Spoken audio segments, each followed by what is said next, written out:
Hello, everyone, and peace of Christ to all of you. Please invite your friends and let us have a good time together, enjoying the wisdom of the prophet of all prophets.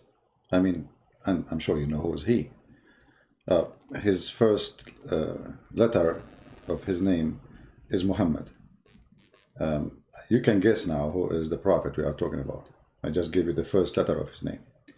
And actually, I do not need to give you, any letter, because everybody knows, he is the first and the only amazing prophet in the world. He is the one who discovered that the black dog is the devil. And actually, this is proven scientifically. There's scientists from around the world. There's a scientist from Japan, his name Suzuki, Suzuki, Toyota, Honda, Yamu Kamura, Yama Idulai Yama. He confirmed those facts and he made a study about black dogs, and he found that the black dogs, they are literally the devil, as Prophet Muhammad he said. Now, for sure, there's a connection according to the Prophet Muhammad, peace upon him, between the color of the dog and the dog. The dog is a dog at the end of the day, remember that. But what makes him the devil, that he's black. So Prophet Muhammad is not racist. No. He is not. It's not about racism. He is just reporting for us a fact. So Muhammad is a prophet, and how he knew? Think about it. Actually, you should not think, because if we're talking about Muhammad, we are not even allowed to think. The second you start thinking, they will kill you. They will, yeah. So anyway, Prophet Muhammad is an amazing prophet. I'm going to open my Skype to any Muslim who like to show us any prophecy from such a prophet, which is not laughable and stupid and dummy. Look how easy my challenge is. I challenge you to show me one prophecy Muhammad he said is not laughable, stupid and dummy. You should be able to find a lot, man. He's a prophet. This guy, he spent his life talking. He never stopped talking. He's like a radio station. In the morning he's talking. At night, even when he's sleeping, he's talking. Let us log into our Skype.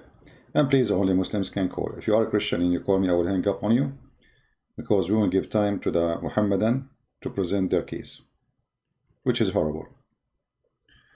Do we have any Muhammadan who would like to give us a call? My Skype is open.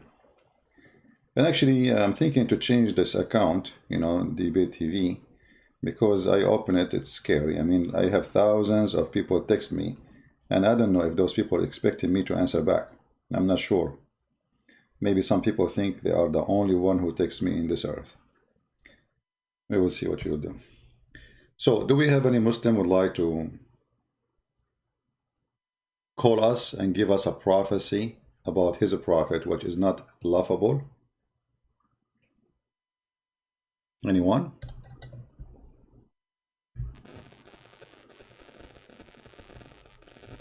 There's no need for link. What link? Debate TV. Anyone would like to call us? Remember, if you show us a prophecy of Prophet Muhammad, Allah, he will give you extra versions in the heaven. This is alone as a reward for you. What do you want more? All my life, I wanted to have versions, like even when I go to buy milk, I buy olive version.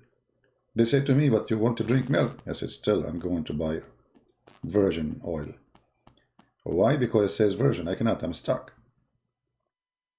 I go to buy tea or coffee, still I buy virgin oil. They say when I drink tea or coffee, what this is oil, you cannot.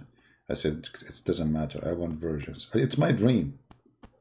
He is the prophet who promised us virgins. Nobody else do that. And not only that, there's something unique about those virgins. Each time you do boom boom with them, they come back as virgins.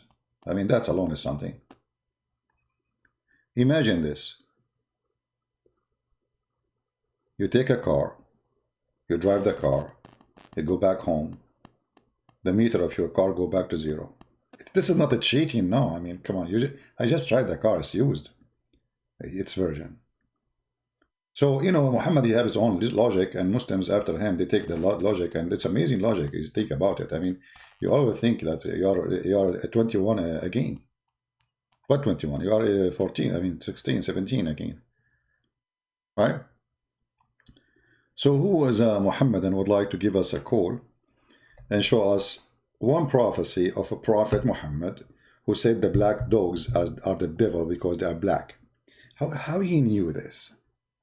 For sure, Jibril told him, and Jibril he never lie. And who told Jibril? Allah. Allah, he knew best. I mean, it's proven. This is scientific. They asked the prophet, what's the difference between a black dog and yellow dog and white dog? He said the black dog is the devil. And this is true.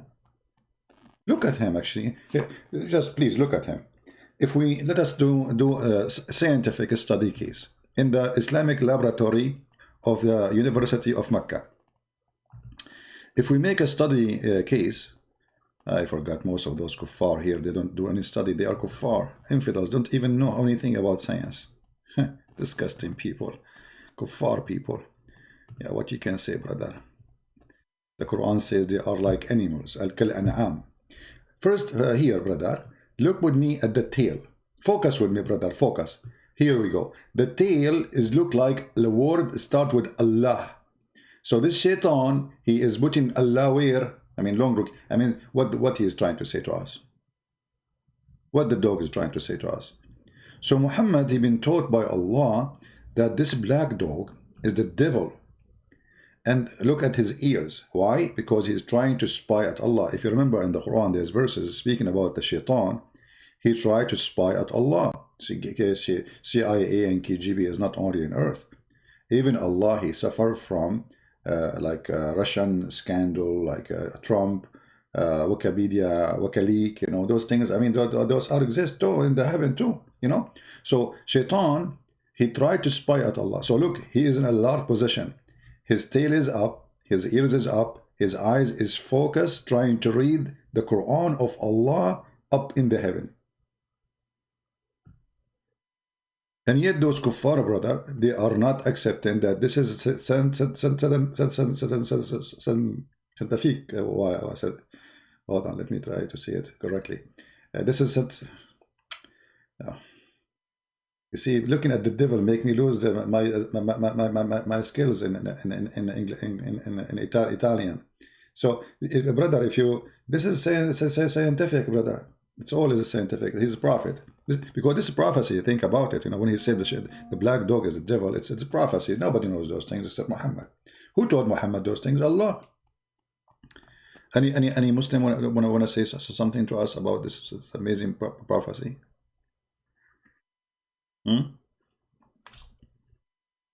Anyone? I mean, how Muhammad he came to this conclusion? This is so good to be true. This guy is a genius.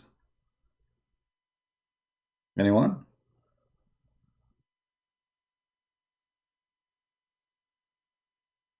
Any Muslim? My Skype is open. What's wrong?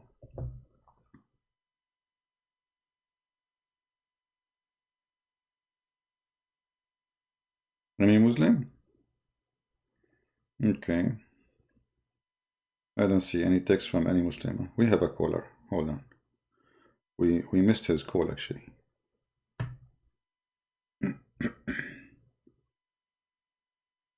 All right.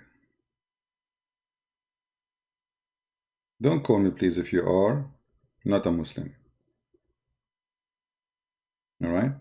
I think this is an ex-Muslim. He used to call me, and I think this is him. Not sure.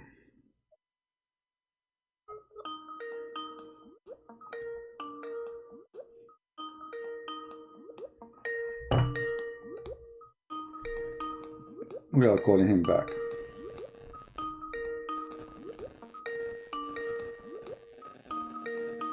Okay, he's not answering. Forget it.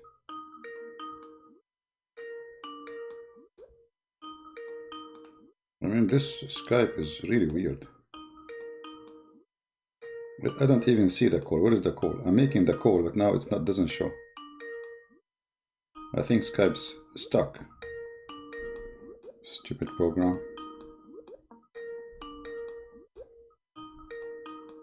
I am the one who's calling supposedly, but I don't see the call no more. Let's try again. All right. There is someone try to call me. I don't know if he's a Muslim. Please don't call me if you are not a Muslim. I will call you back. I hope you are a Muslim.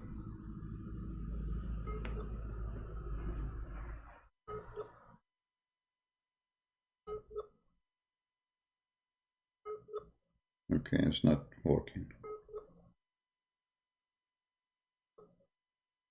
Do we have any Muslim who would like to call us and show us how Muhammad is a prophet? What is the sign for a prophet in Islam? Like, what make you qualified to be a prophet?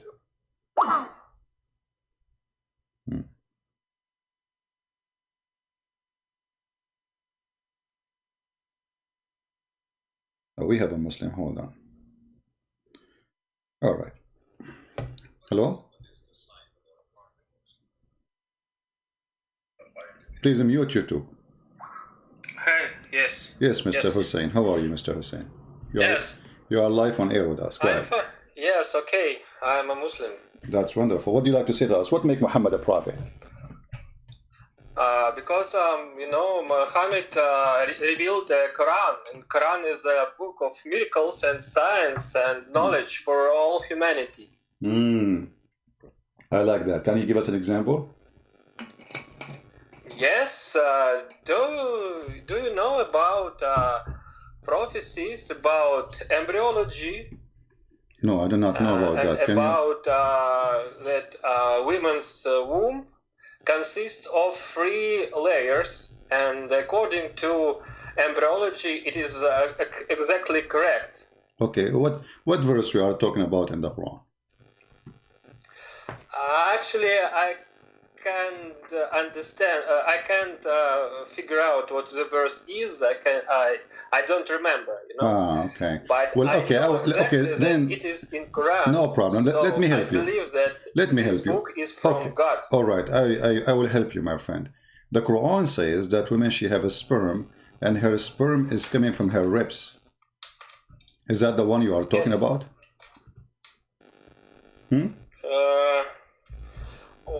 Where does it say that? In the Quran.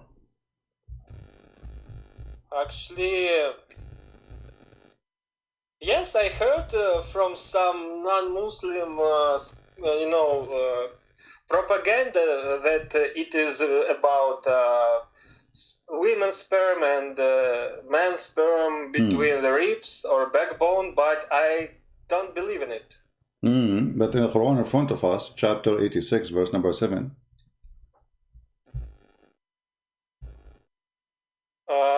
Can you read it? Because I know I am me myself. I'm illiterate. I do not know how to read. But this is what make me qualified to be a prophet. You see, if I say I can read, then people will not accept me as a prophet. I want to be like Muhammad. He didn't know how to read, but yet he's a prophet. So anyway, so what about you read it for us? Chapter 86, verse number 7. You can read verse number 6 and 7. You can read as many verses you want, just because we don't want to say he is misquoting or something. Read verses before it and after. One second. I will try to open my YouTube and to read it. Okay. No problem. If you show it in your screen. No problem. I'm showing it in the screen right now. Proceeding from between the backbone and the ribs. Yeah, that's amazing, my friend. How the prophet knew that? So here we go, the backbone.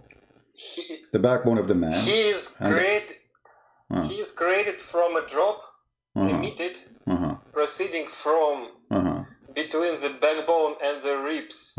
Surely Allah is able to bring him back to life. Alhamdulillah. Alhamdulillah. Okay, what does that mean now? Especially when you say Alhamdulillah, what does that mean? Alhamdulillah in the name of Allah. No, Alhamdulillah doesn't mean in the name of Allah. Alhamdulillah it means thanks to Allah. Since when Alhamdulillah mean in the name of Allah? You're funny, my friend. Yes, that was my fault. Yes. Okay, it's your fault. Yes. No problem. Jibreel, he fixed you. It's the one who told me to tell you that is Jibreel. So now, what kind of a prophet he prophesy that women, she have a sperm coming from her ribs, and man have a sperm coming from his backbone. Do you know the song? It says like it's a very famous song. It says, "Backbone, backbone, what you gonna do? What you gonna do when I come for you?" I mean, the Prophet Muhammad, he knew this. How he knew that the sperm of man coming from the backbone? Okay, this is discovery. Good joke. This is not a good joke. This is serious, my friend. Your Prophet says that. Are you laughing at your Prophet now? He is the one who said that the sperm is coming from the backbone. So we have to show respect. Come on, this is a scientist, Dr. Muhammad talking. Go ahead. Yes, I see that maybe it's wrong translation, you know. I don't know Arabic. Maybe some Arabic speakers can translate it from different no problem. Meaning, you know. No problem. We can go and see the interpretation for the verse. What do you think? Is interpretation is fine for you? Can we read the interpretation? Yes, please. Okay. Read me some Chapter 86. Interpretation. Ibn Kathir. He's a big scholar for the Muslims, and he graduated from the he have a driver license, so he can he can drive us crazy. So, yes. Before you will read it, I have one simple question about Ibn Kathir. When did he live? When is he an early Muslim scholar or maybe some? No, he's not that. Old... He's not early, but we can show you even earlier if you want. No problem. I mean, if, we have tons of Muslim scholars, but Ibn Kathir, because we have his translation in English, which is not the same as in Arabic, because Muslims they fabricate a translation to make it look nicer. But because we have it in English, we can show it to you. However, if you like different interpretation, no problem. You can read for us. If you want, you can choose an interpretation and you read for us. No problem. Go ahead. Actually, I want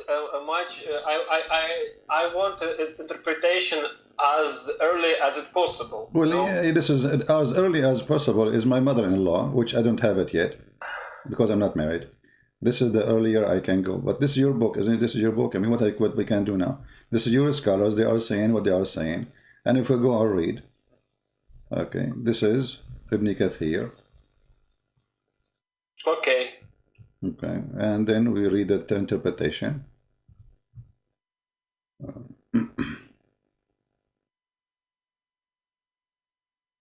By the way, by the way, are you so kind?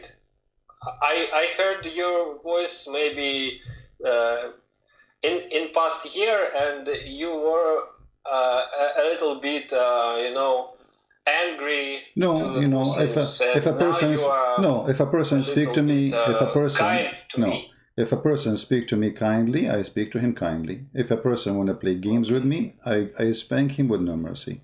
That's as simple as that. Okay, now this is Ibn Kathir. As simple as that. This is Ibn Kathir, as simple as that, So it says here, فَلْيَنْظُرُ الْإِنسَانَ مِمَّا خُلِقَ. Let us see what the man he is created from. And okay, he continues saying, خُلِقَ مِنْ مَاءٍ دَافِقٍ. He created from water gushing forth, meaning the sexual fluid that come bursting forth from the man and the women. Thus the child proceeded from both of them. Wonderful. So the child is created by a bursting liquid, which is stupid to say because women liquid have nothing to do with the creation of the baby. They have an egg proceeding from between the backbone and the ribs, meaning the backbone and of the man and the ribs of the woman. Do you see it? Which is referring to her chest. So what do you say now? I'm not a medical doctor. I am not too. Trust me. Once I worked, by the way, in a clinic. It was a crazy clinic, like for people, and everybody there his name is Muhammad, all the patients. But anyway, I learned from that science is unlimited, and the only way to reach and to know about science is to join the school of Muhammad. And there I learned that women, they have a sperm coming from the upper side of their chest, which is the location of their necklace. Well, this is why I'm still single. I mean, you don't want to go to the bedroom, your wife should take off her clothes, and instead of seeing breast, you see testicles. I mean, this is scary. What do you think? Yes, this is, I think that this is wrong. This is wrong. So why Muhammad is a prophet for you? Then you just admitted that Muhammad is lying. You just said, everybody heard you. Thank you very much. Actually, I think I thought a couple of times about why Jibril cleaned his breast twicely. Yes, according to Hadith or according to Sirah, I heard some stories about Muhammad when he was a young boy. In the age of 6, someone, maybe Jibril, maybe someone else, came to him and cut his breast, and then Jibril put it to his breast some blessings and how to say. And after a few decades, this operation was repeated. So what? Why? Why? This is. Don't you think this is stupid? This is actually a story. I was there, by the way, when Jibril he cut his chest, and because I was giving like Jibril the scissor and the stuff to cut the chest, a lot of garbage was there. Unbelievable. I mean, we found hands of babies, we found fingers, we found lizard. Yes. Yeah. Okay. So now, what do you think? Okay, the Quran. We just proved that the Quran is a stupid book teaching that women have a sperm coming from her ribs, and the sperm of the man is coming from the backbone, which is both of them stupid and wrong. So how this can be from God? And this prophet, he needed 2 plastic surgery to be clean. And how they do it? They cut his chest, and the Muslim, they say if Allah wants something, he say be. Why he didn't say be clean? And what's wrong with the chest of Muhammad? Why nobody of the prophet, Moses, all the prophets, why God did not cut their chest and do the cleaning surgery and take all this stuff and wash it? So what do you think? You want to stay as a Muslim, my friend? After all, I'm confused. That's why I'm calling to you, because I'm a Muslim for all my life, and my parents actually, from where I am. No, I do not know. You don't know, right? No. I'm from former USSR. So I'm from Russia and from Caucasus, Okay. Yes, and if you know one guy, his name is Khabib Nurmagomedov. He's UFC fighter, right? And people like him, they are very devout Muslims, and people from Caucasus, Dagestan, and Chechnya especially, they are really, really devout Muslims. They can kill you if you tell somebody that you are atheist, or maybe if you are gay or lesbian. Well, my friend, those dummies people, they are heroes in front of coward. Let them come to me and kill me, and let us see how good they are in killing. We don't care. All those things, they don't mean nothing for us. We are men. We fear no death. And this is all. If we are coward, we will not be here talking about the faith of Muhammad. So now I'm asking you, after you discover all this garbage about this is Muhammad and this is Allah speaking, there's no way we can say this is da'if. Yes. So how God, he says such a stupid thing if he's God? I think that it is it can't be from God himself, but maybe it was corrupted by people. No. Maybe Quran was in different shape. I don't know how to say.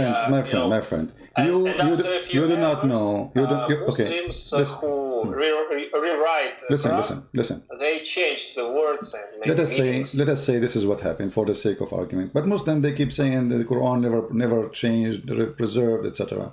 So now, in order to save the ass of Muhammad, we say it's corrupt. Because it's impossible.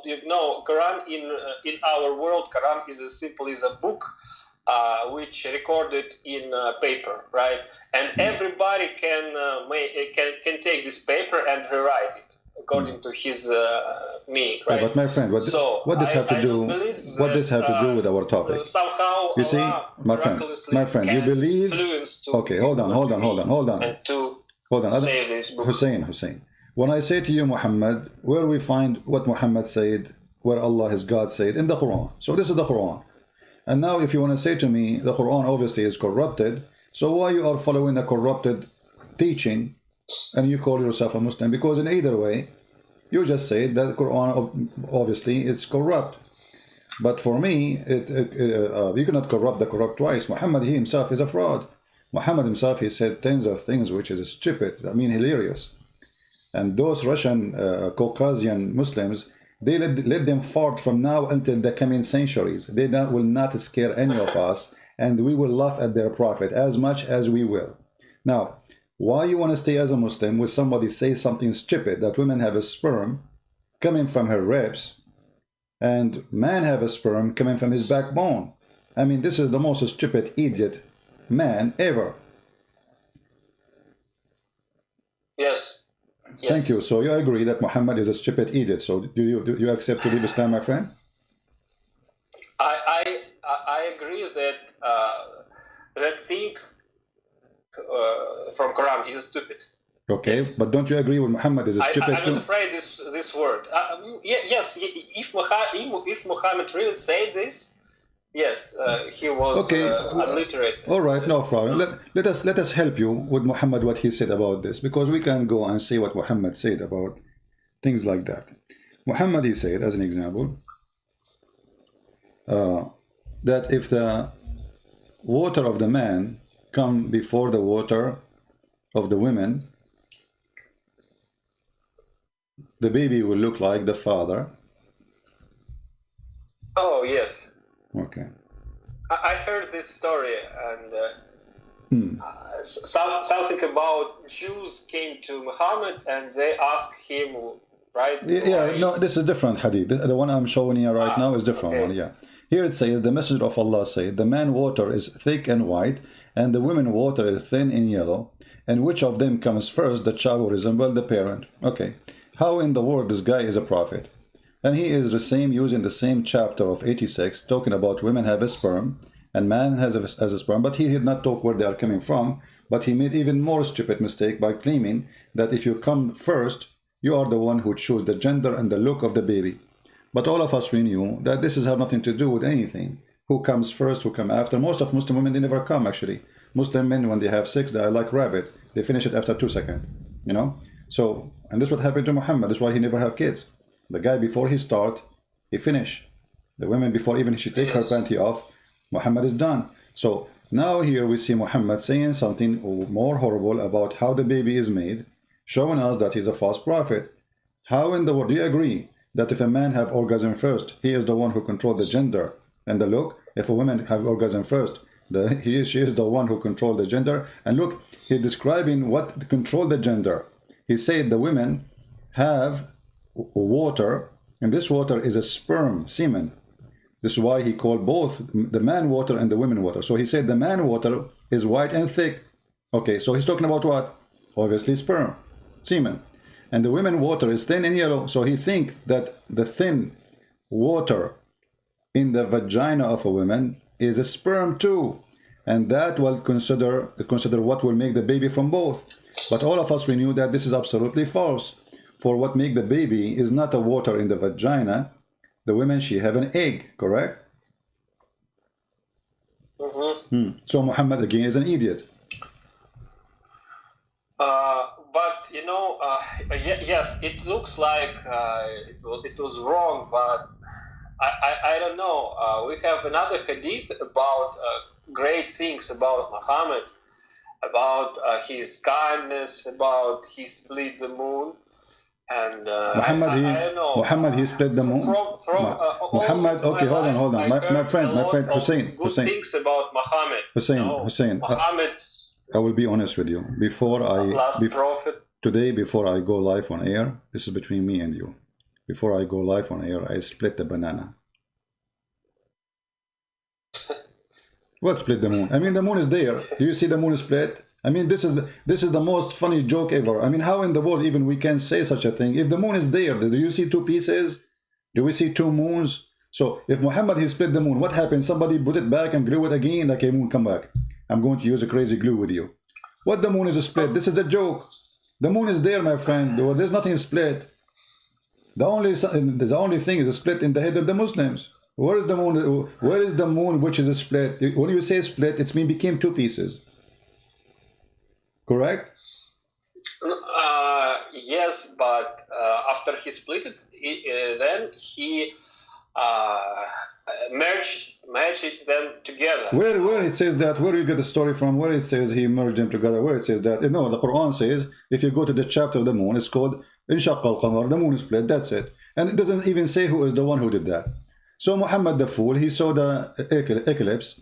He thought this is the end of the time. And this is why Muhammad, each time he see the eclipse, he go crazy and he start praying like a madman. And even sometimes he rush, he forget to wear his clothes when he see the eclipse. So the Quran says, Inshaq al-Qamar. Okay, doesn't say even anything except the moon is split. And then he claimed that this is the judgment day hour. But this is a false prophecy. You see, we were talking about Muhammad, the false prophet. The hour is near and the moon is split asunder. So Muhammad prophesied falsely here that this is a sign of a judgment day. But this has happened 1400 years ago. Do you see it? If I say to you right now, the moon is split, and this is the judgment day started, and then 1400 years after go by and nothing happened, that's mean I'm fooling around. I'm not telling the truth.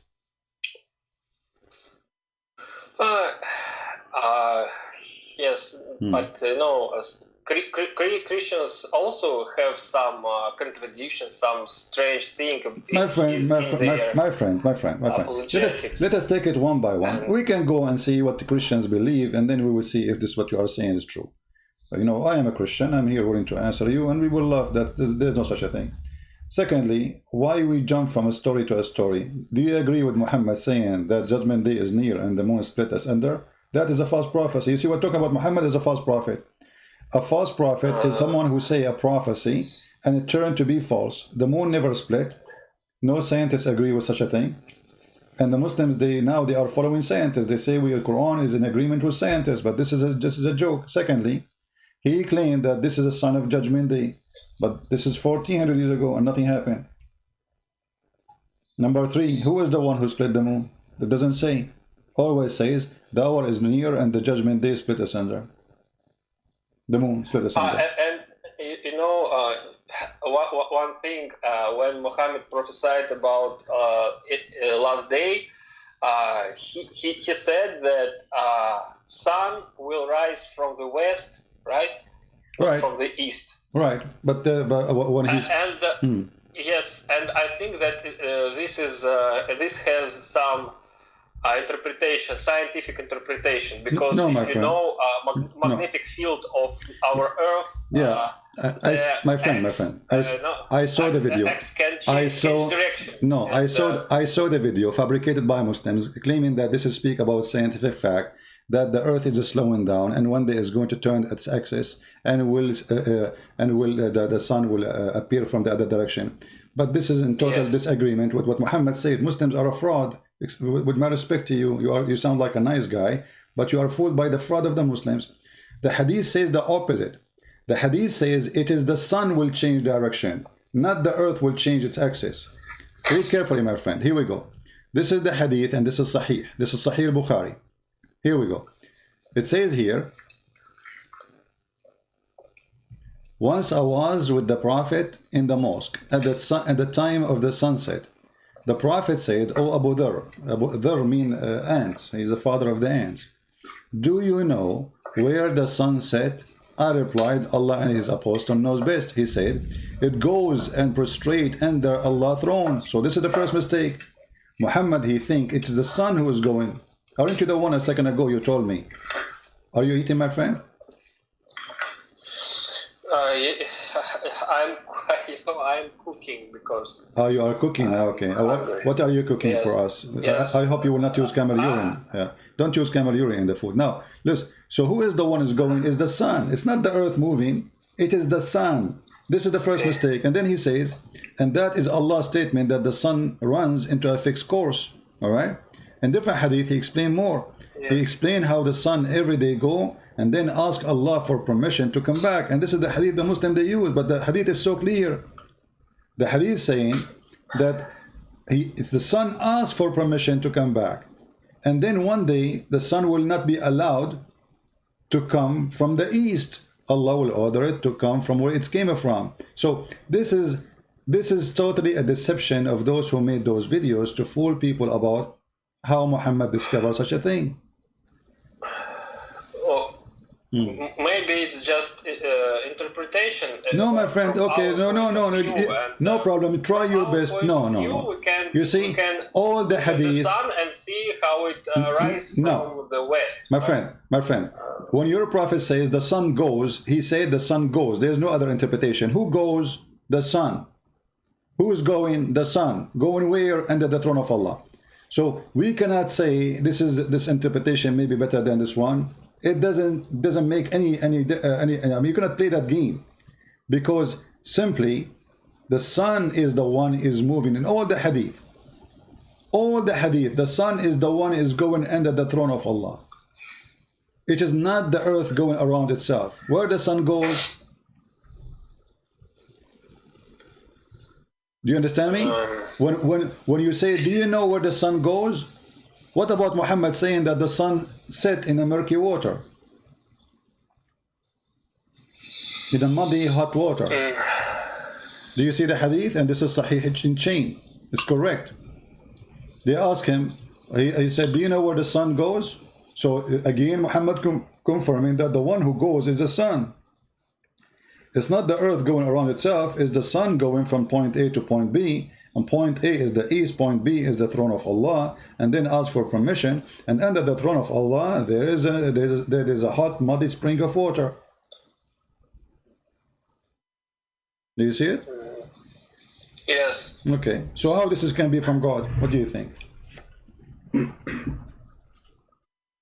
It sets in a spring of water. Okay, you know, we here in Russia, we don't discuss those things in mosques, and it's I don't know how to explain. It's maybe not forbidden, but just I don't know. My friend, me and Putin, talk about no this. problem. But me and Vladimir Putin, we speak every day about the Quran, and he die laughing. He call me every day before he go to bed. He say, "Can you, Christian Prince? Can you please help me? Give me a joke because I want to relax from all the hard work I do." So I tell him a joke from Muhammad, and he die laughing. And but the other day we stopped talking together on the phone because almost he have heart attack from laughing. Look at this. I mean, this is laughable. This is the most stupid statement ever. How this guy can be a prophet of God?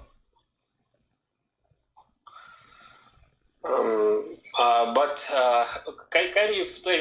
You are from Saudi Arabia, right? No, I'm black, a blonde African American from Japan. Who cares where I'm from, my friend? Who cares? I mean, we are talking about Muhammad, not about me. I just want to understand why so many people, 1.5 billion Muslims around the world, especially from Middle East, they can read all the hadith on Arabic, and they are still Muslims.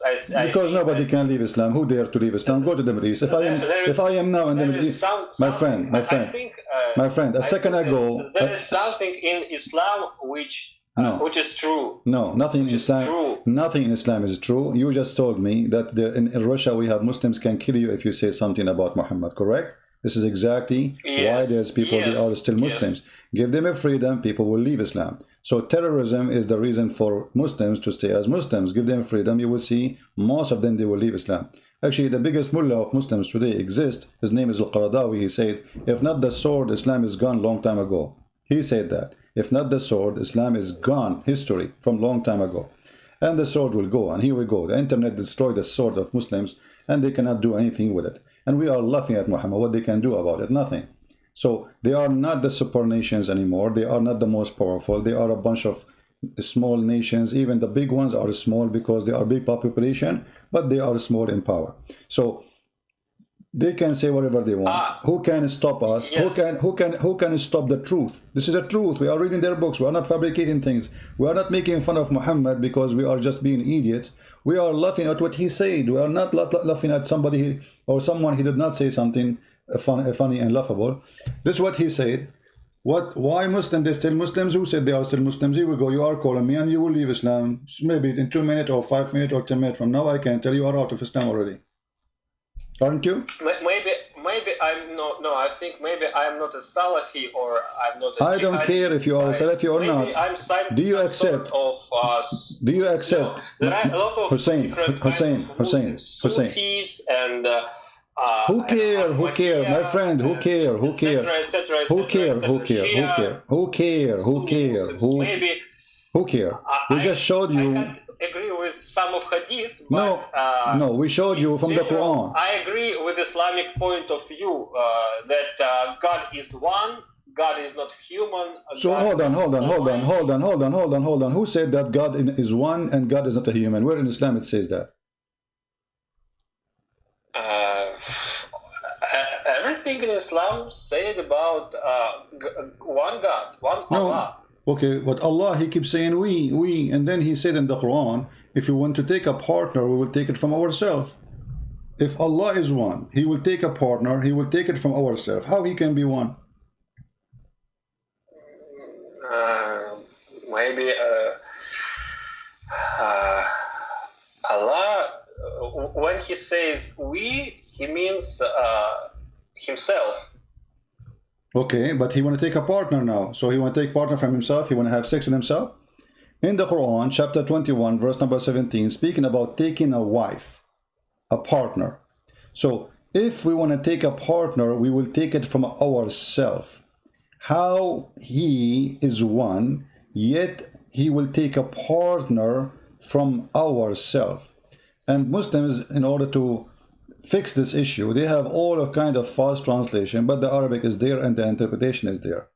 Even Islamic interpretation agree that this is about Allah taking partners, having sex with the whore. So if the whore is not from God kind, why he called from ourselves? Read carefully. Had we intended to take a pastime, i.e. a wife or a son, etc., we could surely take it from us. If Allah is one and the word we mean him only, so Allah will take a wife himself?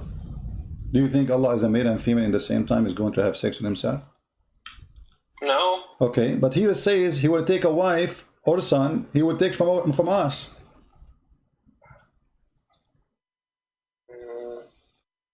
Maybe it means that everything was created by Allah and male and female was created by him, and as a creation. I will go with you. But in order to marry a woman, you have to be a man. I mean, we have God, we have a woman, so you have to be from the same kind. You want to have a son. You see,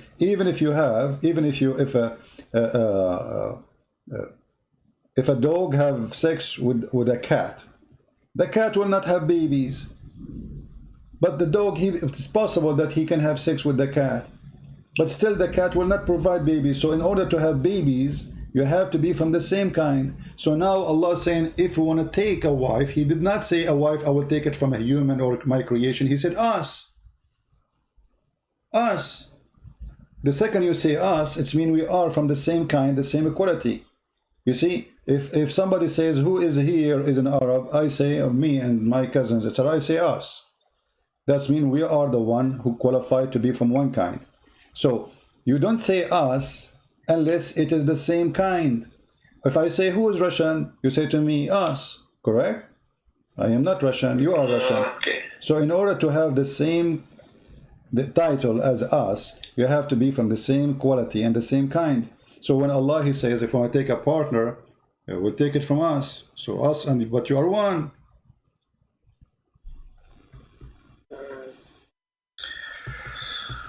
This is a complicated topic, maybe. Do you like virgins? It needs... Hussein?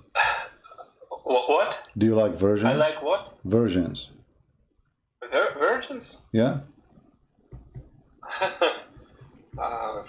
Yeah. You like virgins, don't you? It's a really confused question. Why? I mean, Allah, he promised you virgin. Each time you sleep with them, Allah will make them virgin again. I mean, isn't it obvious that this is the devil? Yes. Isn't it obvious that this is Satan? Isn't it obvious? Isn't it obvious that this is satanic, Hussein? This is satanic. I go to you and I say, if you believe in me as a prophet, I will give you a lot of women for sex, man. Come on, just do it. Believe in me, I am prophet. Isn't it obvious? To ask a person, do you like virgins? It's similar than to ask person, do you like to masturbate, for example? You know. Should I ask you the question? It's confused question. Okay, as long you mention masturbation, what about Muslims saying, I will show you something in the screen, and you help me. Is that okay? Give me a second, hold on. Actually, I heard that masturbation is forbidden in Islam, but I can't find some. No, that's not true. Reference in Quran. Maybe in Hadith it is quite clear. Yeah, let us see. Here we go. I wanna read for you a Hadith, and you are, as long you are the one, I mean, going there with the masturbation thing, we will read together, and I want you to focus with me a little bit. This is Imam An-Nawawi. He's a Muslim Imam. Big, huge Imam. Alright, and this is the reference in front of us on the screen. Look what it says in the Hadith. The Hadith is about the Prophet. He did insert his private part between her four, you know, and the translation, they say women, but the fact in Arabic doesn't say the word women. So he inserts his private part between four things. What is there? We will. The Hadith will be explained by the scholar. Read carefully. It says here. In another narration, the word shi'abuha used to scholar that disagreed about intended meaning of the word shi'abuha. Anyway, let us go skip a little bit so we can show you what Islam is about. Here, our companions have said that if the penal head has penetrated a woman anus, or a man anus, or an animal vagina, or it is anus, it is necessary to wash. This is religion? Can you highlight this? I did. Let me see if I can make it bigger. Hold on. Our companions have said that if the penal head has penetrated a woman's anus, or a man's anus, or an animal vagina, or its anus, it's lost. Okay. Then it is necessary to wash, whether the one being penetrated is alive or dead. What kind of religion this religion is? And then it says here, the one being penetrated, alive or dead, which means Muslims, they have sex with dead human and dead animals. And then young or old, whether it was done intentionally or accidentally. I mean, how you have sex with animal incidentally? How you enter a private part of a man inside an anus of a man accidentally? I mean, this is a joke, isn't it? So this is Islam. And later you will see here, I mean, you can read the whole hadith. It says here, no, but hold on, let's read. No, they do. This is your scholar telling you about what you should do. Go read the book of Ibn Taymiyyah. He explained to you how to have sex with watermelon. What are you talking about? If a woman insert in her vagina an animal penis, she must wash. And if she inserted detached penis, zakaran maqtu'an, which means a cut off penis, she have to wash.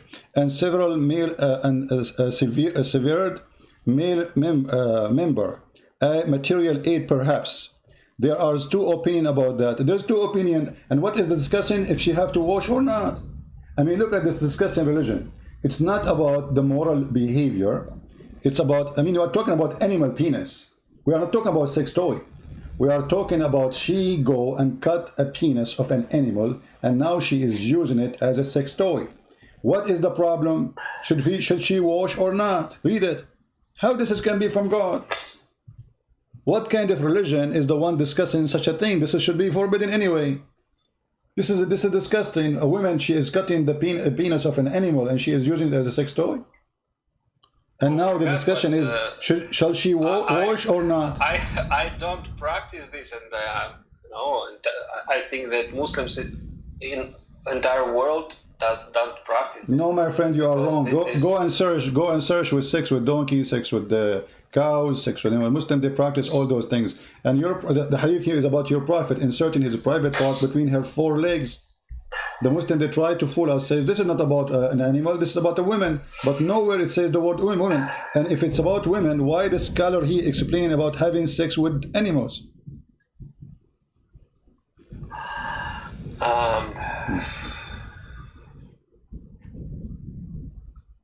Maybe because people at that time of in 7th century in Arabia was practicing that, and maybe Muhammad wanted to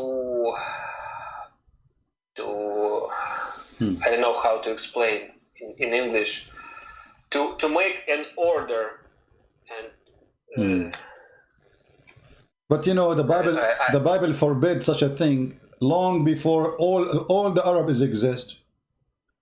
The Bible forbid this. You do not need to. Muhammad, he claimed that he had the same God as Moses. So what is that? And in the same time, you see, what is the morality? When God, he created Adam, how many Eve he created for him? One. Okay, why in the heaven of Allah I will have endless number of women for sex? It is no nagrada. It's a treasure. It's what a treasure for them. My friend, Paradise. God, he created one man, one woman, correct? Yes. And this was heaven. Okay, why in heaven of Allah, if it's the same heaven of the God of Abraham, why in the heaven of Allah we will have endless numbers of women for sex? We never heard of them.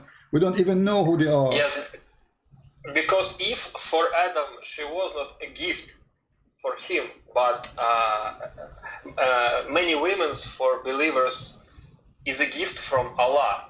You know. Who said here? What gift? When women, she is a gift, like you receive a gift in Amazon. What gift? Woman is a human being, my friend. What gift?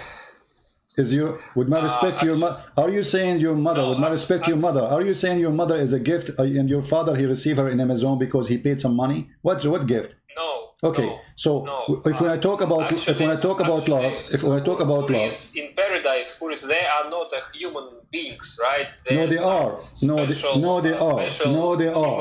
Creatures. No, they are a human because simply they have a private part of a woman. They have eyes of a woman. They have a look of a woman, and they are women. Who said to you they are not a human being?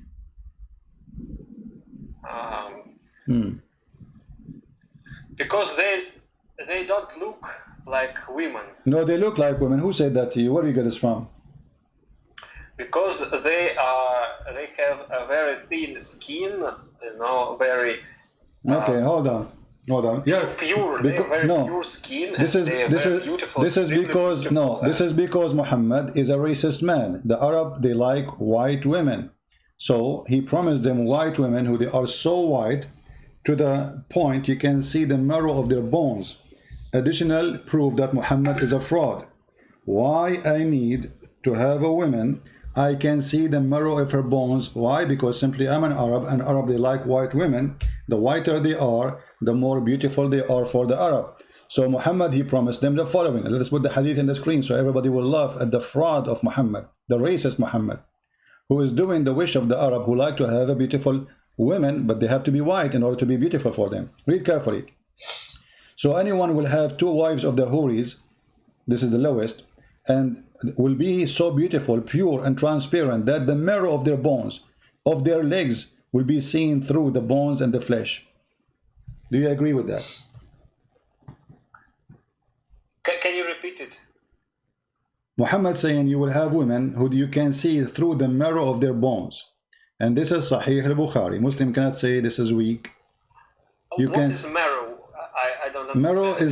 Marrow is a material. You know, if you cook like a bone of a cow and you break it, inside it you find a white material. This is called the marrow. You know, people, they eat it.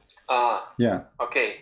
Yeah. Inside of the bone. Inside the bone. So this is how transparent she is. She is so white to the point you can see through the marrow, which is very funny and disgusting. Let me show you how your wife in heaven will look like. I'm sure you will like it.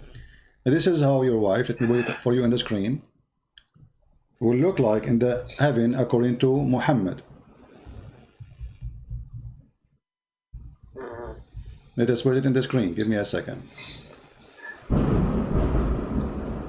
All right. This is your wife, my friend. I hope you will not lose electricity. This is how your wife will look like in the heaven. Take a look.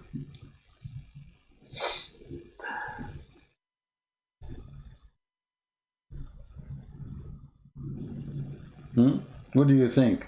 I can see anything on my screen. Maybe it's some delay. Maybe, yeah. Yes. Yeah. So this is what Muhammad, he promised you in the heaven. Is that a promise of God or a promise of an idiot? This is what he said. The hadith says, we show it to you.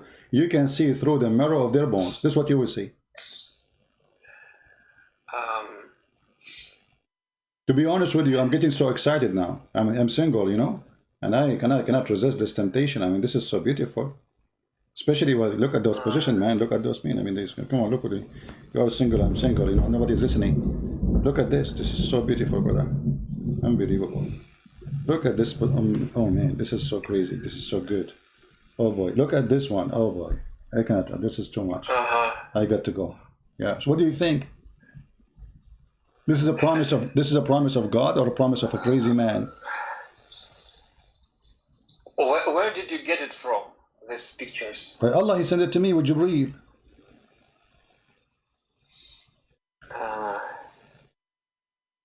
But it is nothing but you know, how to say in English, X-rays. Well, yeah, but this is what Muhammad said. Muhammad, he said, you will see the marrow of their bones. Didn't he say that? So we are showing you what you will see exactly. You will see the marrow of their bones. Yes. So, do you accept reading a prophet? He says such a stupid statement to you like this? Oh, it's difficult for me to get it, to understand this. No, it's not difficult, my friend. You are trying to avoid to say this is stupid. I cannot believe in this garbage. I want to leave Islam. You are having a hard time. You are afraid. You are afraid to be truthful with yourself. I can tell from inside you, you don't believe in this garbage. And you are out of Islam already, but you are afraid to say I'm out. Why you don't say it? You know, if I leave Islam, I will lose everything because I am surrounded by Muslims. My family is a Muslim. My sister is a Muslim. Yeah. And what you will lose? You will lose the virgins. What you will lose? No, you know that you will lose nothing because which one is important? Following the devil and go to hell, or losing whatever you call. No, but this is my life. You know, this is my life. No, you have no. My friend, my friend, right now. She was a very devout person, and she told me that this is our. We have to be a Muslims. We have. This is our how to say dolg in Russian. It means dolg. It's our destiny, right?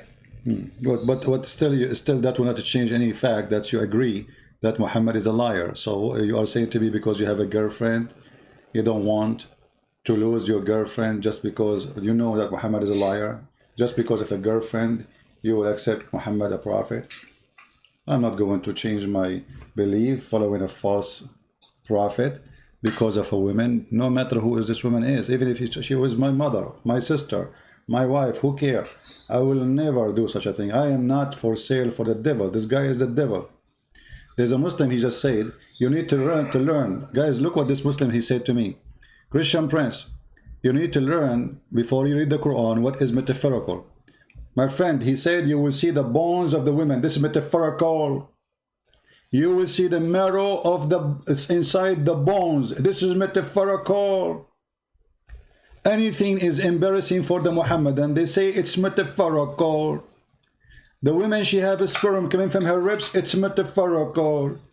The man have a sperm coming from the backbone. It's a metaphorical. The man will have a penis, endless penis. It's metaphorical. Metaphorical for what? When Allah, He promised you an endless penis, this is metaphorical for what? Internet. Cable. What metaphorical? And who is the one agree with you that this is metaphorical? Even the Muslim, not a single Muslim agree that this is metaphorical. So why you are fabricating a story? Potato. You know, I think that if Islam is wrong, if Islam is from Satan, why God can't destroy this? It's already destroyed. Here we go. God is using, my friend. No, you are wrong. Islam is destroyed from the beginning, my friend. Islam. Don't you see all the caliphate? They killed each other. Don't you see that the Muslims now are killing each other? Don't you see that there's not a single Muslim agree with the other Muslims, and each one of them call the other one kafir? Don't you see Iran when I attack Turkey, Turkey when I attack Syria, Turkey when I attack Egypt, Egypt when I attack Turkey? Don't you see that the Muslims, even your prophet, even your false prophet, look what he said. My nation will be 73 sect. Only one of them will go to heaven. Correct? I don't know. What do you mean you don't know? Well, I know. Here we go. This is your false prophet saying, my nation will be 73 sect. That is what the hadith in the screen. Actually, CP, I have no time. I have to go because my mom. Yeah, but you will not leave it. You will not, come, my friend. You come, and I can't. No speak problem. With you No problem. Anymore. But, I have only five minutes. No right? problem. Okay. So why you don't denounce Islam before you leave, my friend? Why you don't accept? You already said. I need to make. I need to make a research about. Already you agreed. Already I showed you the Quran. Already you agreed that the Quran is stupid when he says the women have a sperm coming from their ribs. The man have a sperm coming from his backbone. You agree that the Quran is a stupid book. So are you but already... This is not the whole Quran. Doesn't matter. If some of the Quran is stupid, obviously the author is stupid too. It doesn't matter who is the rest. And who said not the rest of the Quran? Oh, the rest of the Quran is stupid. But you're saying you have no time. Otherwise, I can show you from the first page of the Quran to the last page of the Quran that this is the most stupid book. I advise you now, before you leave, to say and agree that the Quran is a book of a fraud. And you did. You said this is a lie. This can't be true. So why you don't say Quran is a fraud?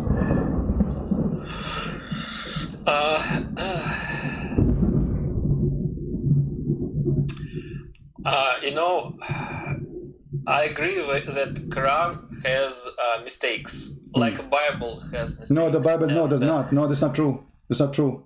You see, first of all, the Bible is written by a man, which means there is opinion of a man and there is God words. If God words is wrong, that will be a different story. But if I say something and what I say, if you go in the Bible, you see that Satan, he speak. Bad people, they speak. Bad people, they do things. The Bible is a book of history reporting what people said and did. So you cannot say the same. In the Quran, every word in the Quran, according to Muslims, is said by Allah only. No other person involved. Even the angel, he is not even speaking there. Even the angel, he say what Allah told him. So when we go in the Bible, we see that David said, but David is a man, not God. We go in the Bible, we see that this person said, this guy, his name is etc. said, this guy, his name is etc. said, this guy, his name is etc. he did. It's not God talking. We call the book of God because it's teaching us about God, but this book contains history, stories of men and women who did things have connection with the establishment of the Jewish belief. So you are mistakenly mixing things up. The Quran, all of it, supposedly word by word, letter by letter, even the dots in the Quran, there's no dots actually, is made by Allah. So when we find a stupid mistake in the Quran, and not one, we find thousands, and then you want to say to me, same as the Bible, that's not honest from you. So if I am you, as long as you agree that the Quran is full of stupidity, you are following a stupid God. So why you don't denounce Allah and accept the truth? Because I have only one chance to accept Islam and only one chance to leave Islam, right? If I leave Islam, then Allah will never forgive me. No, my friend, no. Hold on. You have a wrong understanding. You see, Muhammad is the most hypocrite man ever. All those who are around him, he told them, if you don't accept Islam, Allah will never forgive you. And then they did not accept Islam. And then after that, they accept Islam. And then some of them, they even leave Islam. And he said, those who leave Islam, they let them die and they are kafir. And then they came back to Islam when he became victorious. And now they are great names in the history of Islam. Muhammad, he made them prince and princess to rule countries. So Muhammad is the biggest fraud in history. And why you are worried about the dead man? Aren't you worried about the living Jesus? Christ is alive, my friend. He is going to come in the judgment day. Even in the stupid Muhammad storybook, he admitted that Jesus is coming back. So in the judgment day, you will not stand in the front of the fraud Muhammad. You will stand in the front of the living God, the Messiah. Aren't you afraid from that day?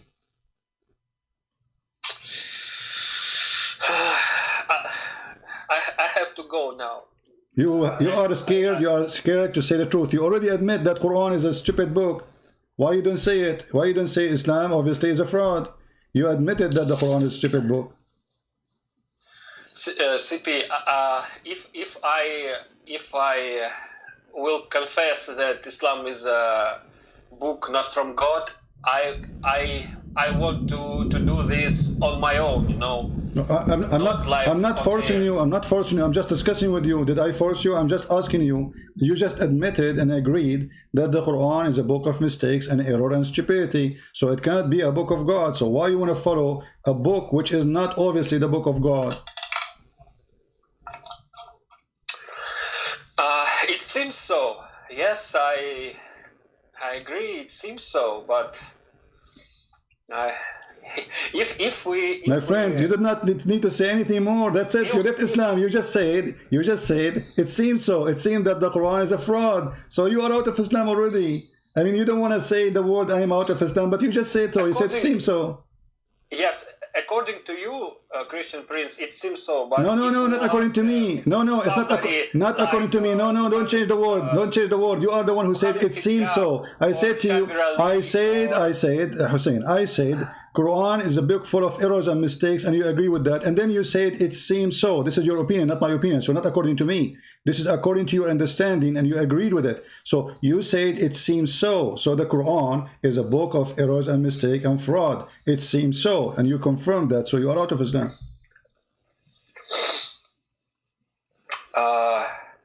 Actually, I have a question. Was Jesus a Muslim, and his followers, were they Muslims? My friend, how Jesus, in order for Jesus to be a Muslim, he have to be child molester like Muhammad. Jesus never have sex, never slept with a woman, never touch a woman. Muhammad, he did not kill. Muhammad did not steal. Jesus did not steal. Jesus did not kill. Jesus did not rape. I mean, Muhammad, even the Muslims accuse him that he stole an underwear. You know that, right? Even underwear, he is a thief accused of stealing underwear, which is stolen from the Arab. This is a prophet. He attacked people in the street and he steal their clothing, and the Quran confirmed that.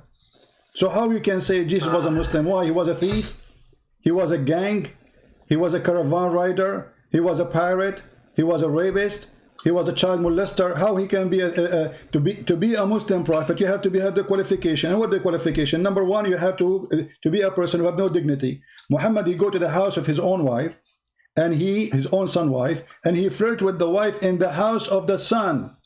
This is not even a friend. What do you think, Hussein, if your father, he come to your house and he flirt with your wife? He said to her, "Oh, you are so sexy.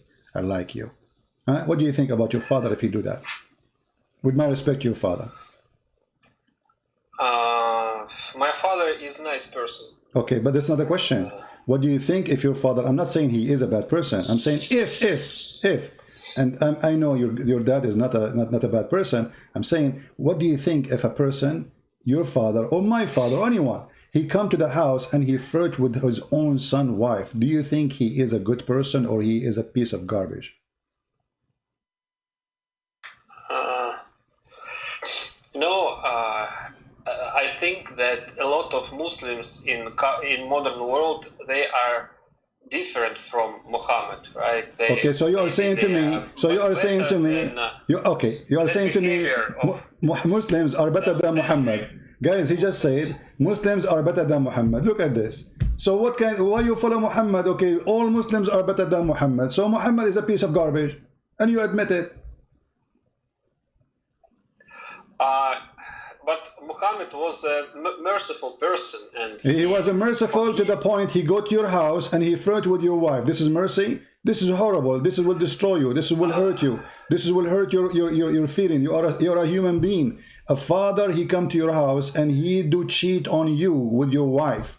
That is a merciful behavior. Can you imagine how much pain the husband he went through? But I heard the story about Zayd and Zainab, but it's Zayd who decided to not true, not true, not true, not true. When Zayd he came back to the house, and I can share a reference right now. When Zayd he came back to the house, his wife, she told him, your father, he was here and he flirted with me and he said the following sentences to me. Zayd, فَفَطِنَ Zayd. This is what the hadith says, فَفَطِنَ. So he noticed Zayd. He remember, oh no. So my father, he like her. So he went to his father. He said, my father, let me divorce her, because he knew she's sleeping with him already. So Muhammad the hypocrite, imagine, 5 minutes ago he was flirting with the wife, saying, I like you, I want you. 5 minutes after the son he came, he told him, I want to divorce her. Muhammad, he says, no, keep your wife, man. Don't divorce her. And then he made a verse in the Quran saying, why, Muhammad? Allah told him supposedly, why? Why you are saying to the one, I want to divorce the wife, keep it for you, when you know that Allah, he made her for you lawful. Allah, he made her lawful for you. So Muhammad, he made something nobody did before. The Arab, they was making fun of him, that this is scam. He claimed to be a prophet, yet he wanna have sex with his own son, wife, and he did.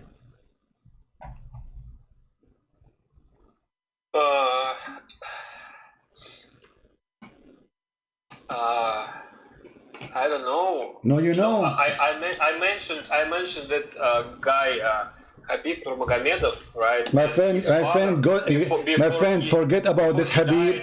My friend, forget about this Habib. This guy is a donkey. I don't have respect for him. I don't have respect even for all those who play boxing, because obviously they are a bunch of donkeys. What boxing? I mean, we can get a donkey. He can kick you in your bum and you die. Donkey. He have more powerful than your hand. What does have to do with our topic? I mean, why in the world we insert a topic about a guy, he is a boxer or a fighter, which means he have no brain? Because if he have a brain, he will be having a school, he will be successful in something. But going and beating people up, that will not make you really anything good to me. That will make you an idiot. To make it a profession for you, it means you are not successful in school, you have no brain, the only thing you do is to kick and kill.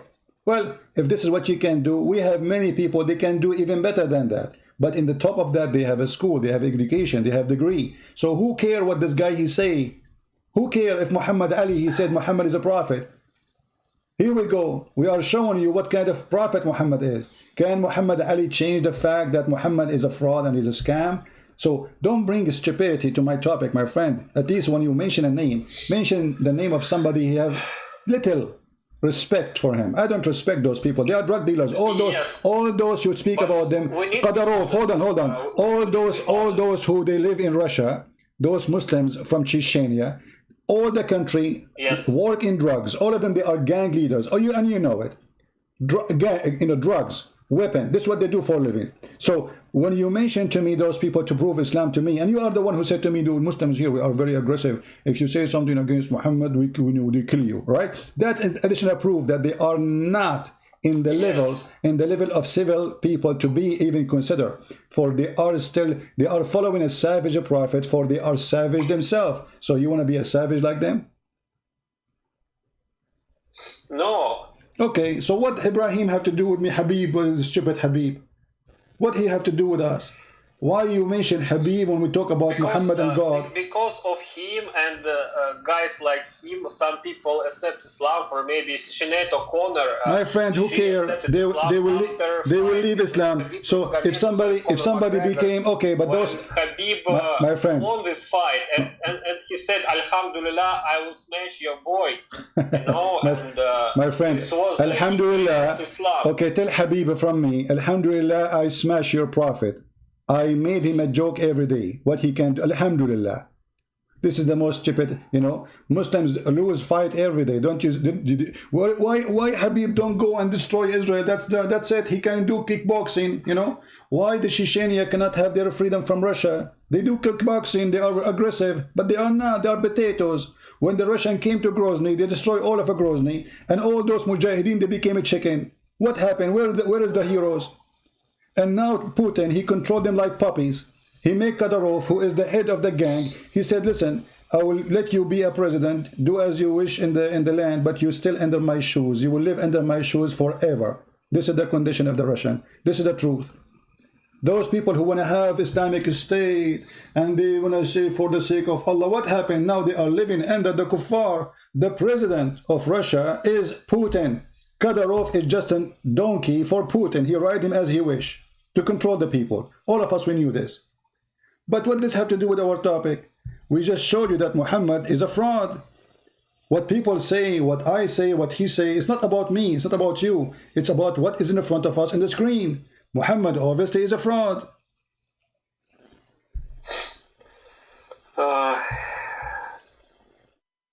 Yes, I don't know what to say. You know, I don't know what to say because you have a very strong point. You say you leave Islam. Well, what do you say? You say Muhammad is a fraud. I'm out. That's it.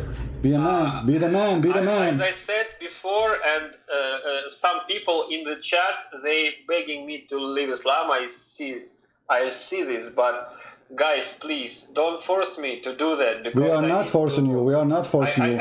We are not forcing you, my friend. Take time. We are not forcing you. We are saying be a man. You already left Islam, actually. You agree that the Quran full of stupid things. You agree that the stories of Muhammad is disgusting. So, and everything I said to you, you did not deny it. You said, I agree with you. So what is left? You left Islam already. You say it, you don't say it, it doesn't matter. You are already out of Islam. The one who says the Quran is not the book of Allah, obviously is the Muslim no more. And you said that. You said the Quran obviously have a lot of errors and mistakes. That's mean the Quran is not the book of God. This is what it's meant by saying the Quran is full of errors and mistakes. This is not the book of God. You just said that. You know, if somebody in Chechnya will find out that I left Islam, I need to escape my hometown. Nobody knows your name. Homeland. Nobody knows your full name. Muslims from Chechnya did. Okay. They live now in Canada, in Europe. My friend, they live in Canada. They are far. Here we go. I live in USA. People make fun of Muhammad all over. They can do nothing. Nobody can do anything. Trust me. We have, where are they? Who they are? We make cartoon of Muhammad. We laugh at Muhammad. We do whatever about Muhammad. Where are they? Do they dare even to put their head in the street, say we will kill you? They cannot. They don't dare. Stop. You know, you are living in fear, but they are the one in fear. You see, when somebody says we will kill you, if you say something about Muhammad, because he's fearing that you will speak out, you will say you will be free. He's afraid from you. He is afraid of you, not the opposite.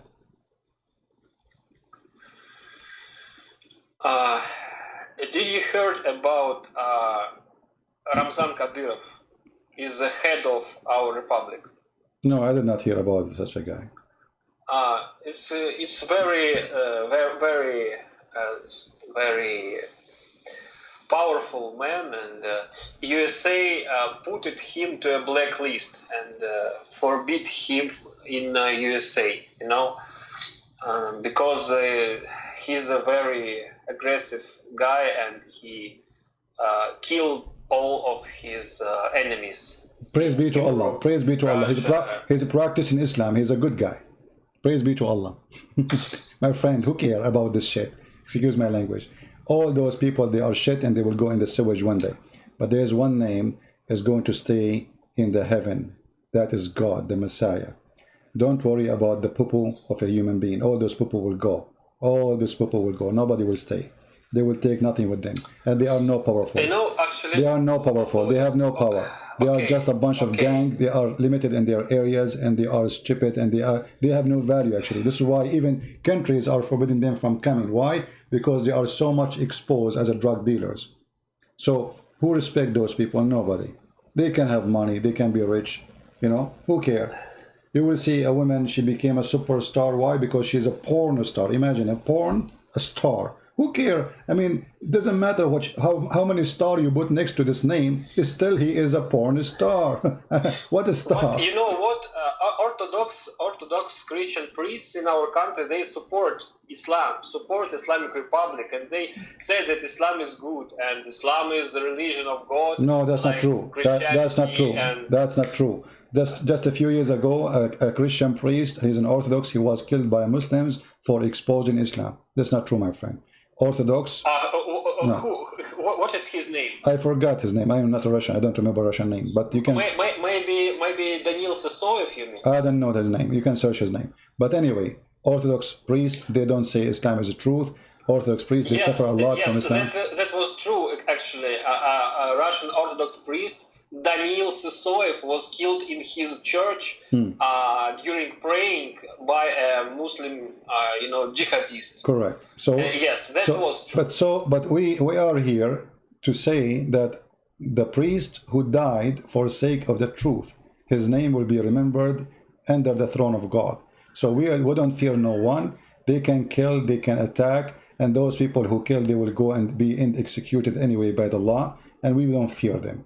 So, and not only that, you can imagine how many people who wonder why this guy was killed and start reading what he was saying. This is why I encourage all people who want to expose Islam to write books. So if one day Muslims kill me, let us say, for the sake of whatever, and then my books will be not only read by 10 millions, will be read by hundreds of millions. Because people want to see why this guy got killed. People who never heard of me, they will be wondering, and my name will be written in the book of God. So we fear no one. The truth is going to be always superior. Criminals will never win. They can kill the body, but they cannot kill the soul. The Bible says, fear not those who destroy the body, fear those who destroy your soul, your spirit. So our spirit is always with the Messiah, and we fear nobody. And Muhammad is the biggest fraud. They like it, they don't like it. They have guns, we have more guns. They have weapon, we have more weapon. They are men, we are more men. And they are cowards. But this is not. I have one question before I leave now. From the chat, one supposedly Russian girl quoted John 3:16. «Ибо так возлюбил Бог, что отдал Сына Своего Единородного, чтобы каждый верующий в Него не погиб, но имел жизнь вечную». Okay. We as Muslims, we don't believe in Son of God, and God. No, you believe. No, you believe. Yes. No, you believe. You want me to prove it to you in 2 seconds that you believe in the Son of God? Can you repeat, please? You, as a Muslim, you believe that Jesus is Son of God. Do you want me to prove it to you in 2 seconds? I believe that he is one of the greatest prophets. No, you don't believe in that. You, as a Muslim, you believe still. You see, Muslims are very funny. Islam is a very funny, stupid religion. If I ask you right now, who is the father of Jesus? He has no father. No, you have. He have. There's nobody have no father. You see, Adam was created from mud. Jesus is not created from mud. He is born. So when the Quran says Jesus is same as Adam, this is stupid, because Adam was not born. Jesus is born. So he is born of a woman. Who is his father? The answer is very simple. You will say to me, who is the one who made his father, who is the one who made Mary have a son?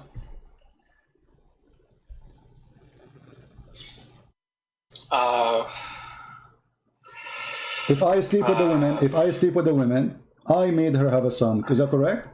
Yes. Okay. Yes. Who is the one who made Mary have a son? Is it a man or God? Is it a man or God?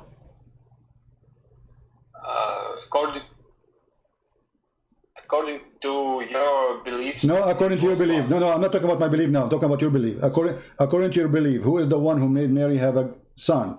Man or God? Allah. Allah. So who is the father of Jesus?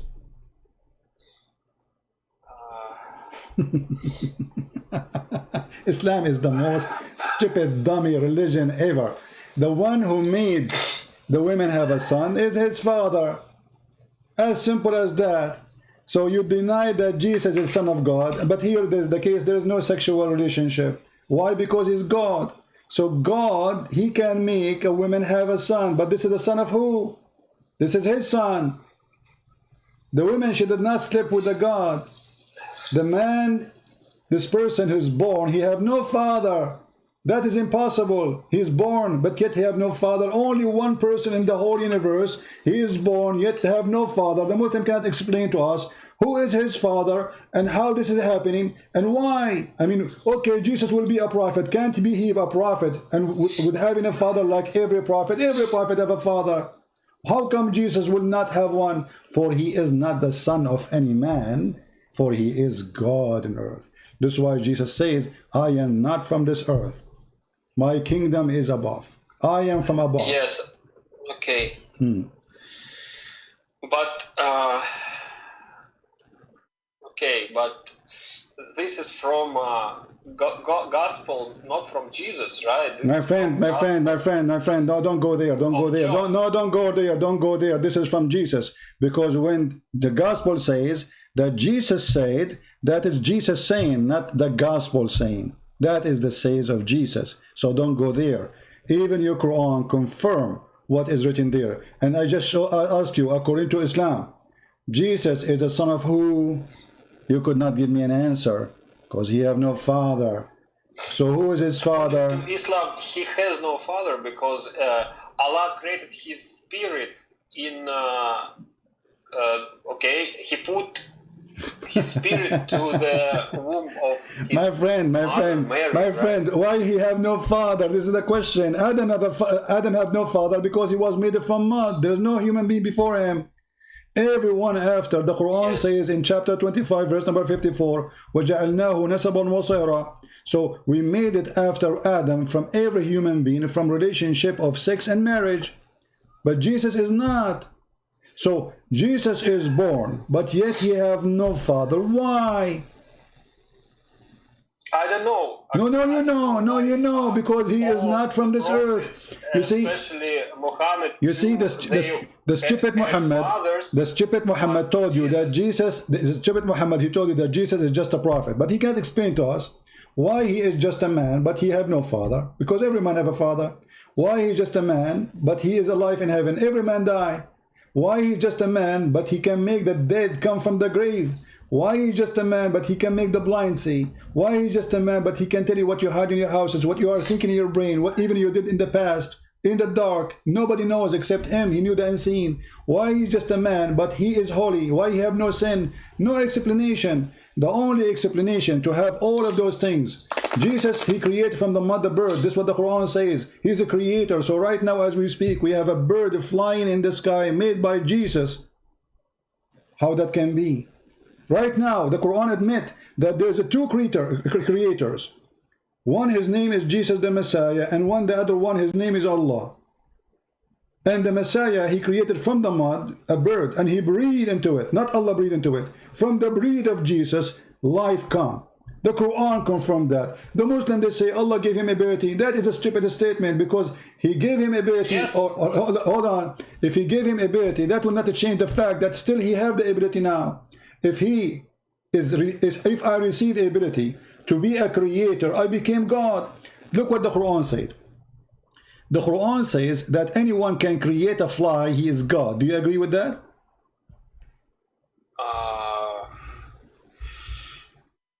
Can you show me the reference? No problem. This is the reference. This is your Quran saying, you are worshipping God, they cannot even create a fly. Chapter 22, verse number 73. So what is the reason to worship somebody? If he can create a fly, the Quran confirmed that Jesus can create not only a fly, he can create birds. Fly don't have a spirit, they are just the creatures programmed. Jesus, in the Quran, he gave a soul to the bird.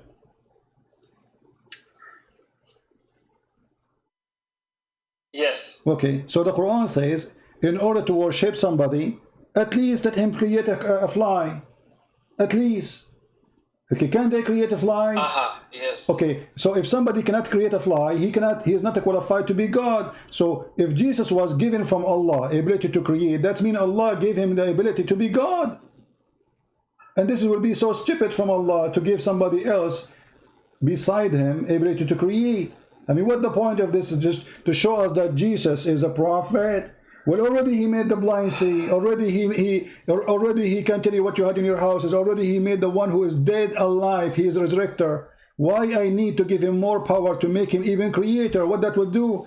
Don't Allah knew if he gave him all this power, the Christian, they will think he is God. So if you think about it, the Christian believe in Jesus, that he is God, because of the stupid Allah. Why? Because the stupid Allah, according to the Quran, gave him all this power to the point those Christians became so confused how this guy can be a man, yet he can do what God can do. Obviously he is God. So if the Christians mistakenly worship Jesus by mistake as God, the fault is the fault of the stupid God of Islam, because he is the one who gave him the power according to Muslims. However, this is a stupid claim, because there is no proof that Allah himself can create a fly. It's just a stupid book written. I can say right now, I am the one who gave Jesus the power to create a bird. I am the one who gave Jesus the power to resurrect people. But this is a claim. People will laugh at me, and the Quran is a laughable book. The God of Islam, if he is the one who gave Jesus what he have, he should know even how the baby is created. We just showed you that this stupid book believe that man have a sperm coming from the backbone and women have a sperm coming from the ribs. Actually, did you saw a video about scientific miracles? My friend, I have a book. I have two books. I have two books exposing maybe 50, maybe 100 of miracles. All of them, they are false. Ways. No, History, no. Not even a single one of them is true. And I challenge any Muslim beside you to show me one of them is true. All of them, they are fraud. I have two books. They are nothing but exposing those lies. Deception of Allah and Quran and Science in Depth. Go read them and die laughing. Actually, in case you do not know, I have my book translated into the Russian language. You should go and search it in Google, and or maybe the admin can post for you the Russian copy, and you can download it in Russian for free as a gift from me for all Russian people. And tell your friends about it, and you will die laughing at the stupidity and the lies they have. Okay, I need to go now. But you left Islam already. I'm so happy for you.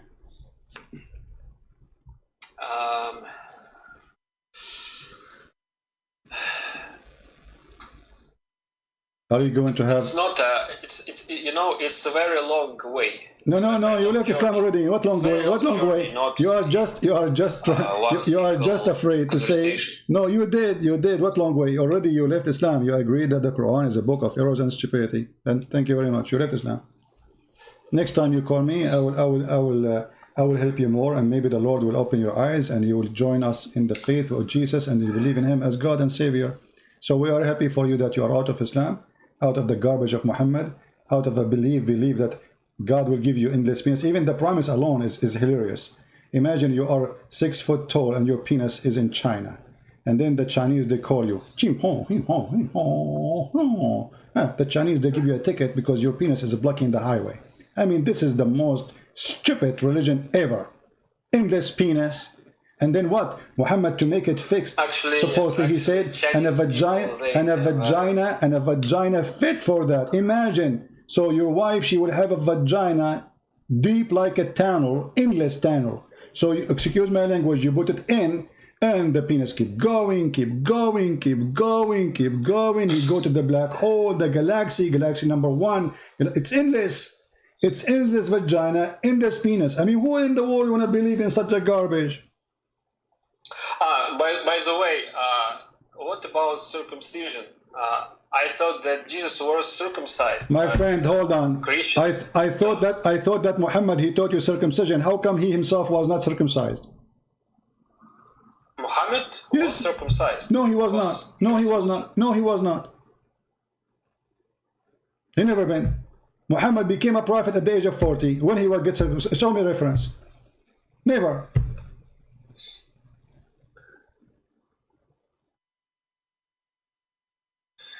Okay, I have to go now. Okay, go and circumcise and let me know what will happen. Can I call you later, maybe tomorrow? My friend, anytime I am live on air, you are welcome to call me. God bless you, and we pray for you, and we are happy for you that you are out of the cult of Muhammad. Take care. Thank you. Bye-bye. Take care.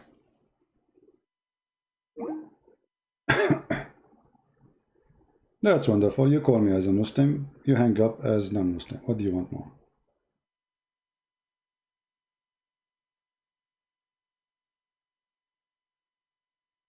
Who's next?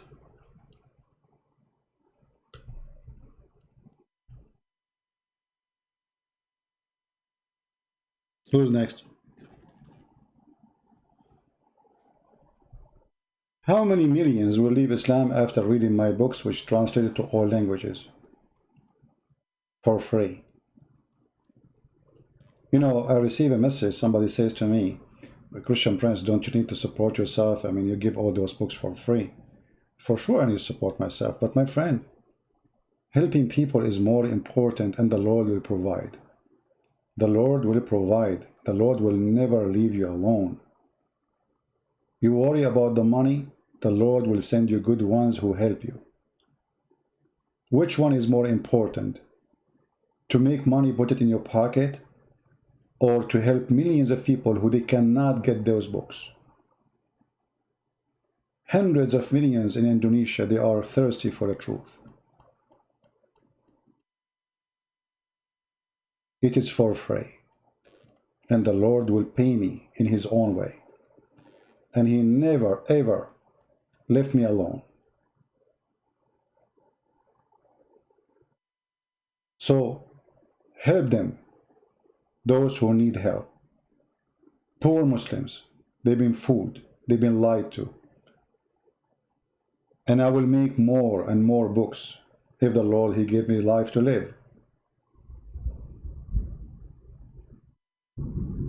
Actually, I'm waiting for this stupid corona to stop, have mercy on us, so I can go somewhere and just like a place there's nobody to talk to, no good internet. I need internet still, but I don't want a good internet, because if I have a good internet, I will be tempted to go live. You know what I mean?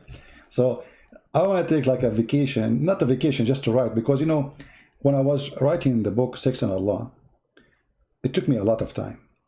But when I took 1 month, actually a month and about 6 weeks, I was able to finish the book in about maybe 29 days from my travel time. The place was so beautiful, very quiet, just in the beach, you know. I got a very, very amazing deal. I stayed there, the place have nobody. Every day in the morning, I wake up, start working on my book, and almost by noontime, I stop working because it gets so hot. So you need sometimes a special atmosphere to be able to write. Writing is not, you cannot force yourself to write. You know, ideas, they come by themselves one after one. So the Lord will bless us with more books, and more books will be published for free. I'm trying to publish the new book in Polish for free for Polish people. I hope very soon. I'm just getting too much busy every day, and we will do more.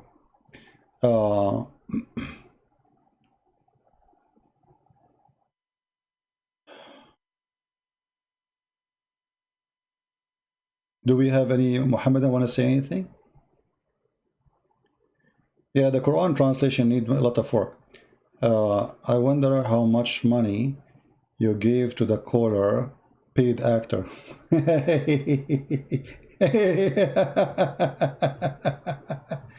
Hey, Abdul, let me tell you something. Just to show you how Muslims, they help us to expose Islam. Do you remember the guy, his name is Fifi? He said there's a guy who left Islam, his name is Iqbal, something like that, and I forgot his name. And they said that the guy, he's a friend, he knew him. Even he used his name. So we said to them, why you don't go and record the guy and get him busted if he is really a fraud? They did not do that. You know who's the guy. He is with you in the school, and he is not a Muslim. He called me. He left Islam, and yet you will not go and record him and get him busted. You are a liar, a fraud like your prophet. However, you just said how much you paid the person who just called you as an actor. My friend, just to show you how stupid you are, I just said I'm giving my books for free. I am not a rich man. If everyone, I will pay him. I don't even use my name. In order to get paid by me, you have to know my name, and nobody know it. In the top of that, because you are a fraud like your prophet, you think we are a fraud. In fact, paying people to convert to our religion is in Islam, not in Christianity. Do you want me to show you the verse in the Quran? In your book, the book of the devil, your prophet, he paid the most important names in Islam, those who became the caliphate of Bani Umayyah, he paid them a lot of money to convert to Islam. And as long you are saying this is devilish and this is from Satan and this is satanic, this is the verse in front of you. And I challenge you to call me and tell me you are a liar. Do you dare? You got busted. In your Quran, Allah, he ordered Muhammad to pay people to convert to Islam.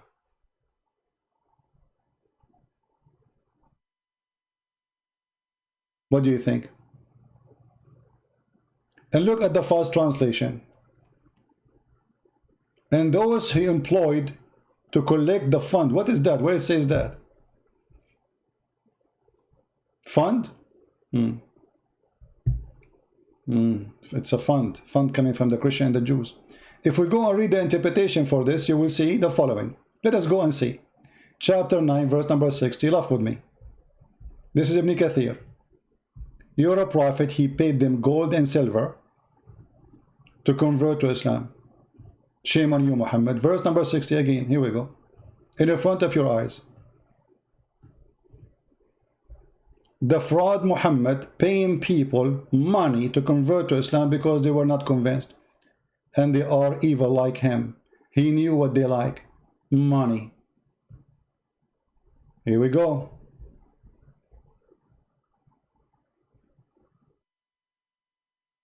المؤلف قلوبهم, people who their heart is attached to their money. Let us see what happened here. Ibn Kathir, he cut it off, the translation. They cut it off. It's not there. What? What happened? Where is the interpretation for the verse? It's gone, brother. Let us see, maybe here. Some people are giving because some of their peers might embrace Islam. Do you see it? Do you see it? And look here, they cut the whole story. They cut the story about a family of a scumbag who refused to convert to Islam unless he got money. And later his family became the caliphate. Let us go to different page and laugh together. Are you there, Abdul? Read carefully. You see, you opened the door for us to expose your prophet. Chapter 9, verse number 60. Let us see what happened in details. The scam of Muhammad. Ta-da-da, ta-da-da, ta-da-da. Ta-da-da, ta-da-da, ta-da-da. Who is a Muslim would like to call us and read for us? Who are they, those who Muhammad he paid them to convert to Islam? Any Muslim want to tell us? The names are in front of us. Any Abdul? He have the courage? Read carefully. And those who his heart are reconciled by giving them some gifts, such as Abu Sufyan and his companion. There were 15 men. The leaders of this family, Muhammad, he gave them gold and silvers and horses and camels in order to accept Islam. And this is your interpretation in front of you. So you think I am a fraud like your prophet, and you are the one who used the word busted, which means the one who pays somebody to convert to a religion, he got busted. Well, this is your prophet. The caliphate of Bani Umayyah, they are fraud. They converted to Islam because of money. And later they killed the grandsons of Muhammad. They took over the business of Muhammad. And this is why Muhammad, he paid them, because they are gang. They are criminals. He said to himself, I cannot spread Islam if I don't, unless and those people are opposing me. Let me pay them. I cannot win war against them. Allah cannot win war against them. Let us buy them. How much money you want? Do you see it?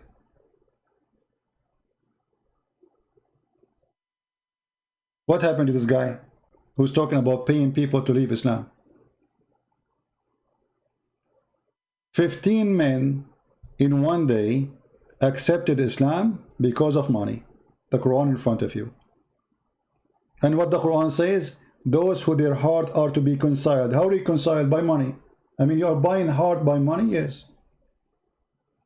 That is your fraud. And thank you for reminding us to mention it, because now everybody knows that the practice of Muhammadan is very funny. They think every one of us is the same as Muhammad. Fraud.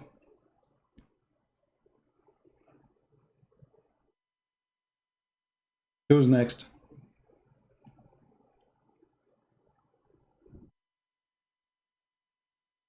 Anyone?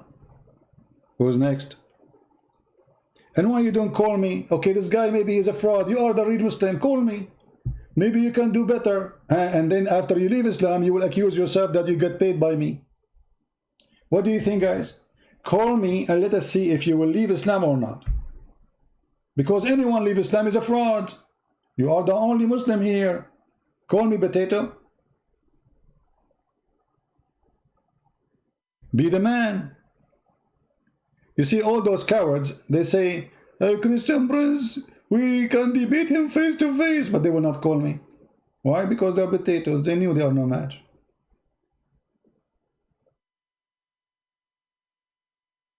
The caller, he says to me, how come you are nice? Usually you are more tough. I told him, if you speak nice to me, I am nice with you. If you are rude, I will spank you. As simple as that. Go call. Be nice. Be polite. I will be more polite with you. If you want to be rude, I will whip the floor with your face. As usual. And not only that, give me your Skype, I will call you. Your Majesty, especially if you are a sheikh, I will be honored to call you. And use your beard as a mate for my front door. Who is a Muhammadan, who is a sheikh, he have a beard, he want to challenge me? Long beard, short beard, we accept all sizes. Size doesn't matter. Anyone?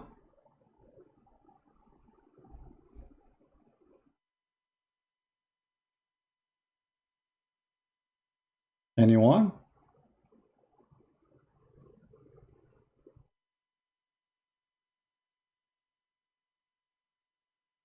Anyone, he called me, he leave Islam, they say Christian Prince, he paid him. Obama, he said he left Islam, he's a Christian now, he must be paid by me. The son of Hamas, the son of the founder of Hamas, he left Islam, he must be paid by me. I mean, it's obvious, Christian Prince is a billionaire.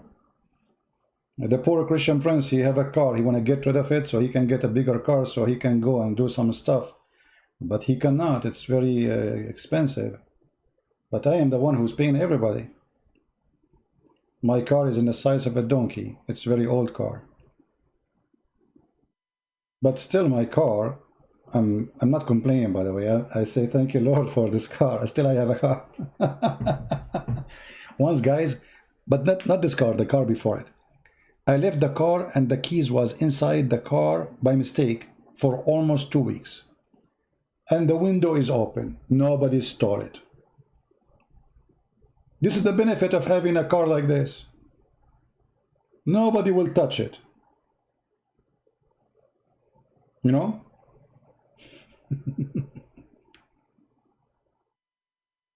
Yet I am the one who is paying all the Muslims money to leave Islam.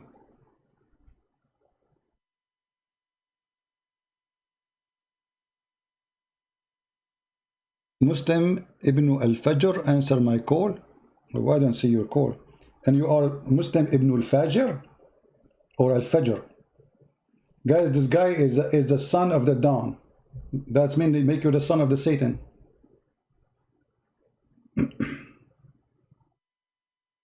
All right, we have a caller. Hello? So maybe let your mic do some evolution. Mute you too, please. Mute you too. Hey, Christian. Yes. Hey, I tried to reach you many times. I watch your video. I want to join your. I have few questions. How do I answer it? No problem. Are you a Muslim first? No, I'm not a Muslim, but I read theology. I read Islam, and I have some questions. What do you think about Muhammad? What's that? What do you think about Muhammad?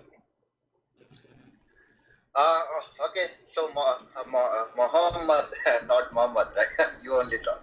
So Muhammad was a messenger, but I don't think he was the last messenger, as he had said. And he said that he got the verses from Jibril, but I don't think he ever got the verses directly from Allah. So is he a messenger or not? Allah. You said he is a messenger. So do you accept him as a messenger or not? Do you accept him as a prophet or not? So yeah, Muslims consider him as a prophet. No, not Muslims. I'm talking you.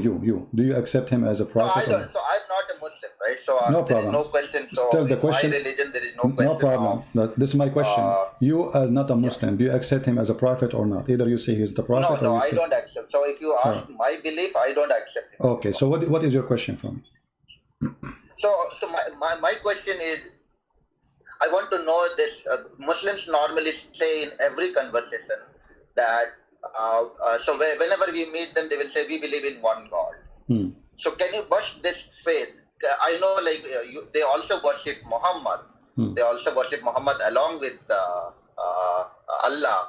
But can you tell like more about it? Like first of all, propaganda that my friend. First of all, when somebody believe in one God, so what does that mean? And you believe in 1 or 10, who cares? As an example, if there's a religion, they believe there's 1 million God, and there is 1 million God, that means they are right. You know what I mean? And what is the supremacy? What is this no. about one God? This is the question. This is the question. If you have one God, you are ignorant. They say Jahil in Arabic, right? You are a Jahil. You believe in multiple gods. What is the supremacy coming from? Yeah. What is the point? If there is one God, for example, let's say I meet a Muslim and he says, hey, you guys worship multiple gods. We worship one God. What do I say to him in one line? You say to him, you worship one God or 10 God, still your God is stupid and the Quran is the proof. Who cares? You worship one God. You make them 1, you make them 2, you make them 4. Who care about the numbers? Secondly, when you say I worship one God, number 1 mean there's many. Okay. When you number one God, you see in the Old Testament it says the word echad. Echad is not one. Echad. Yes, I saw your video. The Echad is not one; it is one of. I saw all your videos. Yeah. Don't worry. So I know what you are saying. The Quran says, he copied the same word from the Bible, says that your God, Allah is Ahad. Ahad is not one. Ahad is one of. However, let us say he is saying one, not many, not one of. Still, that will not change anything. You have one stupid idiot God. What kind of God? He says the baby is created from a sperm of a man coming from the backbone and a sperm of a woman coming from the ribs. So he's one idiot God. What kind of God? He says the sun set in the murky water. What kind of God? He says that if the man have orgasm first, the baby will be a boy. If the women have orgasm first, the baby will be a girl. What kind of God? He thinks the son goes under the throne of Allah and take a nap and then ask permission from Allah to come back. What kind of God? He thinks that the hail is coming from mountains in heaven and Allah break it by hammer and he send it down on us. So he is one idiot God. So you have one God, you have 10 God, who care? The numbers don't mean anything for me. And we have one God. So okay, and what is next? You have one stupid God. The most stupid one God ever. I want to jump onto another thing. See, there is a verse in where he says that Ibrahim, they worship one God, Ibrahim, and Ibrahim is worshipping the sun and the moon. tell me, I had a debate with another Muslim scholar. He argued for a long time. It never settled. And he said that time Abraham did not know that he was a prophet. That time, Abraham did not know that he was a prophet. He was like one amongst the people. And that's what he's saying. But when he became a prophet, he believed in one God. So he had a long chat, and he said another thing. So what do you have to say? The first question is, who is Abraham? You see, the stupid Quran, he spoke about a guy, his name is Abraham, and his father, his name is Azar. But when we go check, we find that Azar cannot be the father of the name of the same person. So obviously Islam have wrong name, and the Quran sometimes he say Abraham. Okay, what Muslims say that, see, it doesn't mean, we don't necessarily follow the biblical ones, right? No, they have, no, necessarily, no, they have, no. Correct. That is what they will say. No, necessarily they have, no. And that one is corrupt. So no, they cannot, whatever is written, this is our right. No, that they cannot. What they say. What do you have to say that? My friend, they cannot say that because the Quran says that Muhammad confirmed what is with them. He confirmed it. So how they can say, we don't follow necessarily? That is but they say they confirm the original one, not the corrupted one which no, is in the Christians. He confirmed what is with them. The original is what with them, not what with Muhammad. Read it carefully. This is the Quran.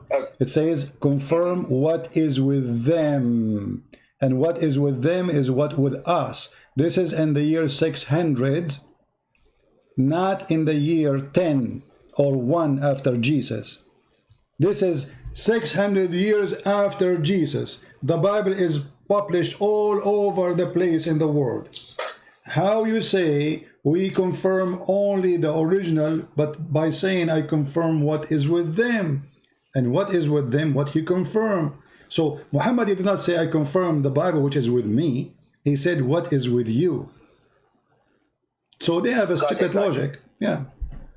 So go back to that Ibrahim verse, like when he said that time he was not a prophet. Can you establish that time when the verse was revealed, he was a prophet at that time? My friend, he was a prophet or not. The Quran is a stupid book, because if you read the story of Abraham, you will see Abraham worshipping the sun, calling it Akbar. This is the God of Islam, Allah and Akbar. Allah is the moon God, the sun is God Akbar.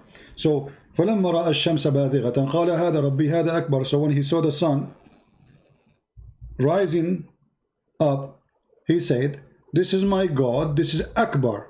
Question to the Muslims, why he called the sun Akbar? The Muslim, they say, the translation, they say greater. That's a lie. Akbar does not mean greater in Arabic. Akbar means bigger.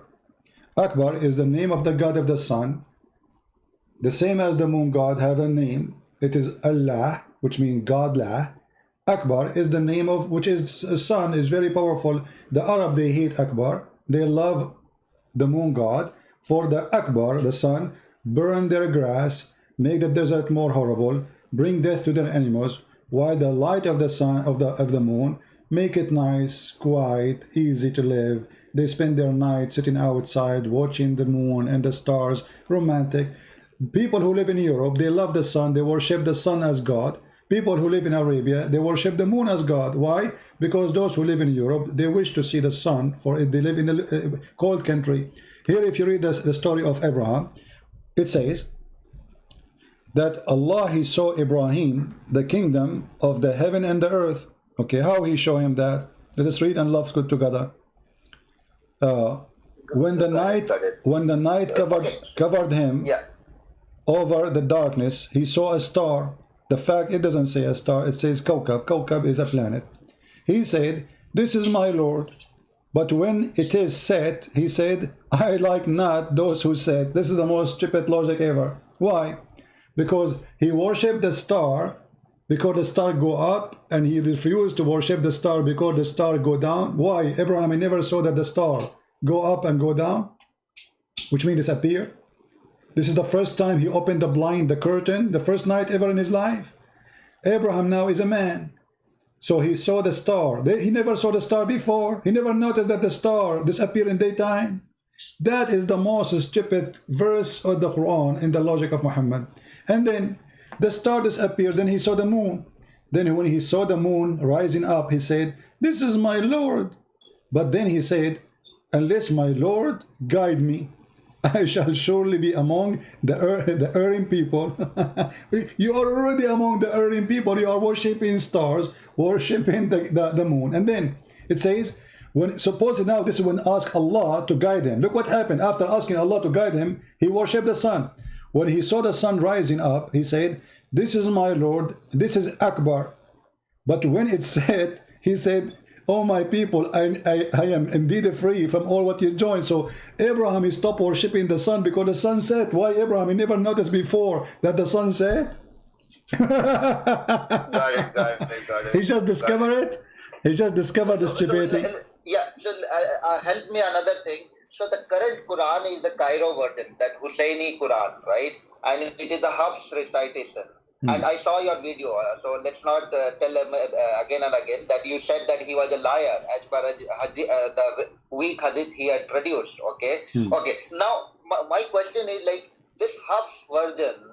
So so is it the Uthmanic? How can you prove that this is not the Uthmanic Quran? First of all, no, hold on. Quran. You see, he was born 100 years after like 790. My friend. But is there a possibility that he was reciting the same Uthmanic Quran, my friend, which was compiled 15 years after Prophet Muhammad died? You are from India, right? Yeah, I'm from India. Okay, I want you to talk. Trying to learn out of my own. My friend, I want you to talk less and listen more, please. Listen carefully. You just said the Muslim believe the Quran is the recitation of Hafs, correct? Yes. Okay. What the word recitation mean? What does word recitation mean? Yeah, recitation means you recite it, right? Okay, like so it's not a book, correct? It's not recite it through your mouth. So it's not a book. It's not a book. But okay. They say like they. Hold on. I just told you, please listen. Recitation of Hafs is what the Muslims follow today. Where is the book of Uthman? Because Hafs exists 200 years after Muhammad, and now still we are talking about recitation. So where is the book? Recitation. 200 years after Muhammad, we don't have a book. We have recitation of a guy, his name is Hafs. So where is the book of Uthman? Okay. So the book of Uthman never exists. Hold on. Devil's advocate their argument. No. Let's say there was a Uthmanic book.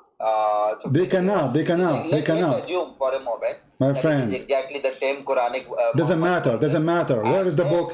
No, doesn't matter. Isn't it them? They say Uthman, he burned other Quran and he wrote a Quran. So why we have recitation? We should have a book. Do you understand? Okay. As long he made a book. For a moment, what they say? No. That they are reciting the same book. No, they cannot say that because it says no. You talk much, you say nothing. Listen, my friend. When you say that Uthman, he wrote a book, you do not need recitation. You have the book. The Quran they have today, they say according to. They start with Hafs. According to Hafs. Where is Uthman?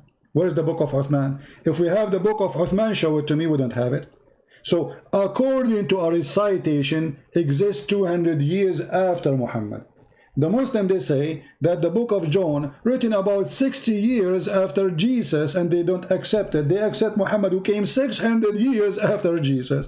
And then they accept Quran by recitation, not by written, which means there's no way a person, he can be perfect in every letter, every word, to recite something. Why you need recitation unless you have, where is the book? Show me the book. They don't have the book of Uthman. Not a single page of the book of Uthman exists. Nobody have it. So this is the end of the story. And how can we prove that it doesn't exist? It exists. Show it to me. Here we go. Do you remember just a few years ago in the university in England, there's a Christian priest. Birmingham. Yes, he donated like a documentary, a piece of leather, have Quran in it. The Muslims, they make a big story about, because this is the only page they have. Go back to the time of Muhammad. They don't have anything. And even this page is not the same as the Quran today. And not only that, the page goes back to the date of Muhammad, but not the ink, which means the leather go back even before Muhammad. The Arab before, they used to say in the same leather because it's expensive, not like now a piece of paper, you can throw it in the garbage anytime. So they write in it, they wipe the ink, they wash it, and they write again, and they wipe the ink, and they wash it, etc. So the ink in it is not from the time of Muhammad. It was the leather from the time of Muhammad. And the Quran is there. If you go right now and search the document of Quran of in the Caucasian Samarkand and the Quran of Yemen, they are totally different from the Quran exists today. I advise you to go and watch the video of Shabir Ali, where he said the reason there is a difference between the Quran of Yemen and the Quran today, because that was Quran notes. What Quran note? This is Quran. It's a chapter, it's Quran, it's verses. It's totally different. The Quran of Yemen is totally from the Quran they have in their hand today. And even the Quran they have in their hand today is not one Quran. There's tons of Quran. The most famous Quran is the one printed by the Saudi. When they get the money, they start publishing a version of the Quran, and then the Muslim, they receive it for it's free. But until now, they have many Quran. However, for me, I don't waste my time with Quran is corrupt or not. Quran is corrupt or not is a piece of garbage. Here we go. We have a Muslim who called me, and then the second I showed him the stupidity of the Quran, which is they accept, he said, obviously this is corrupt. He don't want to accept in the beginning that Quran is a stupid book, so the excuse is, obviously this verse is corrupt. If you remember, I made a video just 2 days ago. It's called Quran is preserved or not, doesn't matter. Correct? I don't know if you saw it. Yes, I saw it. It doesn't matter. The Quran we have it today in our hand is a stupid Quran. So it's preserved, not preserved. Okay, why you want to waste my time?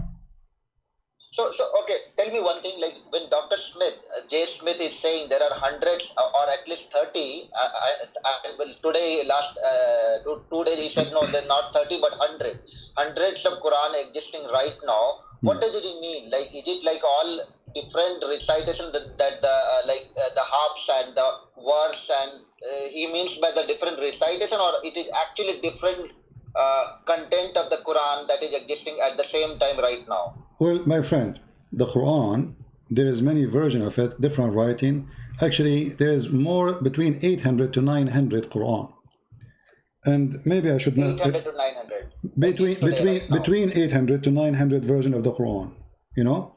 So, and nobody actually knows the exact number, but this is Muslim scholars claiming that this is the number, not me.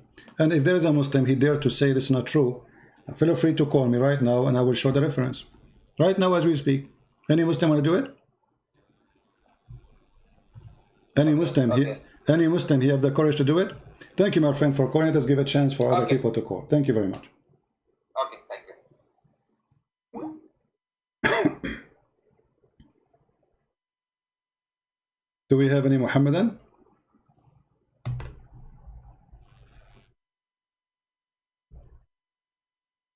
Any Muhammadan?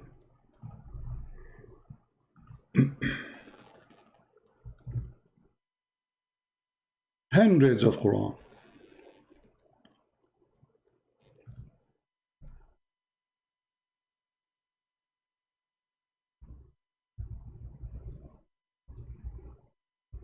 Anyone?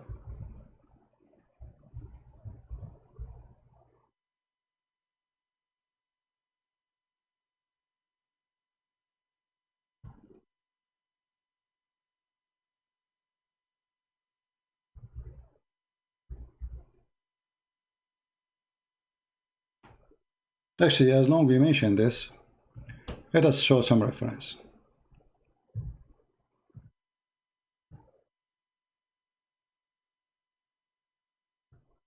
I don't talk about those things because, as I said, I mean, when I want to waste my time proving the Quran, the Muslim they have today is different from the Quran, which was exist in the time of Muhammad, because the time of Muhammad or now is the same garbage.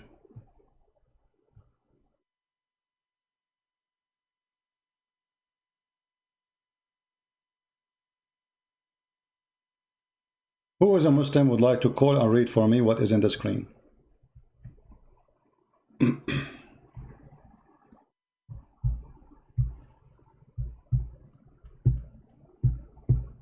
Anyone?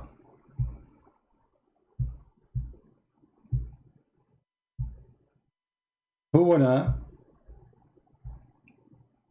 is a Muslim want to call me or read for me what is in the screen? Does it say that according to the 10 Imam, there is more than 200 way?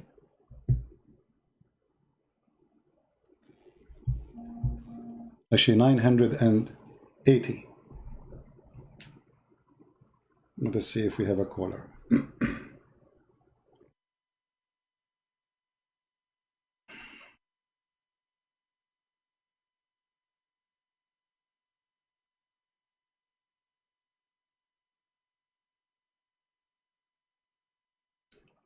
Okay.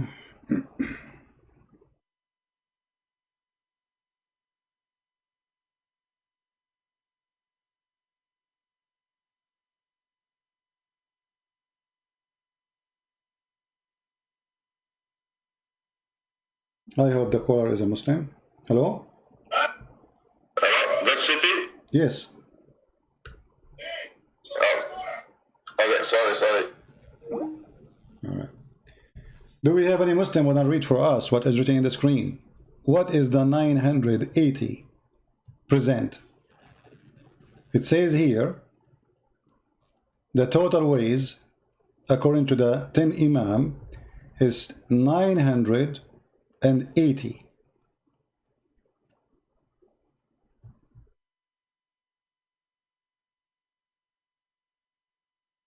Anyone can tell us? Is that a fabrication? This Muhammad, he can call me. He do not need to say, I want to call you. I don't have time for kids.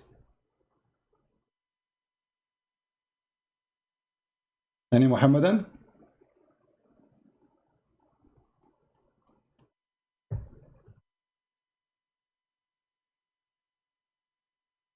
Who is the one who want to read for us what is written in your books?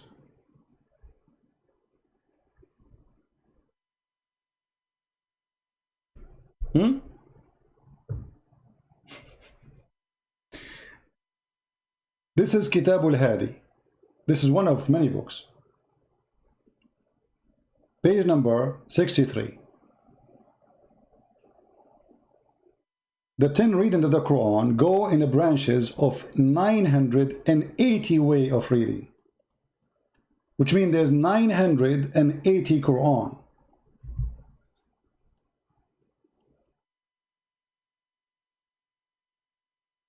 Who want to say I'm lying? manhajussunnah.com. You see, this is a Sunni website.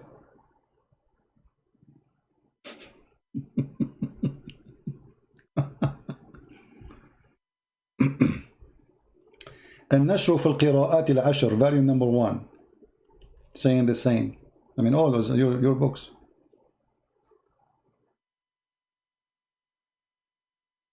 Any Muhammadan?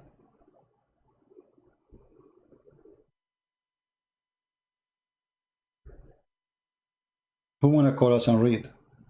So when a Muslim, they speak about Quran, not to change, and we laugh, you know, this is, I don't waste my time with this. I mean, Quran change or not is still a stupid book. Why do I want to waste my time with it? All those your books. Speaking about hundreds of Quran. The Muslim, they say different reading is different Quran. And the funny here, it says the 10 reading of the Quran, if you see the title, as an example here. But Muhammad, he says Allah, he sent him the Quran in 7 reading. So how we end with 980?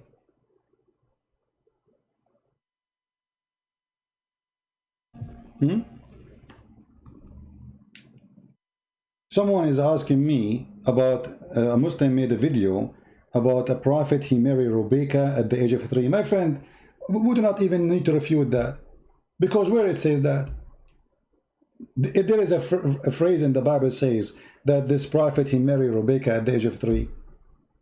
That is their fabrication. They cannot find any verse. This is a fabrication. They are trying to make, it's not only Muhammad, a child molester, who married a child.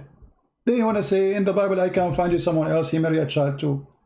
But let us say, for the sake of argument, if there is someone in the Bible, he married a child, he's a child molester too. That will not fix Muhammad's story. So in order to make Muhammad better in reputation, they fabricate a lie. We cannot find it. The guy who is sending me the text saying, can you refute this video? Why you don't read the video? Why you don't read the text? Where it says there that this guy, he married her at the age of 3. Does it say that? Nowhere. So why you need to refute such a lie? Nowhere. Show me where it says that. The guy who made a video for you saying that he married Rebecca at the age of 3. Can he show you where it says he married Rebecca at the age of 3? If I see my wife, if I am married, let's say I saw my wife when I was young. She was a 3, I was 10. And then after 20 years or 30 years after I married her, does that mean I married her when she was a 3? He saw her when she was, first time he saw her, she was a 3. From that they make a story that he married her at the age of 3. Desperate, bankruptcy, stupid cult. This is what happened when you are following a bankrupt God. They want to say, okay, not only our prophet is a child molester, we have other ones too, brother. But that will not change anything, even if this is true or not. And we know it's not true. But that will not change the fact that Muhammad is a child molester. He's a pedophile. Can you find me one place where it says such a thing? Nowhere. But we can find where Aisha, she said that the prophet, he did marry her at the age of 6. She was his wife officially. He was fondling her between the age of 6 and 9 and the age of 9. He did intercourse with her. Can you show me something like this? Show me where it says in the Bible that this prophet, he married Rebecca at the age of 3. You cannot find it. It's their fabrication, liars like their prophet.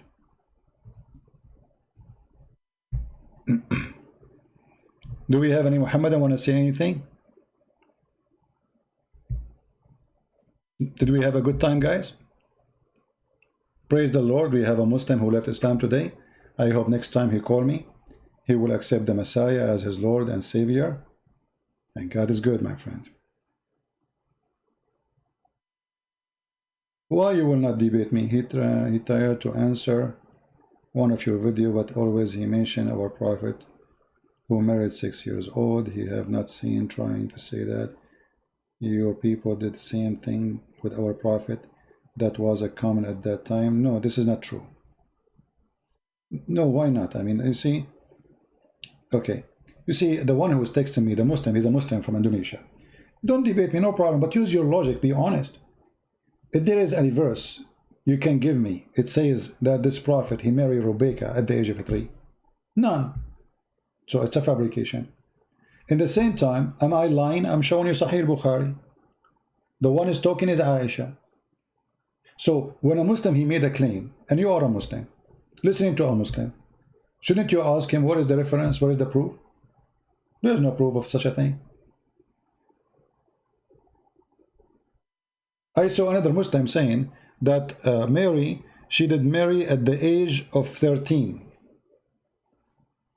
Okay, my friend, I mean, this is the most stupid excuse ever. If this is true, she was 13. Well, she gave birth to Jesus before she get married because she was a virgin. So obviously she is already a woman. She can have children. Because you cannot, I mean, a child will die if she gave birth. So she is young, yes. You know, she is a virgin, yes, but she is not a child.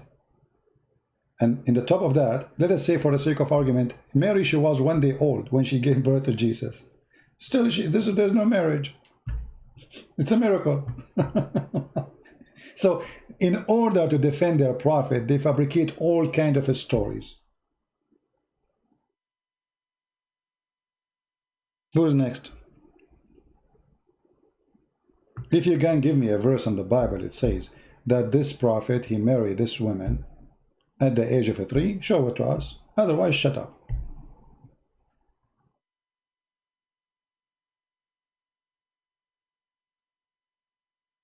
Any Abdul? Any Muhammadan? Show us the reference where you can lie to your wife. You can search it yourself and, you know, it says A Muslim, he can lie in three things. Go to Google, type it. A Muslim, he can lie in three things: to his friends, to his family, and to his enemy. Who's left? Who's left? I mean, that's it. You can lie only to those: your friends, your family, and your enemy. Who's left?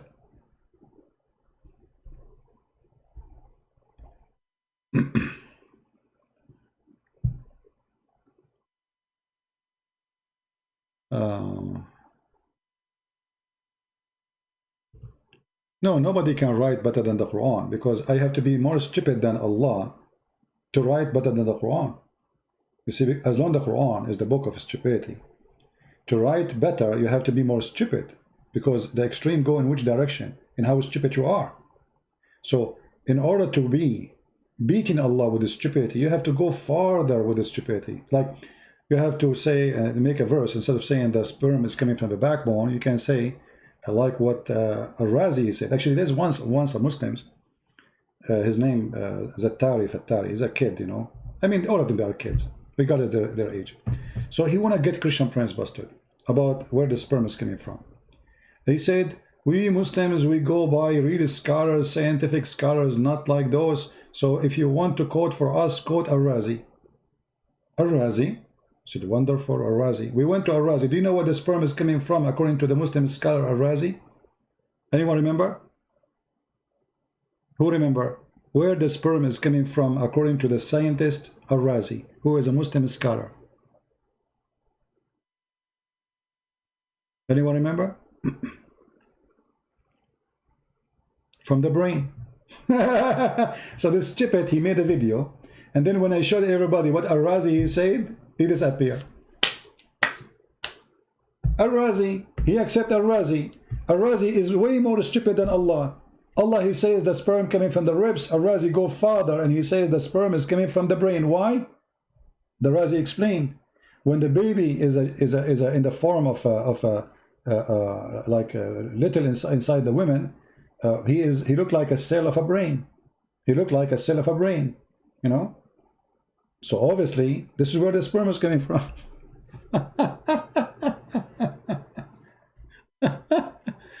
Yeah, this is why I say stupidity is amazing.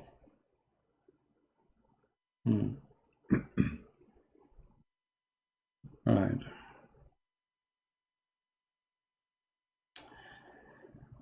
Since Isaac was 37 and his mother at his mother's death, he was 37 when Rebecca was born. Since, I mean, anyone ultimate fart is doing calculation.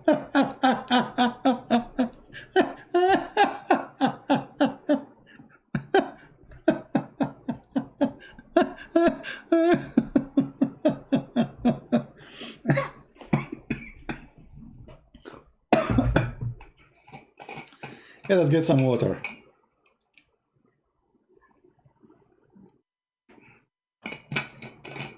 Actually, ultimate fart, once he called me and he said the same. And then I said, if I show you that your prophet, he asked for an infant hand. Do you remember what happened? He asked for a woman hand when she was an infant. Infant. فوق الفطيم. All right.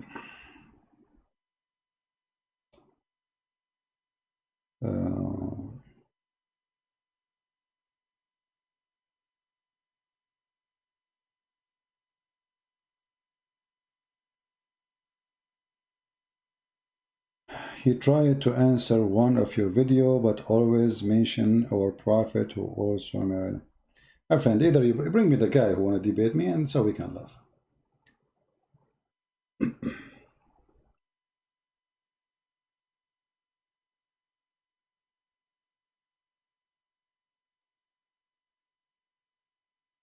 Any Muhammadan?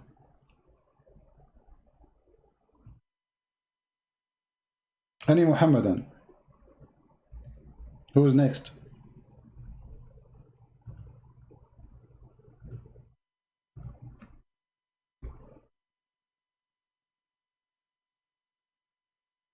Anyone?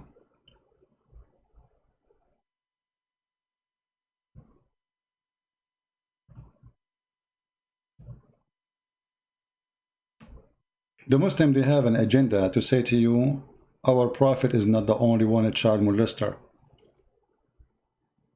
That is a very stupid argument. Because still your Prophet is a child molester. He's the only one or not. And all your calculation is funny and we laugh at it. The same as the calculation they do to say that Aisha, she was 18 when Muhammad married her. They do the same game.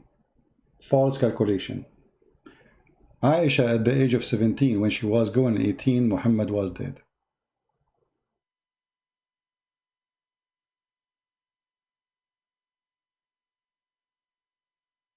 Any Muhammadan?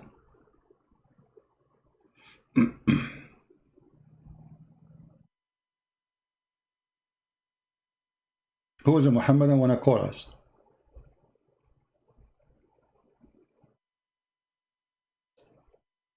Who's next?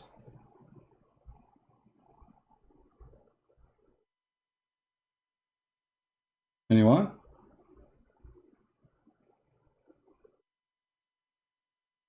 What happened to the guy? His name is Fajr.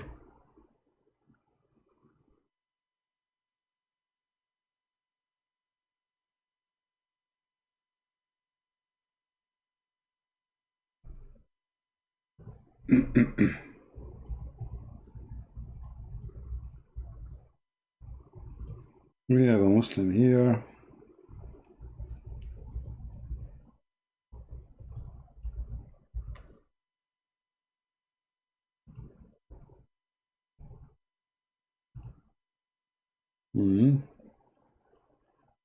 All right. You have a Muslim, he wanna speak to me in private and look like he is almost leaving Islam. That's wonderful.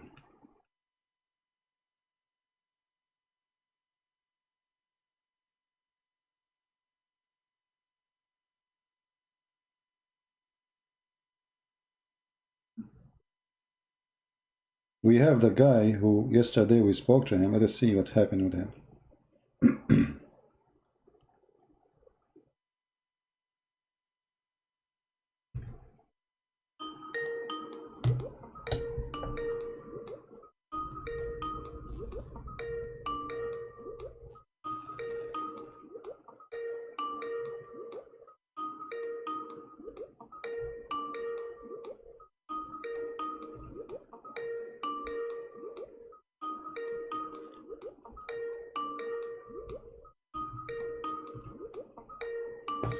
He's not answering.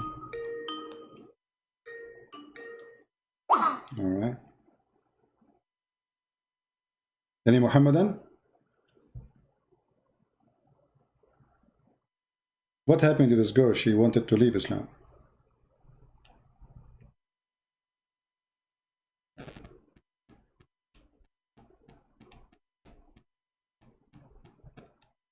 Let us see. I will text her.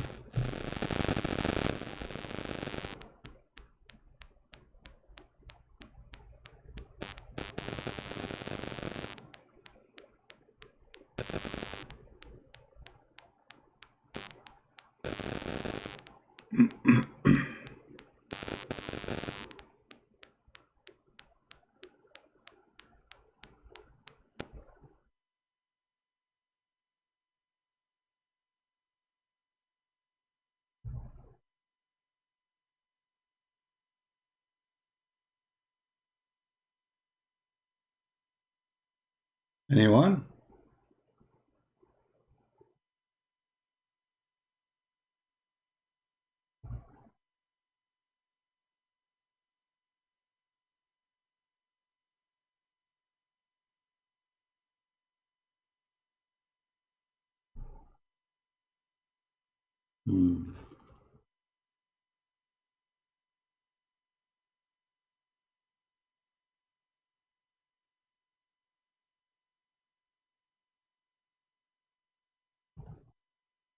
So what do you think, guys?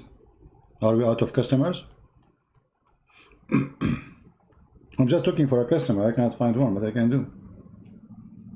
I feel like more, you know, I want more Muslims to leave Islam today, but you have to invite more people.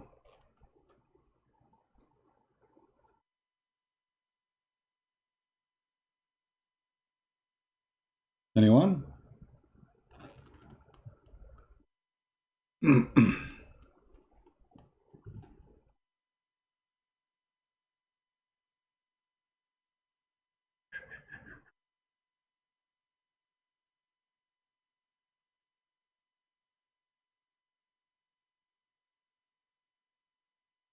The most stupid cult ever. Base their defenses based on three: lying about their prophet, lying about our prophets, lying about the mean of their religion. Nothing there is truthful. I cannot find one Muslim can be truthful with me about anything. The second he became a truthful, he leaves Islam.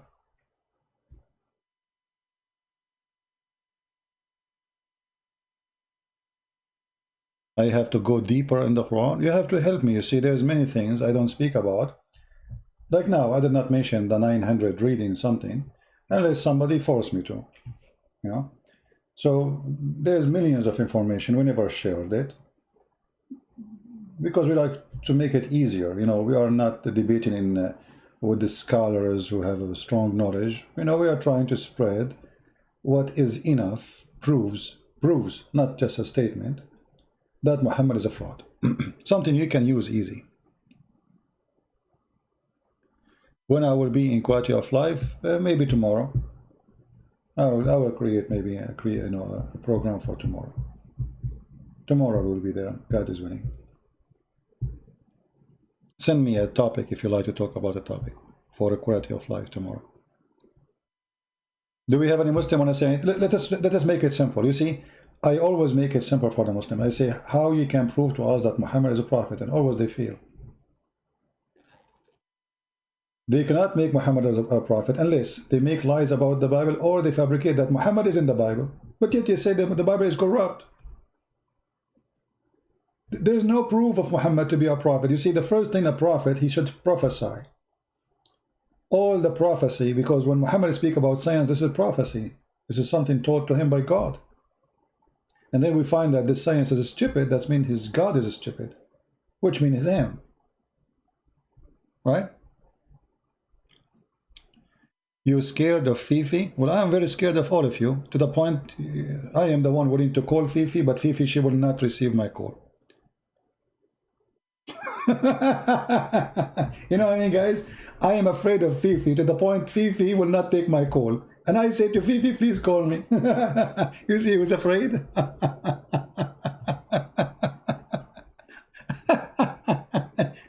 Give me the Skype of Fifi and I will call her right now. Abdul, can you give me the Skype of Fifi so I will call her right now in front of you? I will put it in the screen.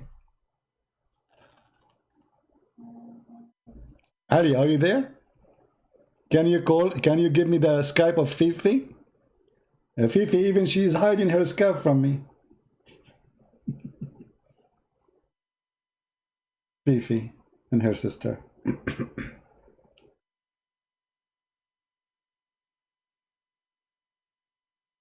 We are afraid from you, my friend. For sure, you are a hero. All of you. Mimi, he promised the Muslim to debate me. We called him. Did you say that? Hang up on him. Where is the debate? Yeah, I said that. Suckle me. Coward. He cut the video of his sister was saying very filthy things about Jesus. Coward, the video editor. He do video editing for everybody. He's like Muhammad. Quran is the editing book of the Bible.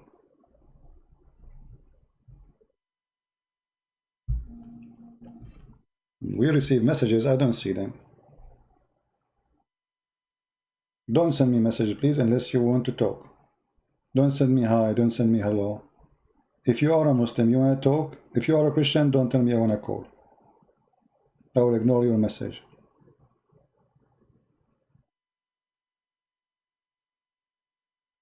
Any Muslim?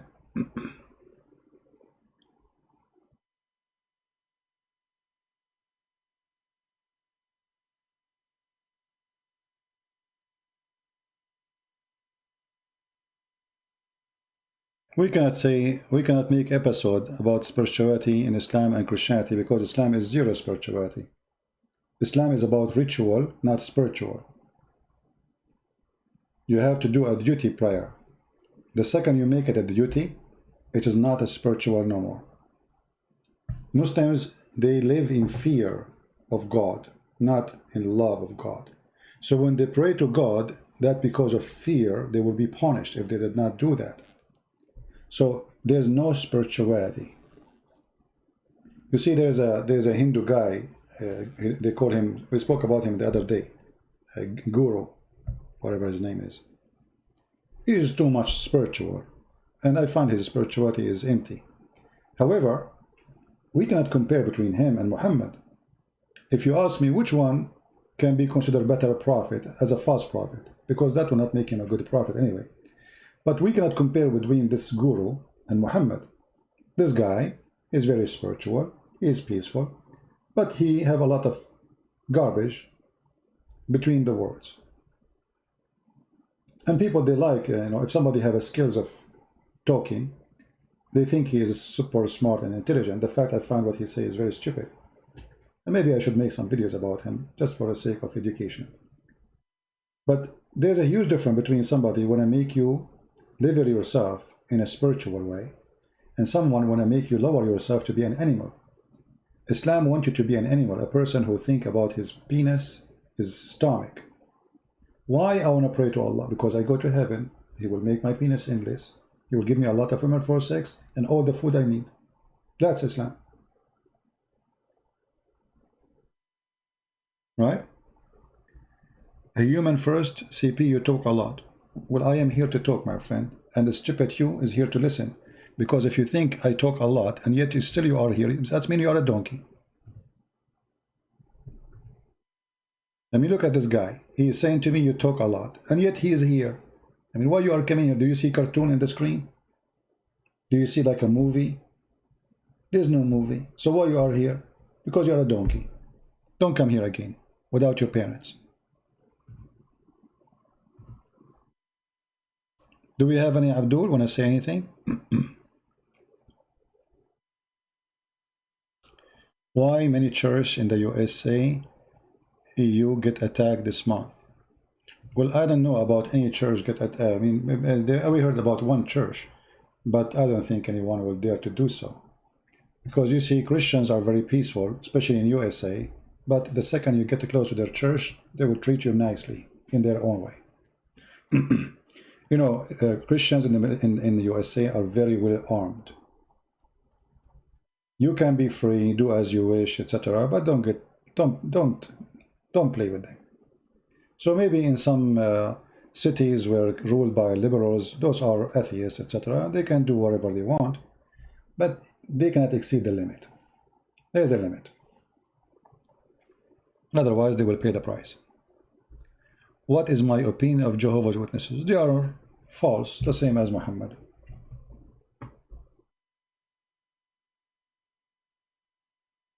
They are false.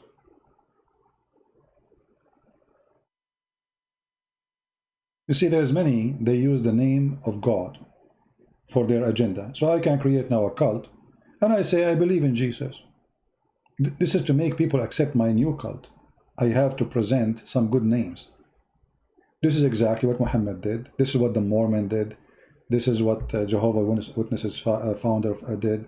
So in order to extend your octopus hands and have some naive fool people to believe in you, you have to come with something is accepted. As an example, if I am in India and I want the Hindu to believe in a new cult I want to create, I have to give them good names and good belief they have from the previous belief they have. So I will not go and attack, let us say, their belief. I will say, I believe in what you believe. But I will add some spice to what they believe and make a new cult out of it.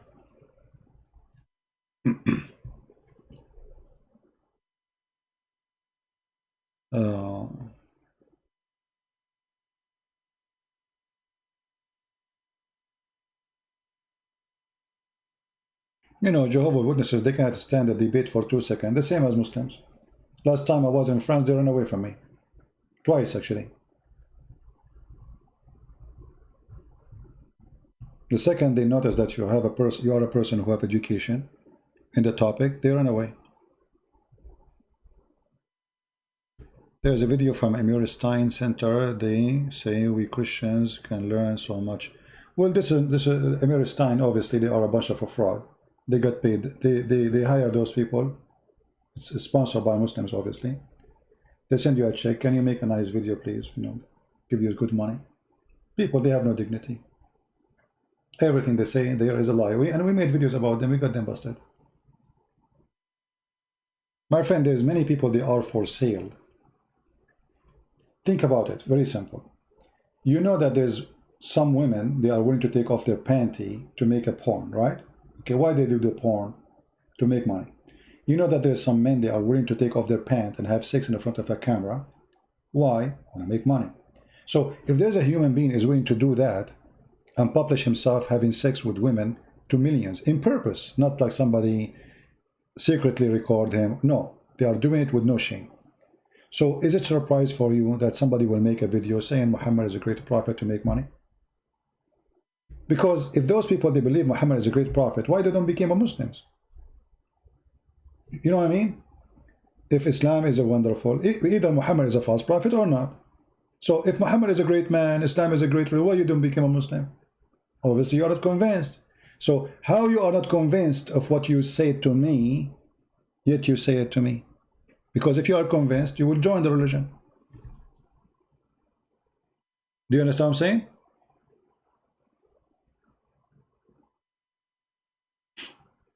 If you are convinced that this is a good religion, why you are not part of it? So either Muhammad is a liar, that's why you did not join them, or Muhammad is truthful, and then you join them. But you say Muhammad is a greater prophet, but you don't join him to believe in him. Well, according to Muhammad, you will go to hell. According to Muhammad, those who make the video saying Muhammad is a great prophet, he will go to hell because he did not say Shahada. Stupidity. Do we have any Abdul? Any Muhammadan want to call me, say something? Why you don't become a priest? Who said I want to become a priest? And why I need to become a priest? The Lord, our Lord, the Messiah, he says, go and teach and preach the whole world. He did not say go and be priest. Priest is a profession. Let us say those are the protector of the gospels, want to make it, you know, for me, if I'm a priest, just to tell you what being a priest would do to me, I cannot be down to earth saying what I say to you. I use the word panties. I use the word vagina. If I am a priest, I have to speak in different language. I cannot use this. And then that will make me limited in explaining to people the truth. The position you go with will make you cannot go in a holy ship and speak about the shit of Muhammad, excuse my language. You are in the wrong place. My mission is to expose the garbage of Muhammad. So I cannot bring the garbage of Muhammad to the holy ship of a Christ.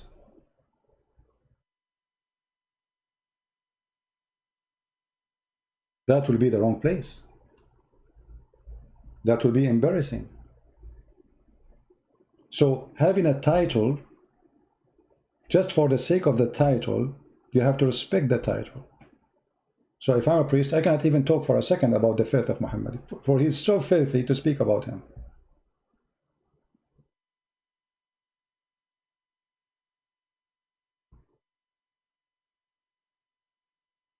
So I prefer to be who I am. And who said to me, who said to you, like, I fit to be a priest? Because a priest, he should be fit for that position. You know? I don't fit in any way, in any mean. I'm a soldier, I'm a warrior. I'm a person who say things as it is. I don't care what people say. Priests, you have to be careful because people, they will be all over him, whatever he say. You remember the guy who was a Protestant church priest? He said Islam from the devil. The cameras, you know, CNN, Fox, they made the guy a devilish. The guy is saying the truth. But just because he's a priest, you know. And the funny, the Muslim, they post picture of him in McDonald's and they say the punishment of Allah. Look what happened to him after he insulted the Prophet. The guy was volunteering with his church to work in McDonald's for free. They made it that he's working in McDonald's.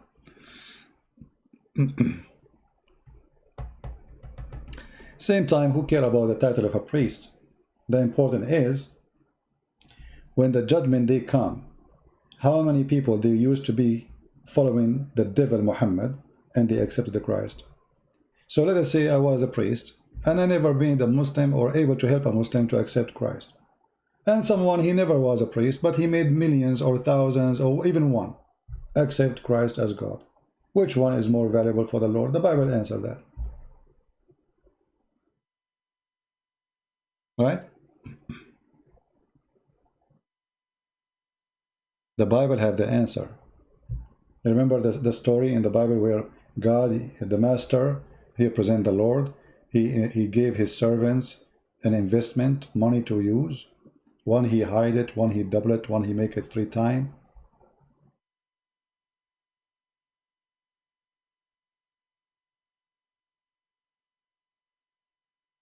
Did you just say it? You are, we are warrior? Yes, I am a warrior. I'm a warrior of Christ. What's wrong with that? And I'm a soldier too. I was in the army. What's wrong with that? You don't like it?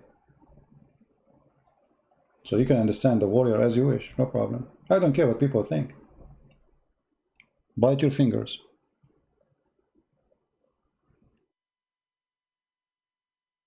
When I will go live again with David Wood and Sam Shamoun, why you need to give me? Why you need to go live with David Wood and Sam Shamoun?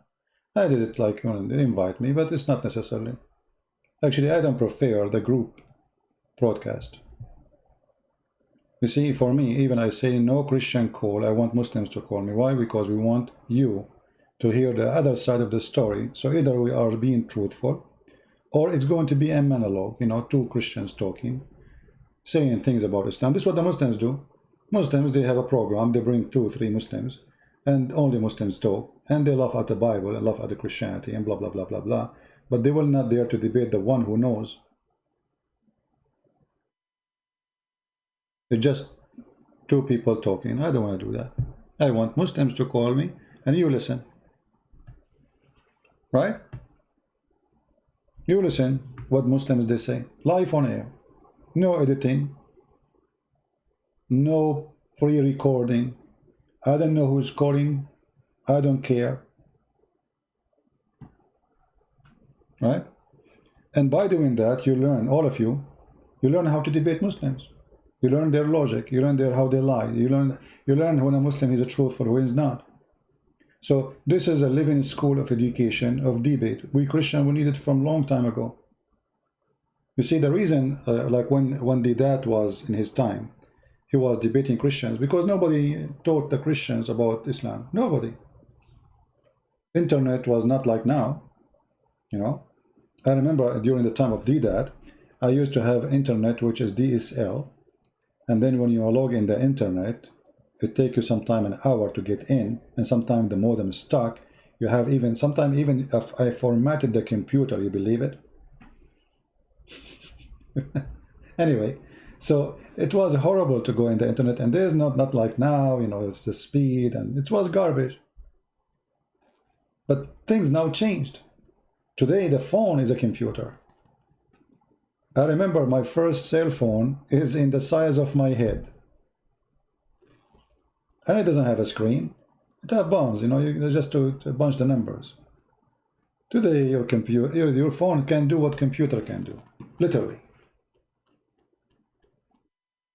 So Christians, they did not get the opportunity to receive the education for 2 reasons.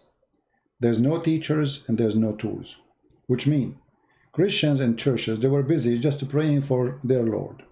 They never mention Islam. Until now, most of the churches, they never mention any other cults. So Christian, he go to the church, he learned nothing about other cults. So when he faced the other cults, he will be confused how to answer them. They come with sometimes serious questions. And he never learned from his priest anything. All what he learned, pray to Jesus, worship Jesus, wave your hand to Jesus, we pray to you. That's it. Thank you very much. But this is not the church. All the life of a Christ in this earth was about education, teaching, not just praying, not only just about being moral, good person.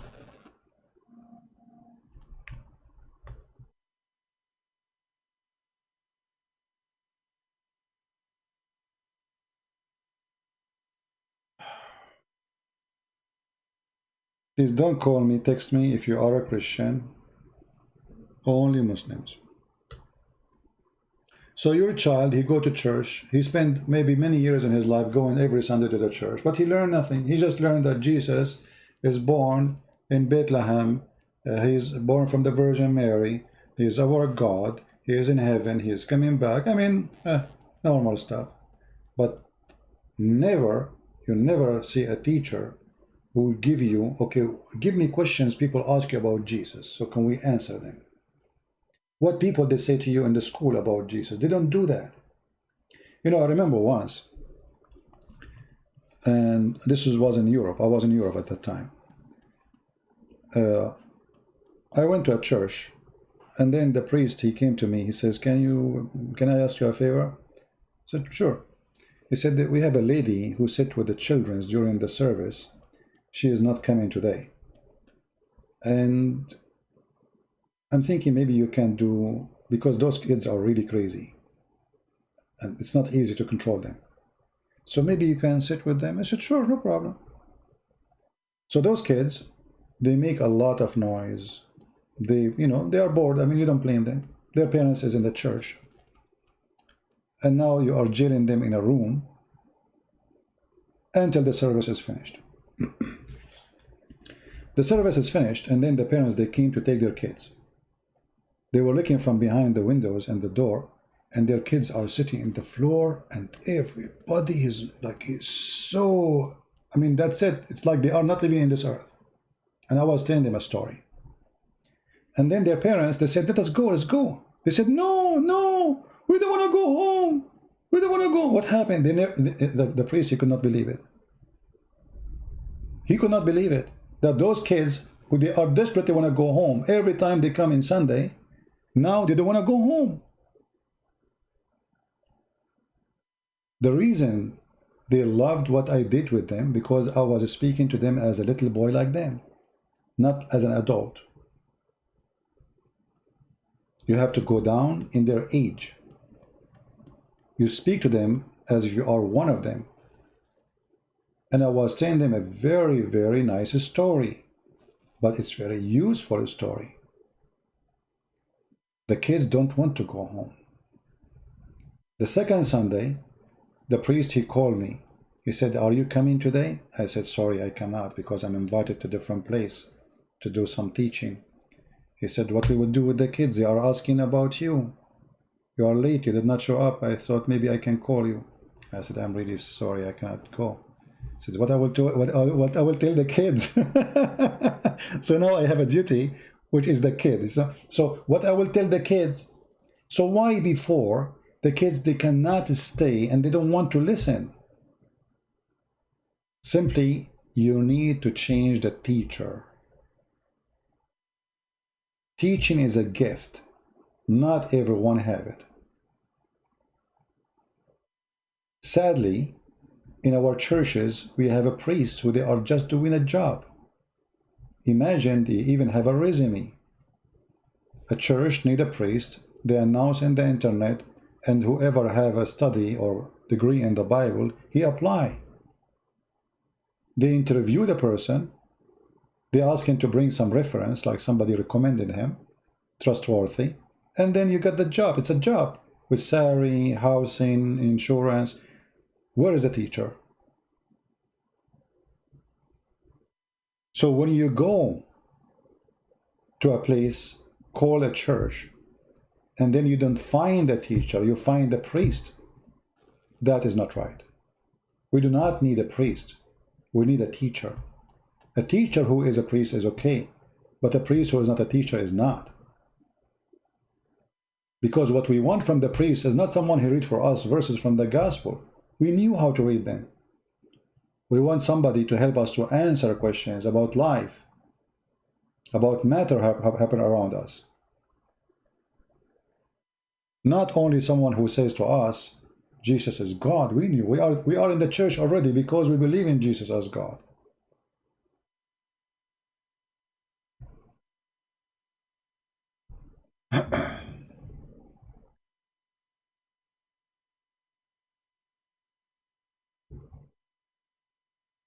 Well, Eva, your daughter was dating a Muslim. You see, this is the problem, and the problem too. Christian children, they grow up, and then she became a female, growing woman, and then she don't know that Islam is evil. Just she met a Muslim. But is it right to date a Muslim? Because you see, when you say, okay, you want to marry him? You marry a person who believes in everything opposing Christianity, and he believes even that his God ordered them to kill the Christians. So it's not the fault of your daughter. This is the fault of the parents who did not teach their children until it's too late, maybe.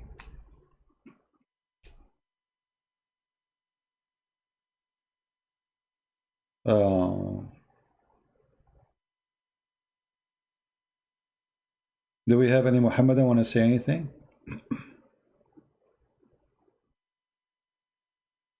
And by the way, it's forbidden for us as a Christians to marry from non-believers.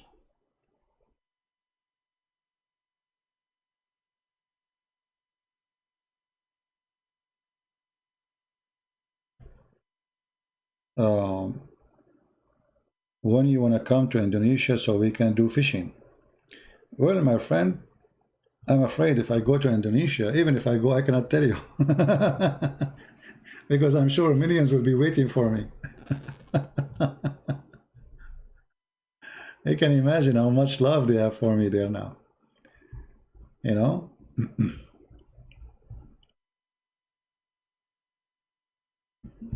But still I can go. They don't know how I look like. They don't know my name. The only thing is about me is difficult is my voice.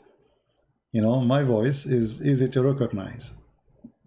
I don't have a normal voice. I mean, it's kind of unique, different, easy to recognize. But God is good, and we go everywhere. Why not? And sooner or later, I will be in Indonesia, don't worry.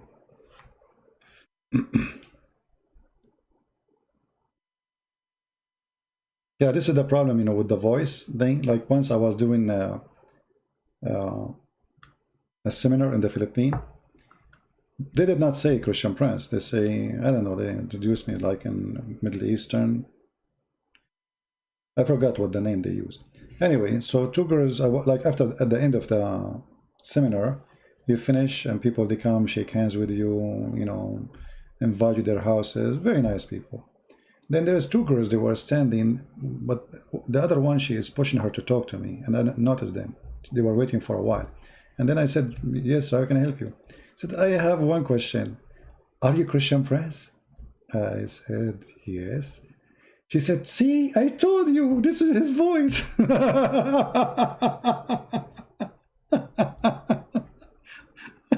You should see how they jump, because both of them, they were arguing, is it him or not, you know? So she said, I just have a question. I don't know if you can answer it, please. I said, what? I said, are you Christian Prince? I look, said, yeah. And you should see how they jump. Yeah, it was funny. And then the one, there was one next to them. He heard her saying, are you Christian Prince? And he said to me, really? Here we go. We can't keep it secret anymore. Really? Yeah, really. Actually, one of the most funny thing about doing seminars, when you go, because you know the way I speak, I'm very straightforward. I don't care what people say. So this guy, this minister, he wanna introduce me, but he want them to. I mean, he want them to get ready for what's coming. So he told them. He went in the stage. He said, "Today, the brother we have to teach us, he's very, very knowledgeable. Blah blah blah blah blah blah blah blah blah. But he is different. He say things as it is. Like the guy is struggling, really struggling to tell them that what you will hear is horrible." Because they are not used to it, you know. So he want to prepare them because you know they were afraid. That's like I use words nobody use usually. I mean, especially in a church. So they were afraid that when I am in the stage, I might say things I use usually in the internet. So the guy is struggling. The poor guy is trying to explain to them, like today, you know, our guest is not like normal guest. He is kind of like very straightforward. He don't do sugar coating. And I was saying, oh boy, those people will leave before we start, you know, like what he's doing. Just give me the microphone. Anyway, so after he finished, he gave me the microphone, and then the big hall, not only it became full, people they start texting and inviting more people. People they are in the windows, people are in the doors. People are the walkway is blocked. People sitting in the floor, and in the top of that, people they are sweating like crazy because they are laughing. And like, if you see how people they are laughing, you will not believe it. They were like dying from laughing. There's a guy, he fell in the chair. He fell in the chair. He's big. It's a plastic chair, you know, like those chairs. The place where we're doing the thing, it was a stadium for basketball. Big, actually, huge. So all the chairs is in the middle, and then there's the chairs for the stadium, you know, all is full. So the guy, he cannot hold himself from laughing. So he laughed and he fell down. And when he fell down, he opened his hands to stable himself before he fell down. But by doing that, he pushed all the people next to him in the floor too. It was hilarious. Yeah. So anyway, did you come to India before? No, I never been in India. No. I like to travel, but you know, not everywhere you can. If there is a record of this amazing event, actually, you know, the number one rule for my security, they ask people not to use their camera. But I think I have a recording in my computer. Let me see.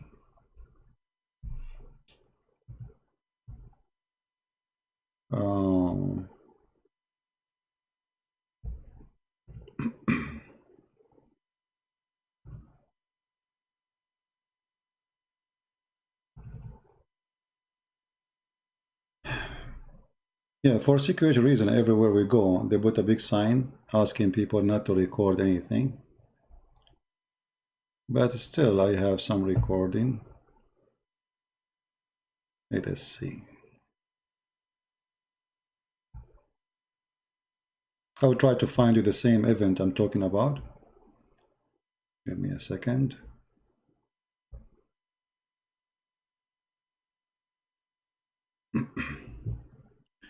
All right, maybe this one will do.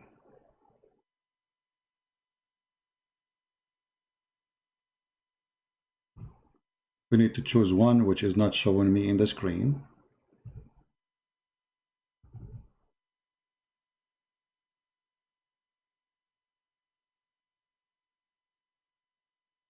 Right.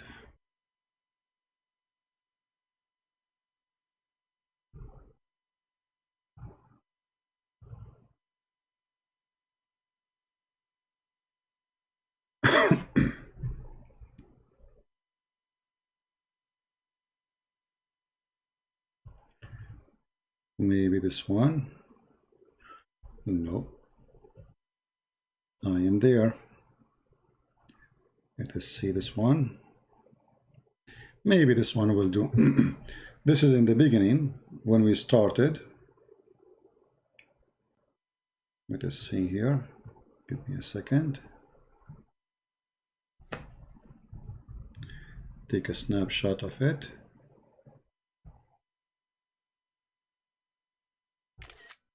All right.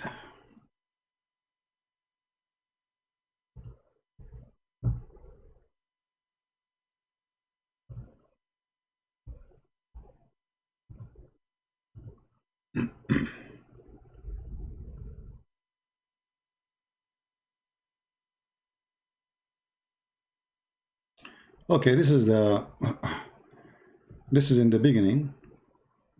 They did not, you know, like this is just before we start. Let us see, hold on.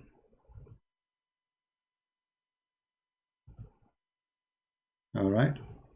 Now, people, they are from the area. I'm sure they will know which area is that.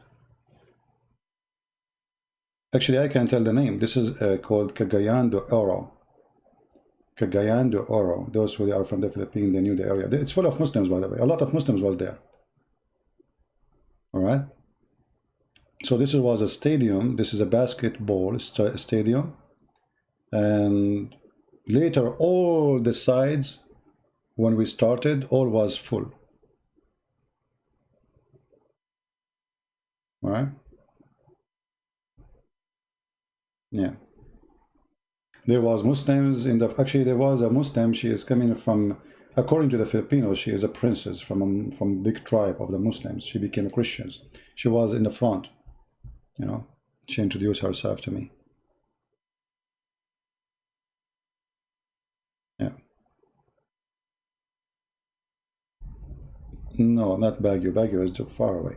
Cagayan de Oro, this is a Muslim area territory. If you remember the city where the Muslim, the ISIS, they control just 2 years ago, very close to it. Actually, when you go there, the airport is controlled by Muslims. They have a mosque in the airport. There's a flag of ISIS just not even 100 meters away from the airport. You believe it? The flag of ISIS in the highway, and the mosque next to it. Yeah. So anyway, no,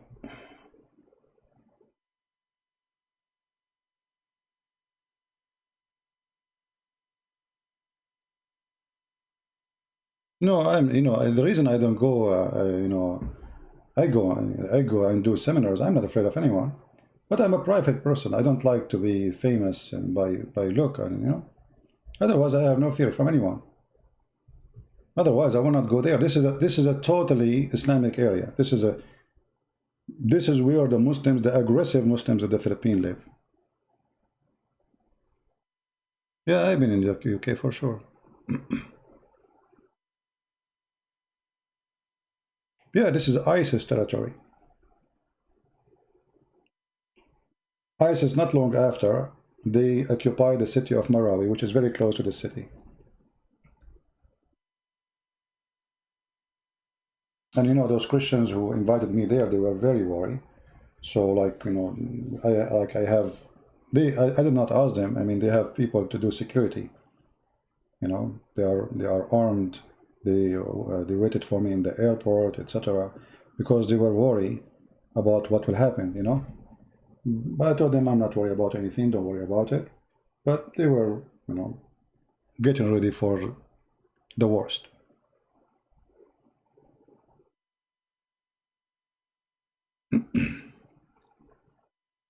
Anyway.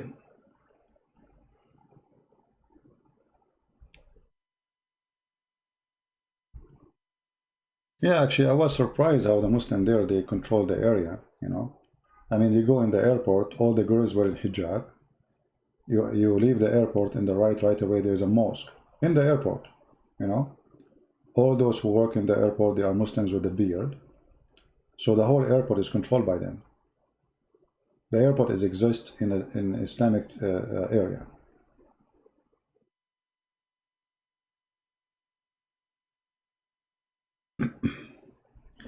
A Muslim, he want to call me. I don't know if it's we can take calls. I mean,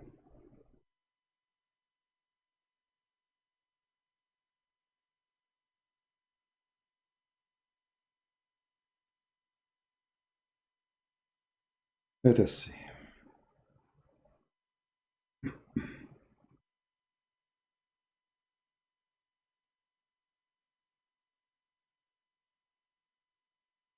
Where is the Muslim who wanna call me? What is your name in Skype, my friend?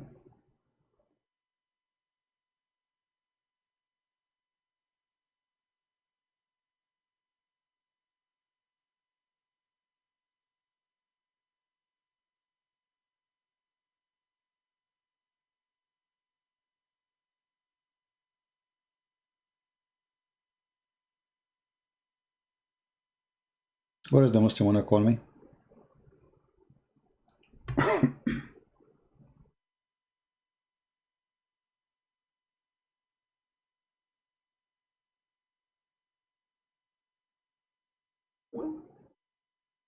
Okay.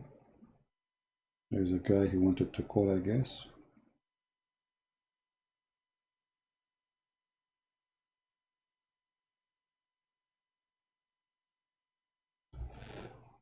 Hello? Hello? Are you there?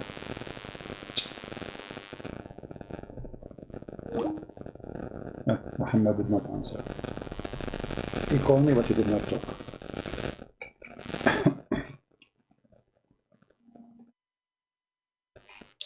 I said something, he did not back up my claim. Okay. Show us. Hello? Hello? Yes. Hello? Yes, my friend, you are live on air. What do you like to say? No, he is not answering. What we will do. Hello? Yeah, hello? Yes, you are live on air. What do you like to say? Go ahead. Hello? Hello, hello. Am I talking to CP? Yes, my friend, you are live on air. Hello? What do you like to say? Yes, you are with me. Yeah, I can barely hear you, that's why. So you hear me now? Hey, CP, how are you, man? I'm very fine. You are a Muslim, my friend? Hello? Yes, I hear you. Yes, my name is Muhammad. Yes, Muhammad. How I can help you, my friend? Yeah, okay, hey, listen. Alhamdulillah, Alhamdulillah. Listen, CP, the reason I'm calling you, one of my friends gave me your book. All right. And I'm actually halfway of the book right now. There are certain things that you are saying in the book that, I don't think you are bringing enough proof for that, because my believing, my understanding of Islam, we're all human beings, and Christians and Jews are also accepted. We should look at them like our brothers and sisters. Where it says that in the Quran? Where it says that you as a Muslim, you can look at the Christians and the Jews as a brothers. As I know, the Quran calls us as al-an'am, which means animals. Yeah, but the Quran said fight the infidel. He didn't say fight the Christian. He didn't say fight the Jew. No, he said fight the Christian and the Jews. Chapter 9. Chapter 9, verse number 29, speaks specifically about killing the Christians and the Jews. What? Hold on. Let me go to my Quran now. Yeah, chapter 9. Just give me 1 minute. 9, yeah? Chapter 9, yeah? Yeah, 29.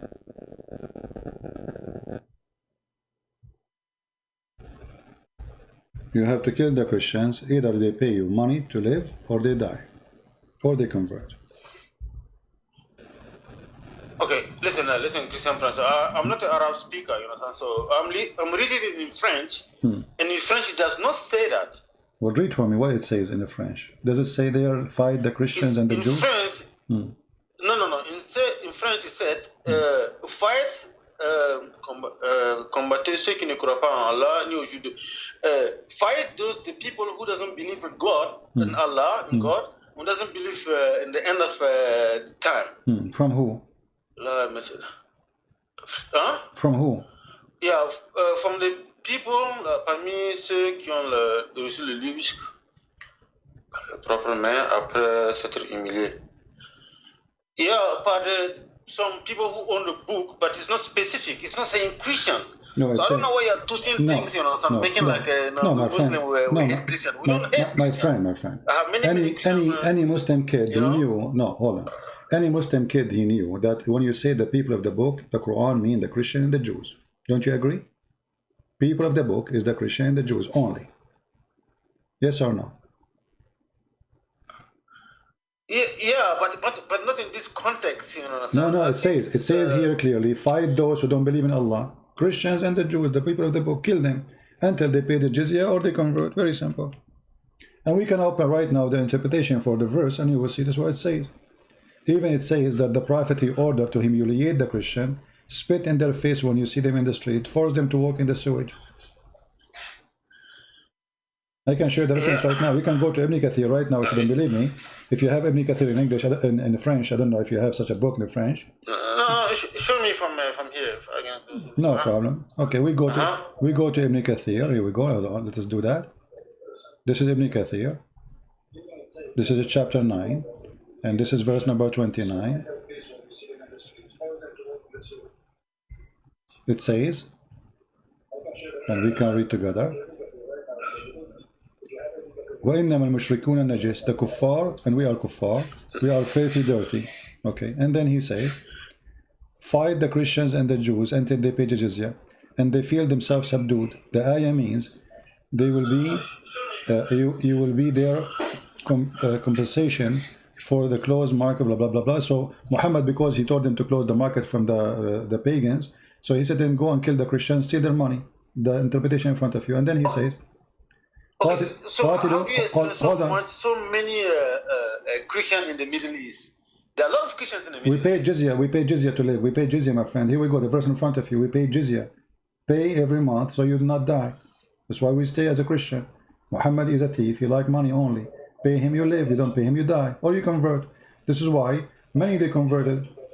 Many they converted. The one who cannot afford it, he could not handle it. He converted just to get rid of this. So the Quran not only order you to make me pay jizya or die, even you have to be humiliated. Read carefully. It says here, this is why the Prophet, until they pay the jizya, for they do not choose to embrace Islam, and yadin wahum saghirun, with willing and submission, and defeat. And then he says, and feel themselves subdued, disgraced, humiliated. Therefore, the Muslims are not allowed to honor the people of the Dhimma or elevate them above the Muslims, for they are miserable, disgraced, humiliated. Do you see it? And this is why the Prophet, recorded by Abu Huraira, he said that when don't initiate the salam to the Christian and the Jews if you meet them in the road, force them to the most narrow alley. The Christians been ordered, Muslims ordered, when they see a Christian in the road, they have to force him to walk in the sewage. And this is your Prophet saying that.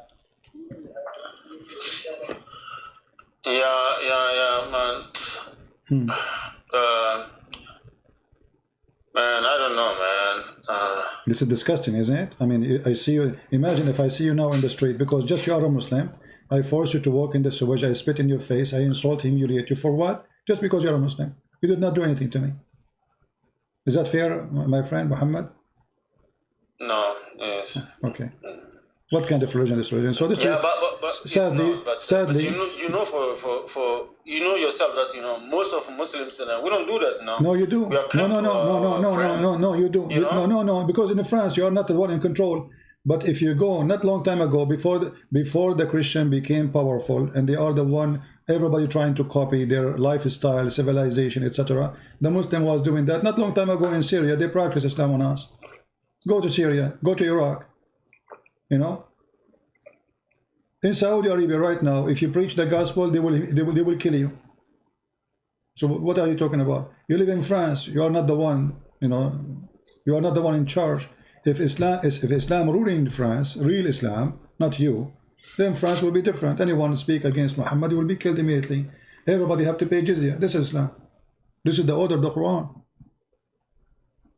This is not a hadith. This is not a statement of me or you. This is Allah's statement, and this is His Prophet explaining it. Yeah, listen, I hear what you're saying, you know, son. Listen, like I said, I'm reading your book halfway, you know. Many things you said that I actually never heard about it, you know. And I'm still reading, you know, so like the name of the Prophet Muhammad was Qatam. Yeah, I never hear something like this. Yeah, Muhammad is not a name, because even the Quran, what I know, even the Quran, my friend. Muhammad was one of the most kind person, you know. Someone who was that's a lie. That's a lie. That's a lie. How he can be kind? How he be kind? He kind. He rip a woman to pieces when she's alive. Her name is Qurfa. There's books. It's called Ghazawat al-Rasul, written by Muslims, not by me, about the invasion of the Prophet. See and go and see how he tortured people, how he put nails in their eyes, how he cut their fingers, he cut their hands just to enjoy torturing. Even the Quran says that. What are you talking about? Muhammad is a nice person. Is it nice to cut the fingers of your enemies? Is it nice to split a woman to pieces when she is over the age of 80 just because she refused Muhammad? Is it nice? Okay, somebody, let us say for the sake of argument, somebody who commit a crime. Commit a crime, is a criminal. Is it nice to put nails in his eyes, cut his hands, his feet, put him in the cross, let him die slowly? This is the nice Muhammad? No. Okay, well this is Quran. Oh, now it's done like now, yeah. This is Quran, so Muhammad is nice, but the Quran is not nice? That doesn't make sense. إنما جزاء الذين يحاربون الله ورسوله ويسعون في الأرض فسادا أن يقتلوا أو يصلبوا أو تقطع أيديهم وأرجلهم من خلاف. Chapter 5, verse number 33, read it. The punishment for those who wage war against Allah. What kind of war? Right now, according to Islam, I'm waging war. And the punishment for me, according to the Quran, is in chapter 5, verse number 33, to cut my hands, to cut my feet, to crucify me in the cross. Do you see it? This is the nice Muhammad. Where is the nice Muhammad? Jesus, he said, pray for them. Pray for your enemy. Love your enemy. Pray for them. Pray those who curse you. Muhammad, he says, those who wage war against Allah. How you wage war? By refusing Islam. Cut their hands, cut their feet, put them in the cross. This is the nice Muhammad. Yeah, because don't forget, you know, the Al-Quran, the Sunnah, they said, you know, everybody was born Muslim. And it's later that you change, your parents change. So my friend, I don't know how to explain this. My friend, this is a very stupid statement with my respect to you. I know you are just telling me what the Quran said or what Muhammad said. If everyone is born as a Muslim, and then he said that then his parents, they change him. This was the hadith, right? So how somebody convert to Islam later? This means Muhammad is a fraud again, because there's people who converted to Islam and their parents did not make them convert. The parents convert you according to him. So this is a very silly statement. Secondly, you are born as a Muslim. What does that mean? Okay, so those who live in the jungle in Brazil, they are Muslims now? They did not change anything. They are naked in the jungle. They are born Muslims. This is stupid. And even if you ask the Muslim what Muslim mean, he don't even know what Muslim mean. What Muslim mean? Tell me. Here we go. You are a Muslim. Do you know even what Muslim means? Submission to Allah. False. No way. No. That's false, my friend. Totally. That's false. That's false. The word Muslim is to surrender. It's an army statement of surrendering. Secondly, when you say surrender to Allah, you don't even know who's Allah. How you can surrender to a person you don't know him? Who is Allah? Allah is the greatest. Allah, you know. Listen. No, don't tell me. Listen. No, I'm listening. Who is Allah? You don't know. No. My friend Muhammad, you don't know. Allah Muhammad. No, you say to me, is God. Okay, who's Allah? I'm not asking you what he do for living. I'm asking you who's Allah. You don't know. God. Who said who's God? Muhammad. Okay, who is Allah? You don't know. Did Muhammad speak to Allah? No. Did Muhammad speak to Allah? Allah. Did Muhammad did what? Did Muhammad ever spoke to Allah? Yes, you know, where? Isra wal Miraj. He went to Allah. No, he did not speak to him.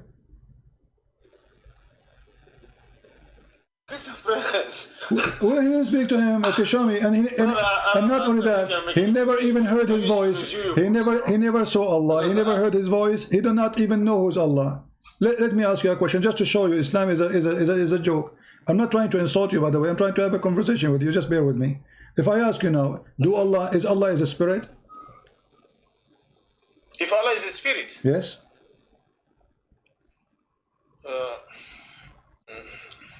No, Al-Quran don't say Allah is a spirit. Okay, so what? So who's Allah? Okay, let us go back to zero, guys. If Allah is not a spirit, okay, do Allah have a hand?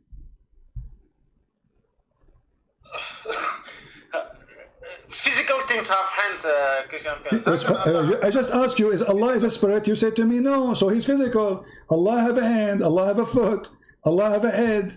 So he's physical. I asked you, is Allah is a spirit? You said no. So he is physical. He is not a spirit. Spirit don't have physics. Isn't it you who said to me, no? Listen. But you know, the Al-Quran or Sunnah never said, that Allah has a body. No, you are wrong. No, my friend. Here we go. Okay, here we go. Okay, now, my friend, you see, with my respect to you, you sound like a nice person. I welcome you to call me anytime, but you do not know your book. Thank you. You know, the Quran is stated clearly, not only Allah, he have hands and foot, he have two hands. Like as an example, chapter 2, verse number 27, verse number 63. It says, Allah have two hands, you know. And if you go right now... Yeah, just give me a minute. You said chapter 2? Yeah. Al-Baqarah. Actually, you know, there's many verses, but let us go... No, we go to verse number... Let us see.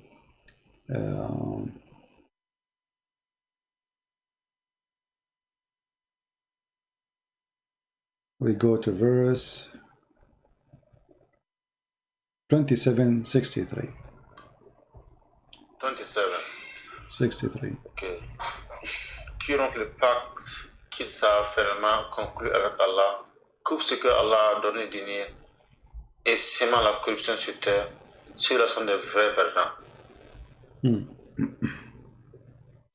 Is it 26 and 27 or just 27?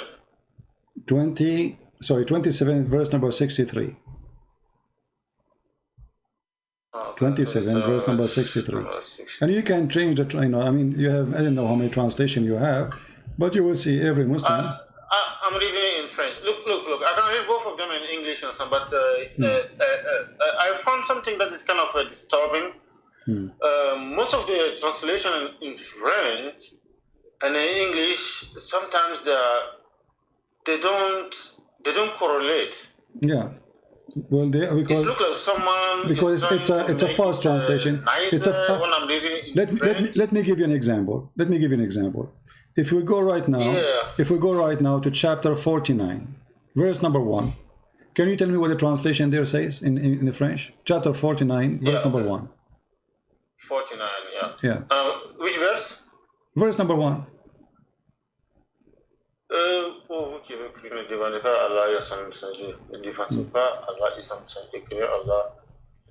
He said, you who believe, yeah.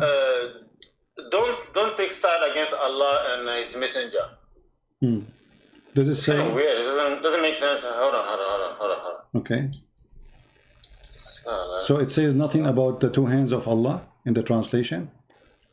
No. Okay. Well, here, let us see. Let me show you. I'm going to choose translation. I will choose all the Muslim translation for the same verse. Here we go. This is a Muslim website, you know, and you will see the hilarious translation, which is absolutely a lie, all over the place. Each one of them, he give us different translation for the same verse, and you will not find few of them. They say the word that Allah he have two hands.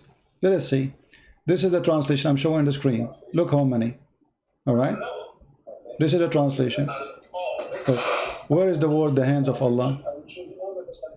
Read. This is here. Dr. Ghali says, literally between the two hands of Allah. Do you see it in the screen? Do you see it? Mute YouTube, please. Yeah. Okay. How come this translation? He's a Muslim, Dr. Muhammad Ghali. Why he is saying literally between the two hands of Allah, and then the rest of the translation they did not put the hands of Allah? What happened? Where's the word of hands of Allah is gone? It's gone. Look, all the translation. I choose all the translation in the page. Only one, Dr. Ghali, is saying the truth between the two hands of Allah.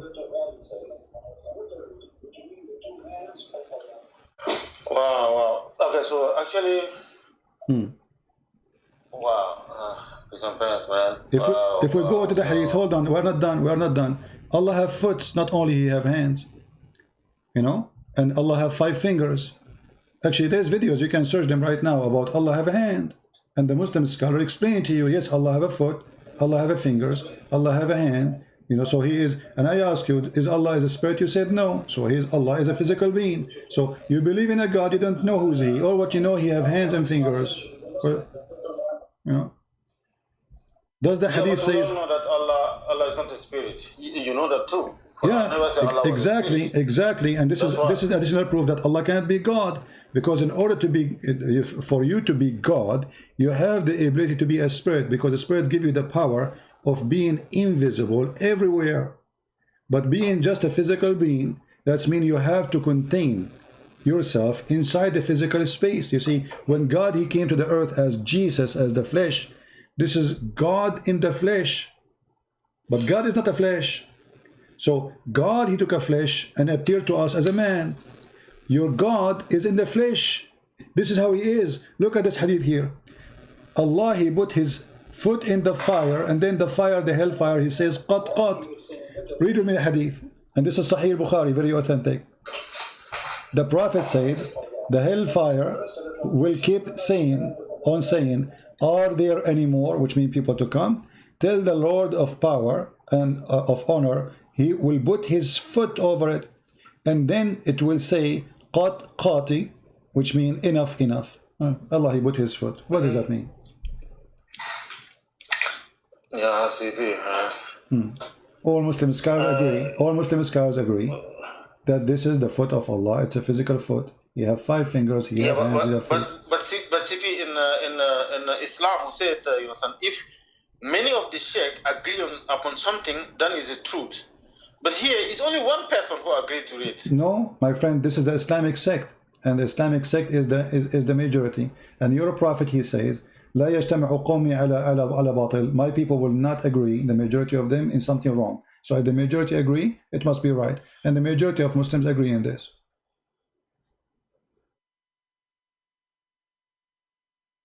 Yeah, man.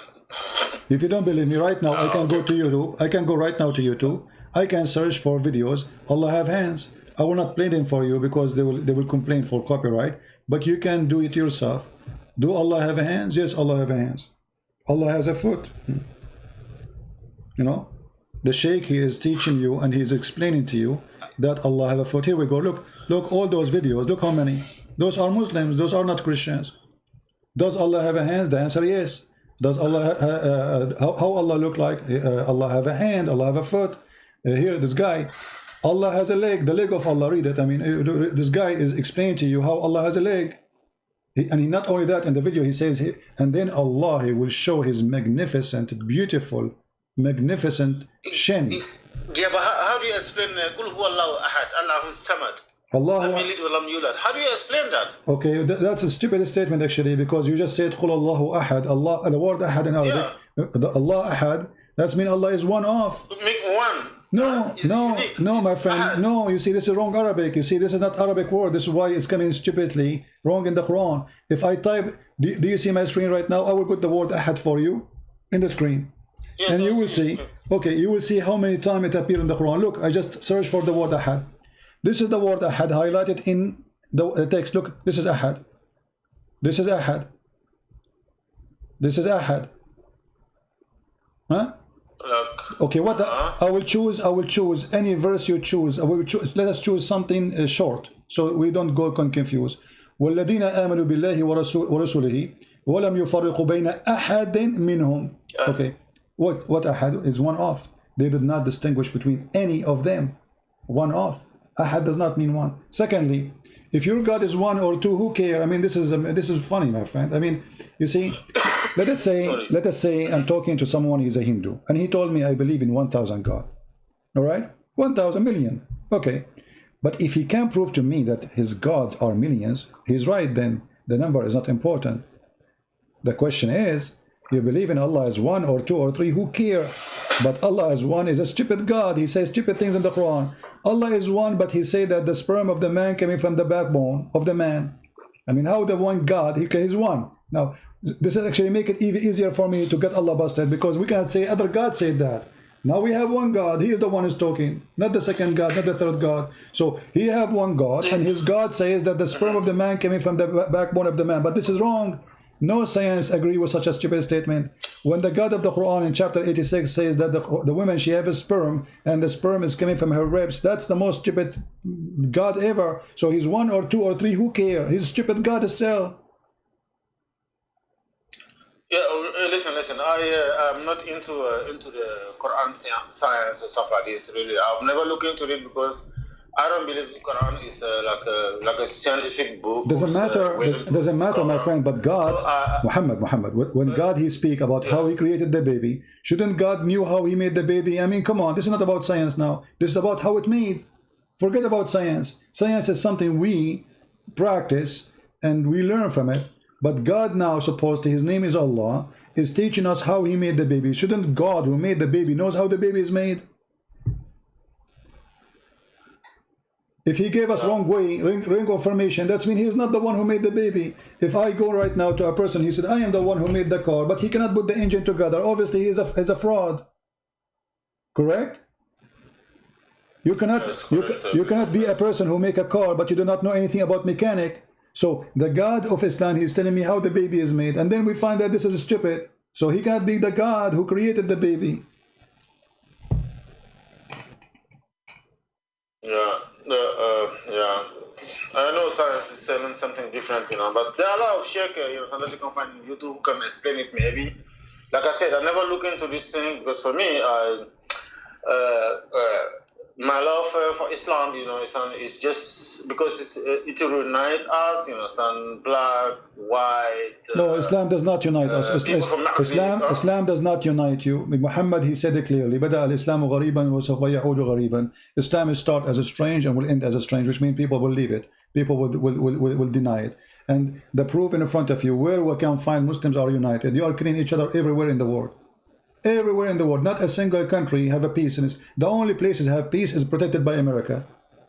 America go out like Emirat, Qatar, Bahrain. The American leave. Listen, in France, we have a lot of respect with each other. I'm black African actually. My friend, okay, you are a black African. Okay, hold on, my friend. From Morocco, from Algeria. No, but okay, go right now and search how they treat you as a black person in Morocco, in Tunisia, in Libya. They treat you, with my respect to you, in a very ugly, disgusting way. Don't listen to me. Go right now, search in Google.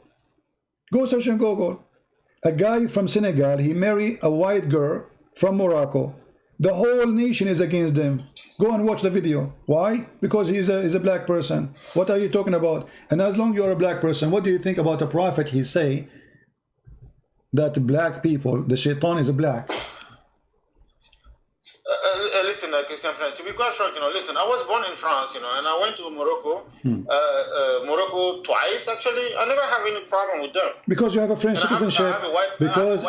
Because you have a French citizenship. If you live there as a citizen from different country, go if you are from Eritrea or Ethiopia and see what they will do with you. But because you are protected, you are French. Go and work there if you are a person who is not from France and see how they will deal with you. Go and ask for a woman to marry you from there. Let us see what will happen. And now, let us not to change the topic. Muhammad, he said the black dog is the devil. Do you agree with him? No, why? How? Dog is an animal. Okay. Rasulullah sallallahu alaihi wasallam would never say something like this. All right. See, Christian friend, that's the thing. That's why when I'm reading your book now, I'm halfway, and I'm getting angry. Okay, but I'm showing you the reference, my friend, and now you just said the prophet, he never says such a thing that I showed you on the screen. So you get angry, no problem. That's a good thing. I want you to get angry, actually, so you can search it and read it and find it if it's true or not. If a Christian prince is lying, laugh at the Christian prince, spit in his face. But I'm not lying. Here we go. This is the hadith. This is on Sahih Bukhari. So did I lie? No. This is Sahih Muslim. Did I lie? No. It's in front of us on the screen. Here we go. Let us show you. All those are Sahih hadith.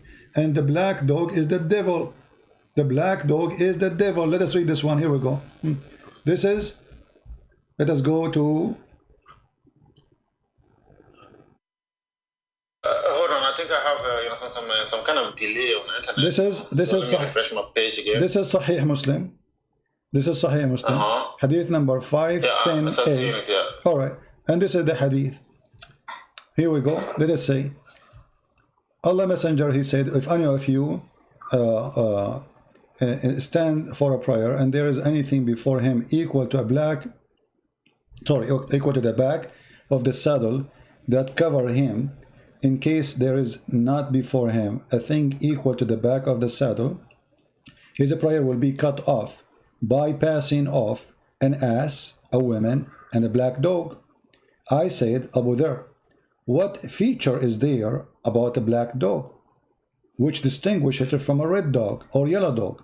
So this is the narrator, Abu Dharr, is being asked, because he is the one reporting the hadith and is a very, very trustworthy companion. He said, oh the son of my brother, I asked the messenger of Allah the same as you asked me, which means what distinguishes the black dog from the yellow dog or red dog? He said the black dog is the devil. What do you think? And you are the one who just said this can't be true. Why the black dog is a devil? Well, you tell me. I don't know. You are the Muslim, not me. It doesn't make sense. Doesn't make sense. I agree with you. This is disgusting. This just because he's black, he's the devil. Obviously, they ask him what is different between white dog and yellow dog. I mean, why? What the different? What distinguish? Here, read with me. Oh, Abu Dharr. An animal is an animal. Exactly. What distinguish? What is the feature? Is there in a black dog which distinguishes it from a red dog or yellow dog? I mean, even the guy, he was black? Just because he's black. See, they are talking only about colors. They are not talking about a certain dog. He was bad, vicious, maybe, because some dogs can be, evil, right? But yeah. The only difference between them, he's talking only about a black dog. He did not talk about a dog in front of him. It's any of those things can disturb your prayer. A woman, a donkey, and a dog. And imagine, my friend, you're a prophet. He put your mother, with my respect to her, equal to a dog and a donkey. I mean, how in the world this can be true? So not only discriminating even animals because of their color, consider them the devil just because he is a black. So if Muhammad, he think that the dog is the devil just because of his color, that means the devil is a black anyway, according to him. Do you agree? No, of course not. I'm not the devil. I'm a nice No, person. I'm not saying you. I'm not saying that. Muhammad saying that. Don't take me wrong. Yeah, but I'm saying, you understand that, listen, being black cannot say that, no, you're a bad person. Come on, please. You know and I know. What I And know. I've never seen something like this before in my life, man. Doesn't matter, my friend. I'm showing it to you on the screen. If you don't see it before, now you see it. You have to be honest. You are the man. You see, I respect you that you are a man with dignity and you will not accept such a garbage. Do you accept this? No, listen, I'm 37 years old. 37 years I've been Muslim.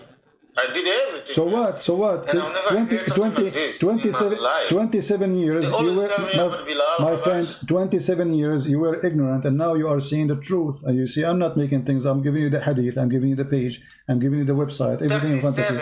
37. 37, no, wonderful. Even this is more, okay, 37, you are a growing man. So 37 years of your life, you never saw this. Thank God, finally you saw it. So now what you can do about it? You will stay a Muslim following this garbage? A person considered even animals just because they are black, devil. Do you know that Muhammad, he said the most human being Allah he hate is a black person? No, subhanallah. Subhanallah. Okay, here we go. Subhanallah. Let I us- never heard something like this. All right. Listen, Prince, man, now you're pushing me, man. I'm not pushing you, my friend. I'm not. Yeah, you're making me angry, man. You're okay. doing something that I never heard in my life. I'm 37 years old, man. Okay, How so the hell, man? I've been in this religion for all my life, all my family, everybody. all right, but okay. So do you accept what Muhammad's saying? I am making you angry, and I'm happy I'm making you angry because that's mean you are seeing the truth. The truth is making you angry. I'm so happy for you. So do you accept that a black man is the most person Allah he hate? Why? We're all people. You tell me why Allah the I'm most telling person. you, we're all people. How can Allah, choose the black man and to hate? What have we done to him? My friend, We haven't done nothing to him. I am the one is asking the question. You are the So- Muslim. You are the. Yeah, but I'm answering you, son. No, I'm really getting angry, son. come on, man. Because of my skin color, I'm a bad person? Well, Christian Prince, come on, man. Okay, I'm not the one saying that. Your prophet saying that. Why you are blaming me? Here we go, the hadith in front of you. And this is Sahih. This is Sahih Muslim. Read it. The most person Allah He hate is a black person. Let me wait for you on the screen. So you get angry. Okay, what I can do? I mean, I can. You want me to change the statement of your prophet? This is your prophet saying that. The most person Allah He hate. The most Allah among the creation of Allah. The most person Allah He hate is a black man. Do you see it? Are you looking at it? Okay. So who is the one who said that? You say you are making me angry. I'm just showing you what your prophet said. And here we go. This is the reference as it is from Sahih Muslim, hadith number 1066G. Sahih hadith, very authentic. Just a minute. Let me put it. Baby, I'm in a conversation, yeah? Please. Sorry, my wife was coming here. No problem. I have to leave. No problem. I'm talking. I'm angry, actually. I don't want to put it on her. Yeah, go ahead. It says Sahih Muslim, yeah? Sahih Muslim, hadith number 1066G. And I'm showing it to you on the screen. Read it. It's in the screen.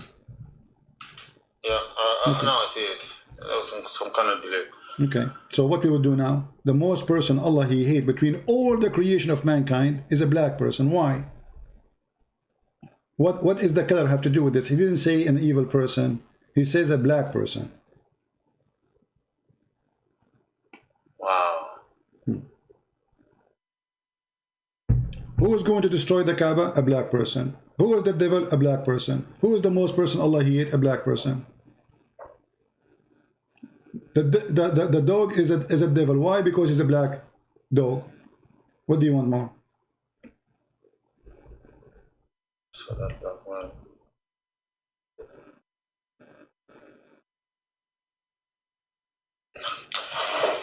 Do you know tomorrow, inshallah, I'm going to go see my sheikh. I'm 100% sure you're going to tell me this was abrogated. My friend, what? Hold on. This is what abrogated. This is Allah He hate. He hate. Allah abrogate His hate now. Even hate He abrogate. Come on, Muhammad, you are smarter than this. You see, I'm speaking to a grown man. He's 37 years old. What abrogate? Abrogate is about Allah, decision of punishment, etc. This is Allah He hate. The most person Allah He hate. Already the person exists. Is a black man.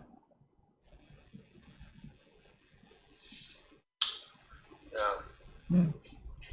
Muhammad, he said, وَقْتُلُوا كُلَّ أَسْوَدٍ بَهِيمٍ. Kill every pure black animal.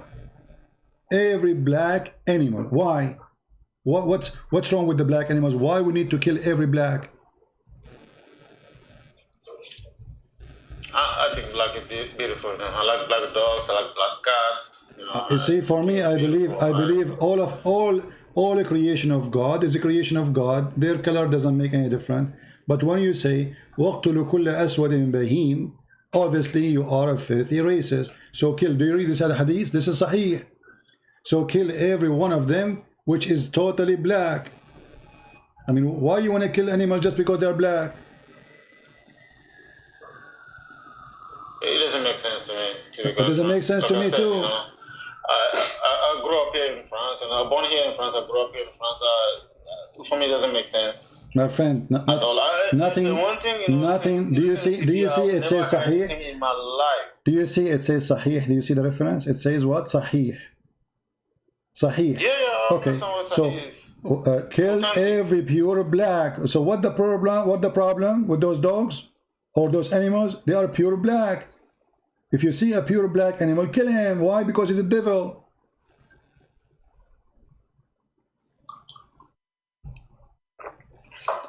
Yeah. Okay. Listen, I don't think some black make you devil, but. So what you would do now? You would stay as a Muslim after you heard all of this. You call me. I explained to you. I showed you. Do you accept this cult? Do you still consider yourself a Muslim? Be honest. I'm having some doubt now, and I'm gonna be honest. That's why I wanted to call you. Okay. So what? I actually wanted to refute you, to tell you that you're wrong we Muslims were very nice people. We love each other. Black, white. I see in France here, you know. Yeah. Anytime we go to Juma, you know, we're all brothers and sisters. I never heard about something like that about black people. No problem. So my friend, what we will do now was after we learn the truth.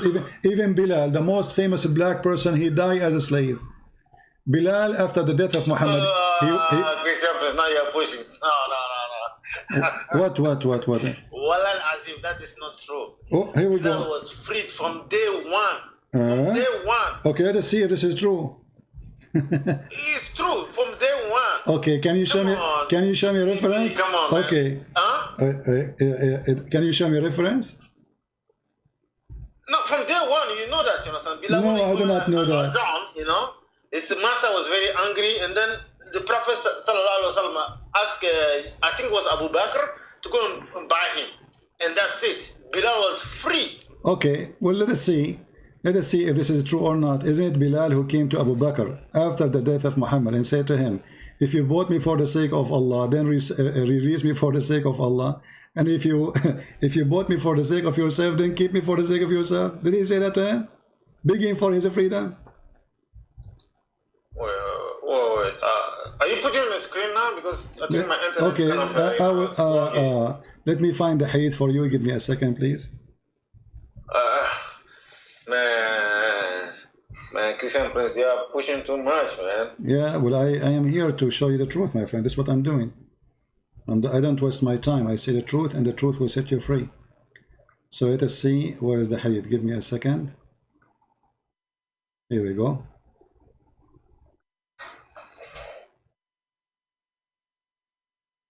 SubhanAllah. That's impossible, Christian Prince, man. I never heard something like this, man. I'm 37 years old, man. I'm not a child, man. All my life, man. All my life, I've never heard something like this, man. It's either you're a liar or you're just trying to trick me. Well, I see I'm showing reference. Let us see if I can show you the hadith. Yeah, I'm sure you're not gonna find any hadiths like this, you understand? Sublime, Christian Prince. I actually nearly believe you, man. Now you're telling me something that's not true. Okay. But you know, Christian Prince has been busted today. Yeah. I'm getting busted. Alhamdulillah. How you did not bust me anything, but you agreed with me actually. I just did, man. What you said is not true. Okay. Come on, man. I'm 37 years old, man. How old are you, man? How old are you? I'm very old. I'm born before Muhammad, before Allah. Yeah. No, that's not true. Muhammad was born before Adam. Let us see. Let me get you the hadith.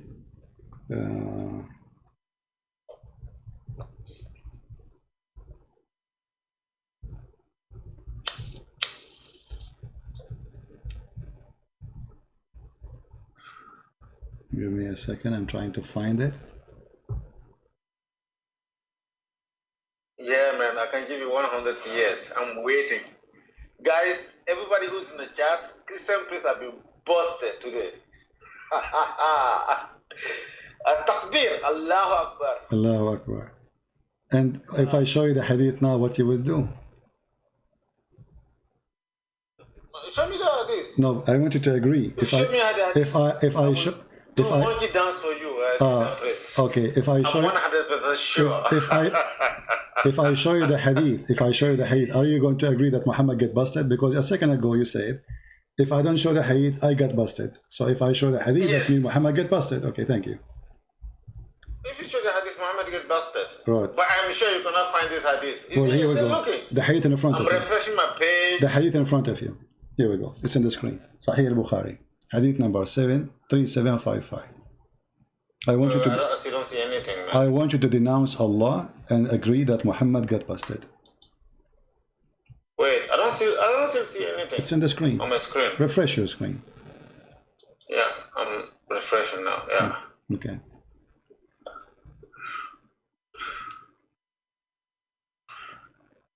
Bilal said to Abu Bakr, Ishihaf.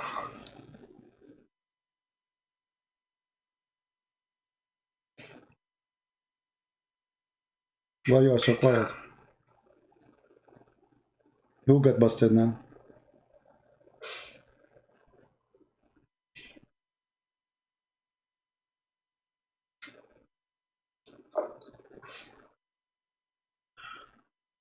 What happened, Muhammad? I was busted 2 seconds ago. And you agreed if I show you the hadith, Muhammad get busted. Say it then. Say Muhammad get busted. The poor guy is begging for his freedom. Muhammad is dead. Muhammad never freed him all his life. After his death, after all what he did, he became so old. And yet they are still, he is a slave, and he cannot take it no more. If you bought me for the sake of Allah, then release me, hypocrite. Is this Sahih? It's Sahih Bukhari. It says Sahih Bukhari, hadith number 3755. I mean, how Sahih it can be more than Al-Bukhari?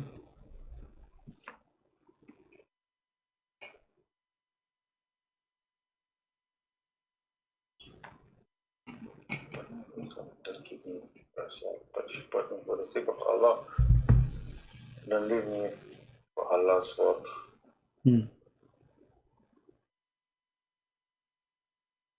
So what do you think? Do you like to be Bilal, the slave of Muhammad?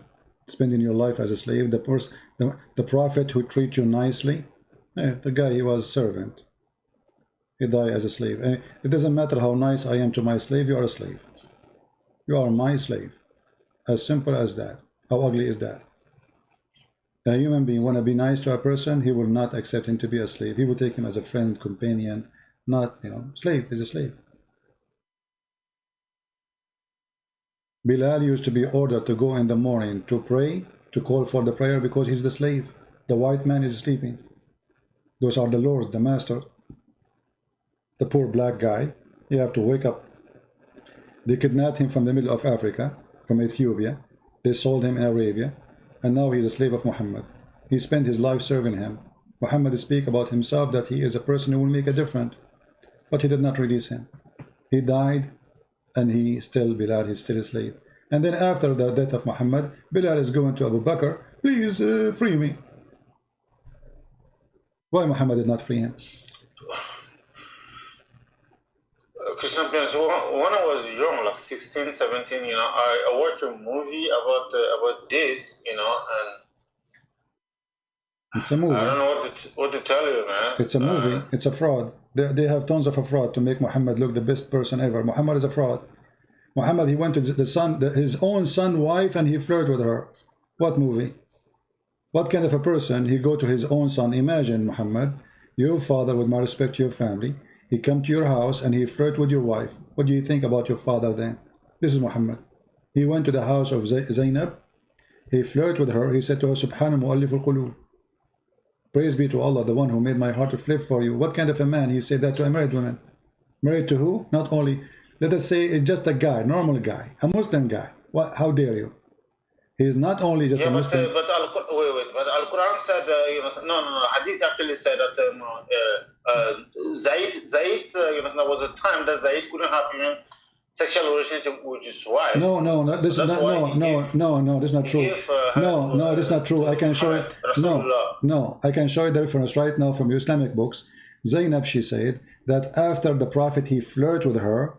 Each time Zayd, he tried to get close to her, Allah, he made his penis swell. You know what swell mean? So Allah don't want the husband to have sex with his wife because the Prophet, he want to have sex with this woman. So each time the husband, Zayd, he want to get close to his wife, Allah bite the penis of Zayd. Christian Prince, man, come on, man. This is the truth. I mean, you tell me what kind of God he will make you as a husband. Your penis is swelled, so a guy, the neighbor, because he like your wife. I mean, what kind of God this God is? Muhammad is the neighbor. Think about him as he's the neighbor. Listen, Christian Prince. You're talking about Allah subhanahu wa ta'ala. What Allah? There's no, Muhammad. You see, for me, no, Allah is not subhanahu. Allah is the devil himself, for is promoting evil. What kind of God? He said to a man who claimed to be a prophet, why you are saying to the man, keep your wife for you, when Allah told you, I made her lawful for you. How she made her lawful for you? She is married. How Allah, he promised a man, his name is Muhammad, a married woman. She is still married. In the same moment he is talking, making the verse. And what kind of a man, he go to your house when you are not there? Okay, if the man is not there, knock the door. He is not there, you leave.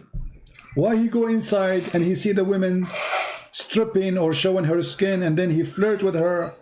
And then the wife, obviously she is a bad woman, she told her husband that your father, he was here and he liked me. So the son, he went to the father, he says, father, you know what, I don't like this woman, take her, because he knew already that his wife, she's cheating with him. The woman, she like it. Why she want to be married to a poor man when she can be married to the master?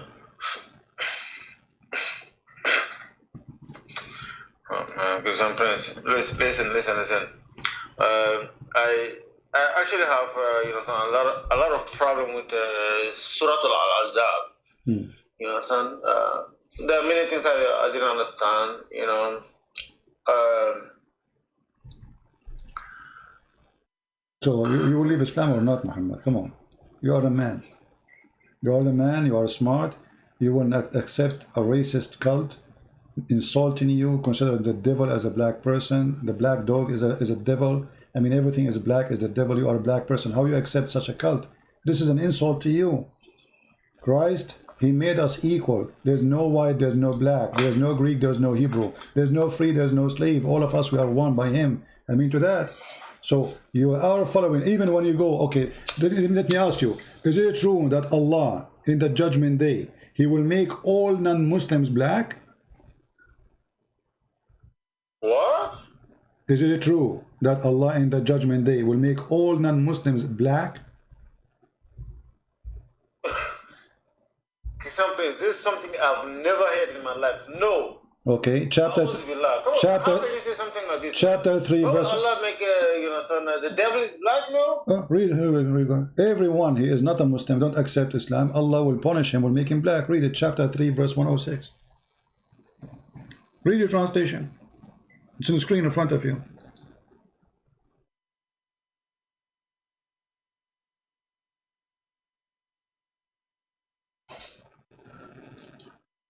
I don't see it yet.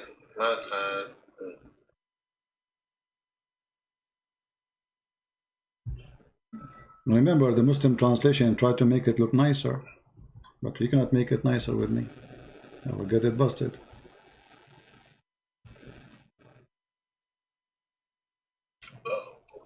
Tell me, is this in Al-Quran or is it Hadith? This is Quran, chapter 3, verse 106, and I can show you more verses. This is not the only verse.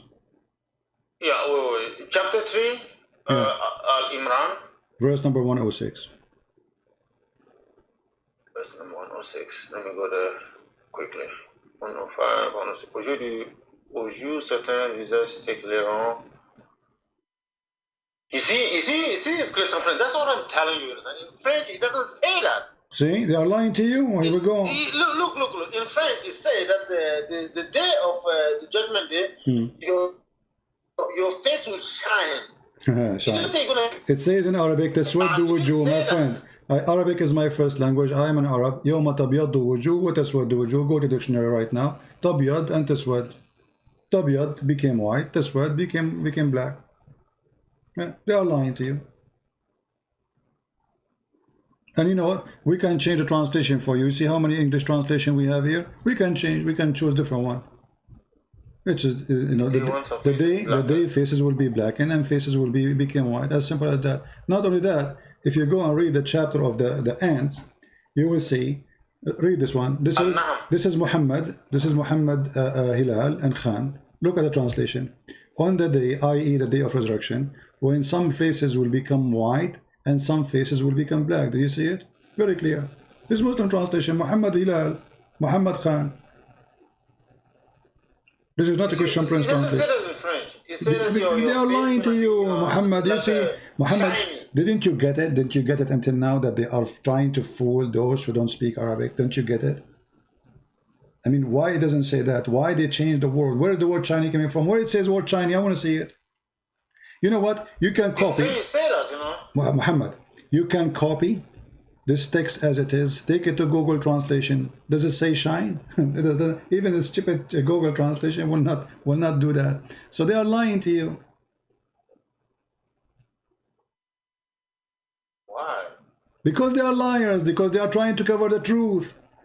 Islam is based on lying. It's legitimate to translate lying, because the purpose of this French translation is not to make a Quran, is to translate fabricated meaning of the Quran so people will accept it.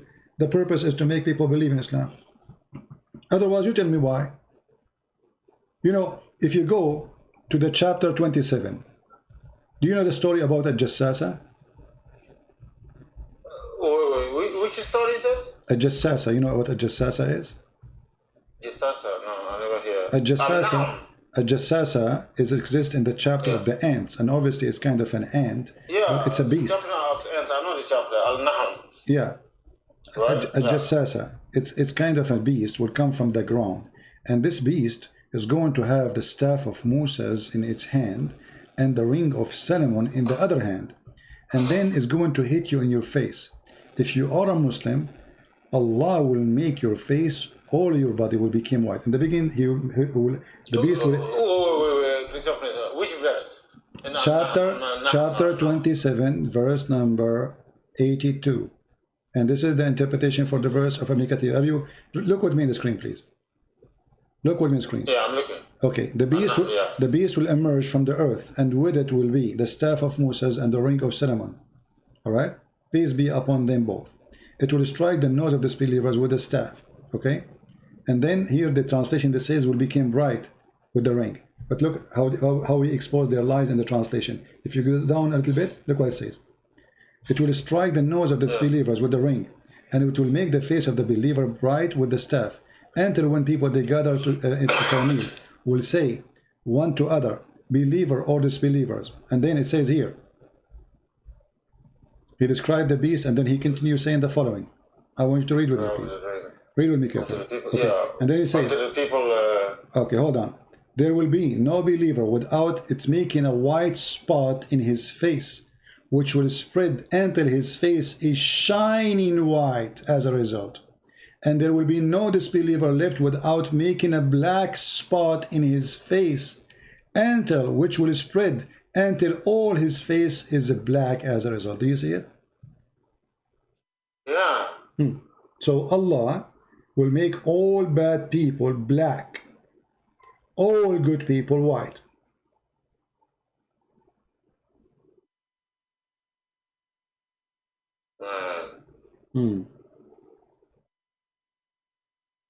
What do you think?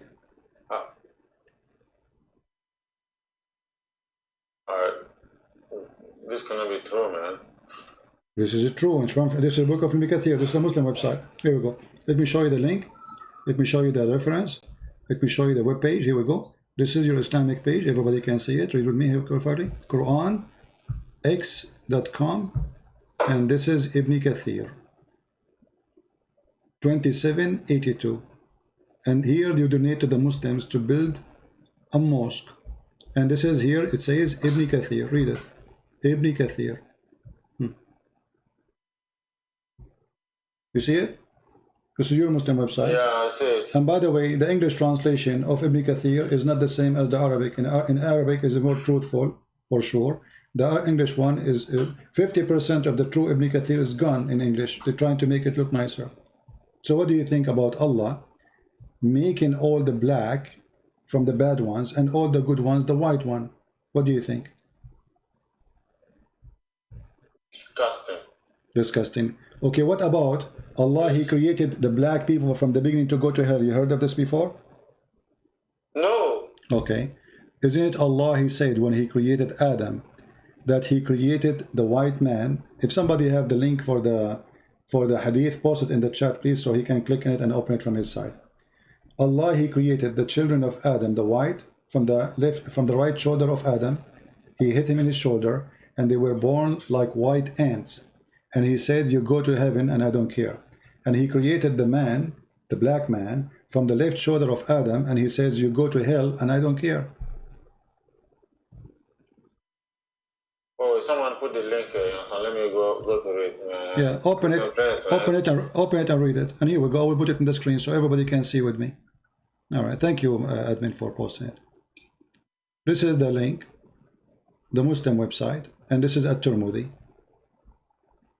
Allah Messenger said, he created Adam when he had to create him, and he stuck him his right shoulder, and there emitted from commit white offspring, as if they were white ants. He struck his left shoulder, and there emit from the black offspring. Okay, and then what he As said? if they were charcoal. As if they were charcoal. Yes, as if they are charcoal. He's making fun of their look. They are charcoal. And then he says, from the one from the right shoulder, for paradise, those are the white, and I don't mind, I don't care. And the one from the left shoulder, which means the black, like charcoal, go to hell, and I don't mind. Do you see it? Yeah. Wait. So, is he trying to tell me that Allah actually designed me to go to hell? He created you, according to Muhammad, all black people from the left shoulder. Do you know what left mean in religion? Left mean always the wrong, the bad ones. Right mean the right one. So the white people, according to the faith in Muhammad, created from the right shoulder because they are the right hand, they are the right people, they are the good people. And according to Muhammad, the black people, the African, created from the left shoulder of Adam because they are wrong, they are bad, according to Muhammad. Look how faith he is. Yeah, Mr. Prince, listen, I have to agree with you, you know. I never say things like this, you know, in my life, man. Okay, so... After 37 fucking years, man. How the hell am I hearing only from you, man?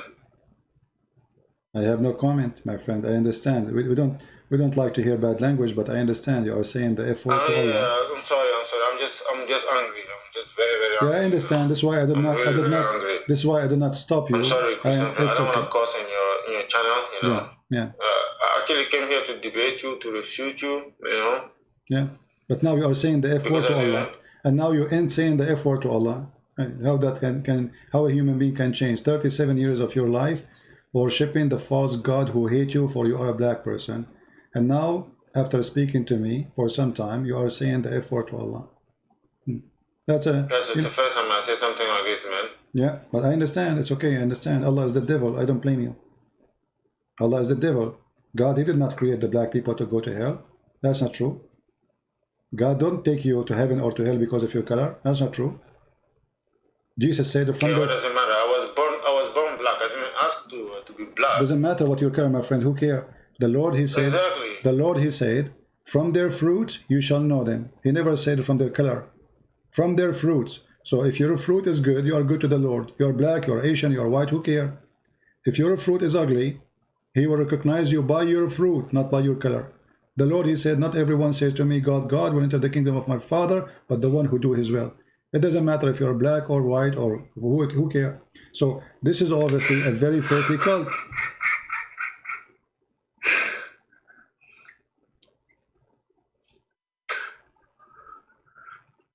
I hear you crying, my friend. I'm hurt. Well, I know it's hurt. I know. I understand. I'm so hurt, man. I don't blame you. Let your tears wash your eyes, my friend. You prayed for the wrong God for 37 years. Worshipping the God who hates you to death.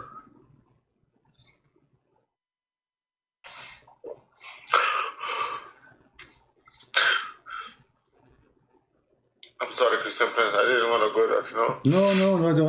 I respect you. Actually, you have a lot of respect from all of us. Real men is the one who cry when they see the truth, my friend. Don't worry about it.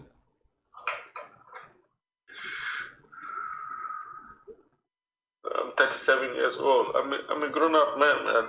I'm married. I have 2 kids. May the Lord bless your family, my friend. And now you see that the Lord, he blessed you. He blessed you with a beautiful family, so nothing wrong. Still you can continue. And I invite you right now to accept the Lord and Messiah. Exactly, you don't understand, man. I forced my wife, you know, she's a white woman. I forced her to be Muslim, man. Well, you can fix that, no problem. You can fix. She loved me. Yeah, you can fix that, my friend. You know.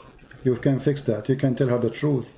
You can tell her that this is a garbage religion. We will not be there no more. That's it. She loves you. She will understand. And you can show her the reference and the reason. You force her, that means it's easy for her to leave because you force her. My family didn't want to marry her. She had to change her religion, you know. That's why I'm hurt right now. I understand. But never late, my friend. Never late. The Lord is still, he loves you. And the Lord, today as we speak, He made me stay longer so I can receive your call and make things work in the best direction for your life. The Lord is using me and using you so we can be together a light for the family, which is your family. All right. And I invite you, as we speak now, to accept the Lord, the Messiah, as your Lord, as your Savior. There's no name better than him. Go and read what he said. Go and see his teaching. Go and see the wonderful things he did. He is the living Lord, even in the filthy Quran. The Messiah is right now, as we speak, is listening to us. He is up in heaven. Every man died. Every man in the grave. Every man became a dust, except Jesus. He is in heaven. Glory to his name. So I invite you, my friend Muhammad, to accept the Lord, as your Savior, and so you can be saved and your family can be saved.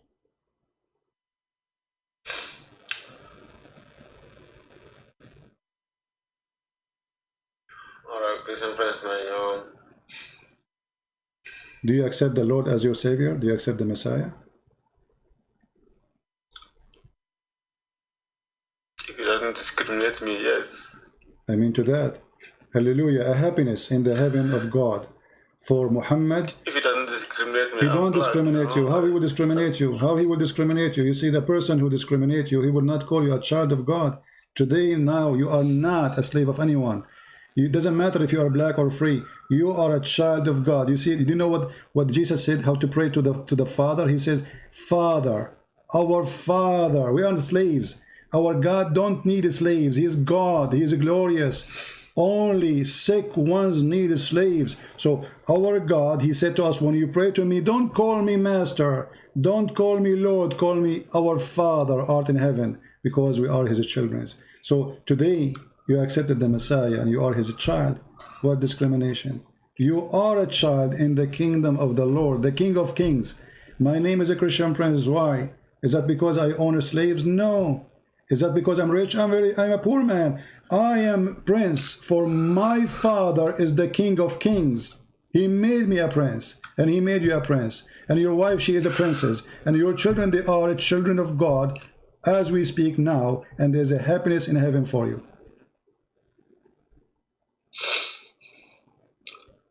I accept the Messiah as my Savior from today. I mean to that. I mean to that. I'm so happy. I'm rejecting Islam, man. I don't know how I'm gonna convince my wife, man. Praise the Lord. Praise the Lord for that. I never.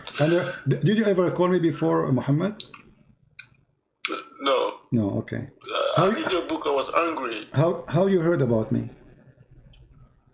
One of my friends, who was a sheikh, who I think he's not Muslim anymore. He sent me the book, Okay, so he read. Yeah, Muhammad, you have to read this. He read the book too. He was a sheikh, you said? Yeah, he was a sheikh. He was a sheikh. He read my book and he left Islam. From France. What do you want more? Switzerland.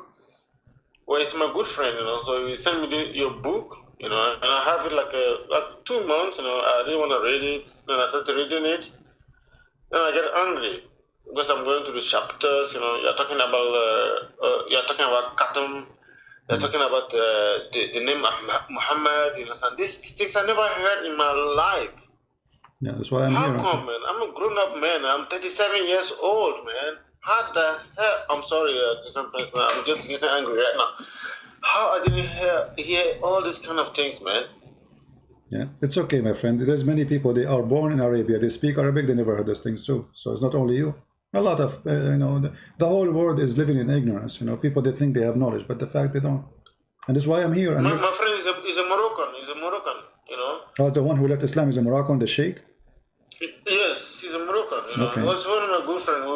We grew up together. Actually, we're playing since we were in a child school together. Okay. And then because of him, I become a very, very devout Muslim. So he was he sent me this book. He was a sheikh he was a sheikh in the mosque. He's an imam in the mosque, the one who left Islam. Yeah, he was an imam in the mosque. He left, he studied Islam, but all in France, all in France. He never left France, actually, Actually, when he read your book, he told me 2 years ago, something changed my life. Because you and me grew up together, I want you to open your eyes and read this thing. So he sent you the book. He said to you, read this book and see what will happen. I didn't. Yeah. Yes, but I didn't finish the book. I'm angry already, so in the beginning of the book. Yeah. I understand. Our heart and our prayer with you and your family. And today I ask all the brothers and sisters here to pray for Muhammad family. And by the way, I don't want you to change your name. I want you to be Christ follower and your name is Muhammad. Don't change your name. Ma'ruf. Ma'ruf. Your name is Ma'ruf? Muhammad Ma'ruf. Oh, Muhammad Ma'ruf, okay. Well, I mean, I don't change your name. I mean, I want to be more proud of you that your name as a Muslim, still you believe in the Lord the Messiah. All right? For example, you don't know what you're doing to my life today, you know?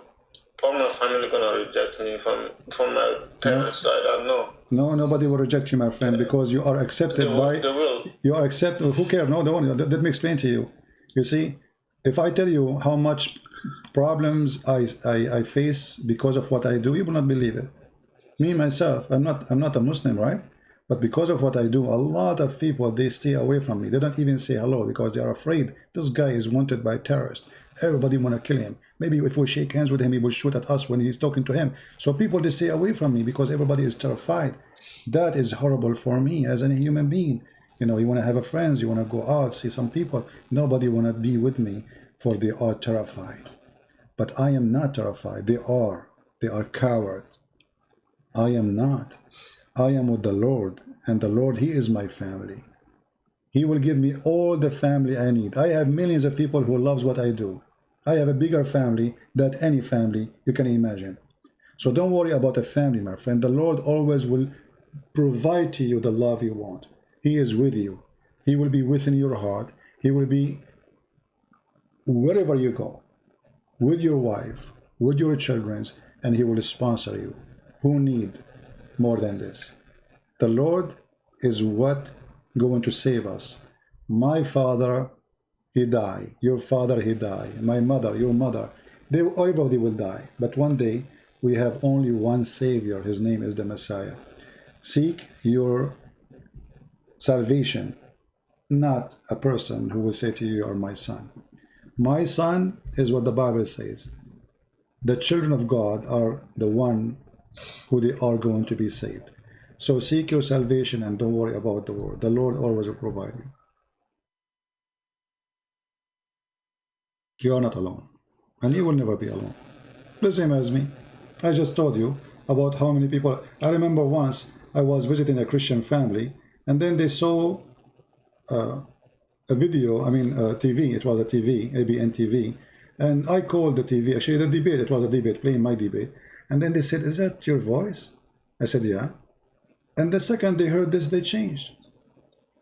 They never invited me again, they never called me again. Why? Because they are scared, they are terrified. They said to themselves, this guy, maybe God knows how many ISIS terrorists are following him. They are worried about their family, you know. But, you know, for me, this is very upsetting. I mean, instead of being proud of me, of what I do, they want to have me in their house. Even in their heart, they knew that I'm doing the right thing, but there are people who they are afraid. They have children, they have wife, they have family. They don't want to be in trouble because of somebody like me. But I am alone. I will never be alone. Never. And I don't care who want to speak to me, who don't want to speak to me.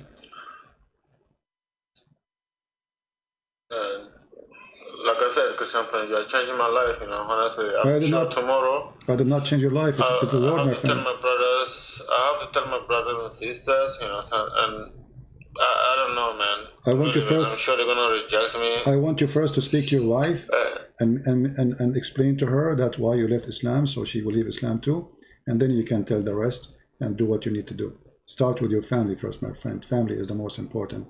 The rest, they are not your wife, they are not your children.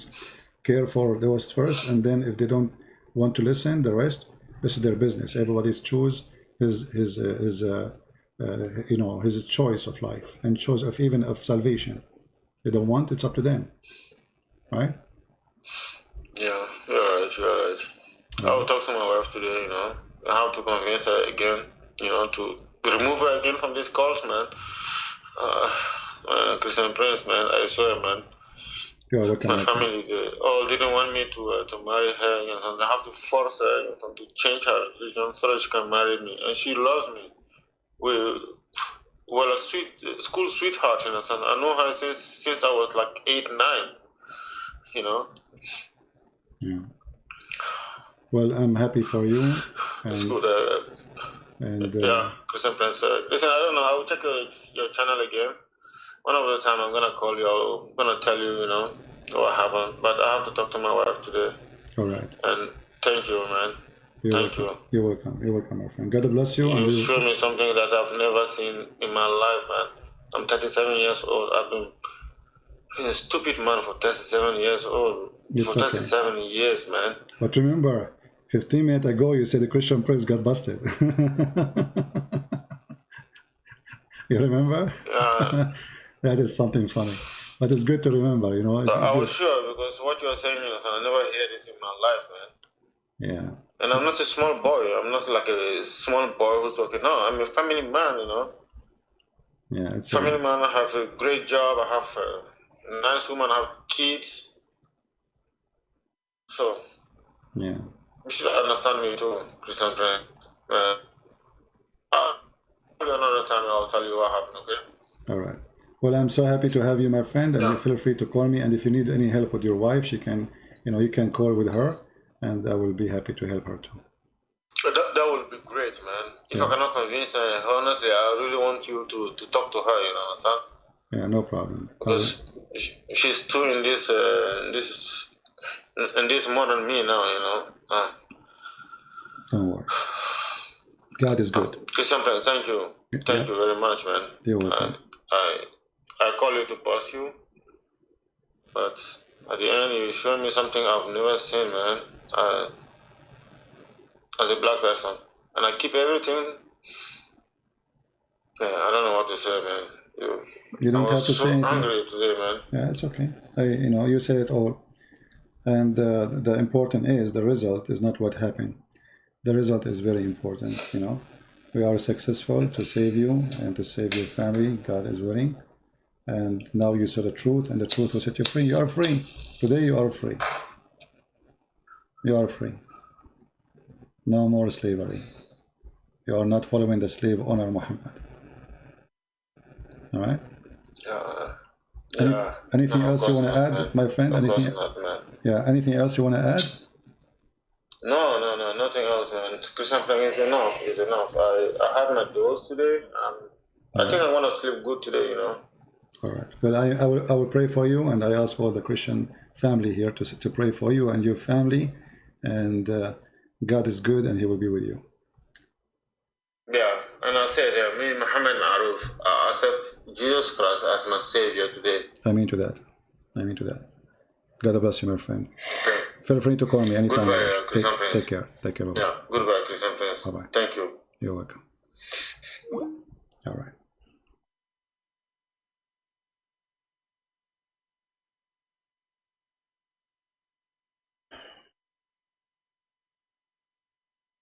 My throat is dry and hurting, but God is good.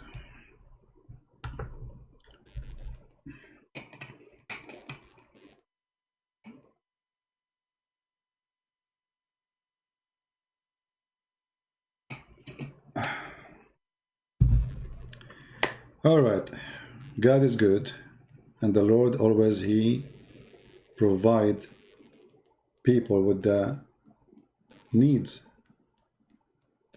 the need for the truth, the needs with salvation, the needs, the reasons. This person, 37 years, he is listening to a lie, praying to a fake God. Nobody told him the truth. This is why it's very important for you as a Christian, if you really care, to be with the Lord one day, because the Lord, He will say to you, you spend your life doing what? What you did exactly? You will say, I have a nice house, I have a nice car. What about saying one day to the Lord, I brought with me a wonderful person, his name is Muhammad Maruf, who was lost, and now he found you. The Lord will be so happy to have you and have him. I invite all of you Christians to do what you should do as a Christian, We are not exist in this life just to eat and drink and have children and make money. We are exist here that one day we will come back and the Lord will ask us what you brought with you. What do you have for me? Your gold have no value. Your cars, they have no value. What you brought for me? How many souls you saved? What you will say to him? Even my child, I did not teach him about you. Even my wife, I did not tell her about you. Even the person I see every day, I never saved him. What you did? You live 60, 70, 80 years. What you did? Salvation, my friend, is by saving others, not by saving yourself. Because if you don't think about others, you don't deserve salvation. For this is what Christianity is. Christ, he came to save us, not to save himself. He is the Lord. So in order to be saved, you have to be a savior. For those who work in the rescue, they are the one who will be rescued. And those who don't care for the rescue, the Lord will not care for them because you don't deserve it. So I invite you, all of you Christians, to help the Muslims. We love them. Muslims, they think that the Christian Prince, he hate them. I don't. I will never hate them. Because the second I do, I am not a Christian no more. I will not lose my salvation, so hate will win. And when we say we love the Muslims, this is not about giving hugs and kisses. This is not about shaking hands. And it's not for sure about being politically correct. I was harsh with Muhammad, showing the truth to him, but not because I hate him, but because the truth hurt. He cried. Not because I was insulting him, but because the truth hurt. So let us make more Muslims cry and see the truth. And the tears of the Lord, his love, those are the tears of the Lord, will wash their eyes and their heart, and they will come to him by waves and millions. So the heaven will be glorified by all kinds of people, black, white, Asian, it doesn't matter. Your color does not exist unless you look for a color. When a person he see a black person, he will notice he's black only if he cares for the color. Yes, we see the color, but I will not care if he is black or not. I care how good, how nice he is. This is what I care for. From their fruits you shall know them. And the fruit of the Lord is the best fruit to offer to all mankind. And with this, I want to say thank you very much for being here. I appreciate all people who support us by downloading the videos, adding subtitles, making translation for the videos and for the books. And for sure, we appreciate those who support us in donation. The Lord is great. The Lord is good. And with his goodness, we live and we die. And the Lord, he said, whoever believes in me and die will live. So live, my friend. Live. How you live? Believe in me. Who? The Messiah, Christ, the living Word of God. The one unique thing about the Messiah, that he came as a man, yes, but he is the only one, is the walking, talking, living Word of God. He is holy in his name, holy in his act, and holy in his present. And right now, he is in heaven as we speak. Every two of you mention my name, I will be between you. He's listening. His glory is amazing. And with his name, I say, God bless you and see you soon. I will try tomorrow to be in the Quality of Life account. For those who do not know it, maybe the admin can post the link for it. I will establish a program to go there, and we will talk about different issue. If people like me to talk about something special topic, you can leave a comment here or in Patreon, and we will go and discuss it if it's something we did not discuss yet. Thank you very much. May the Lord bless you. Christ is Lord, Islam is false. And see you soon again. God bless.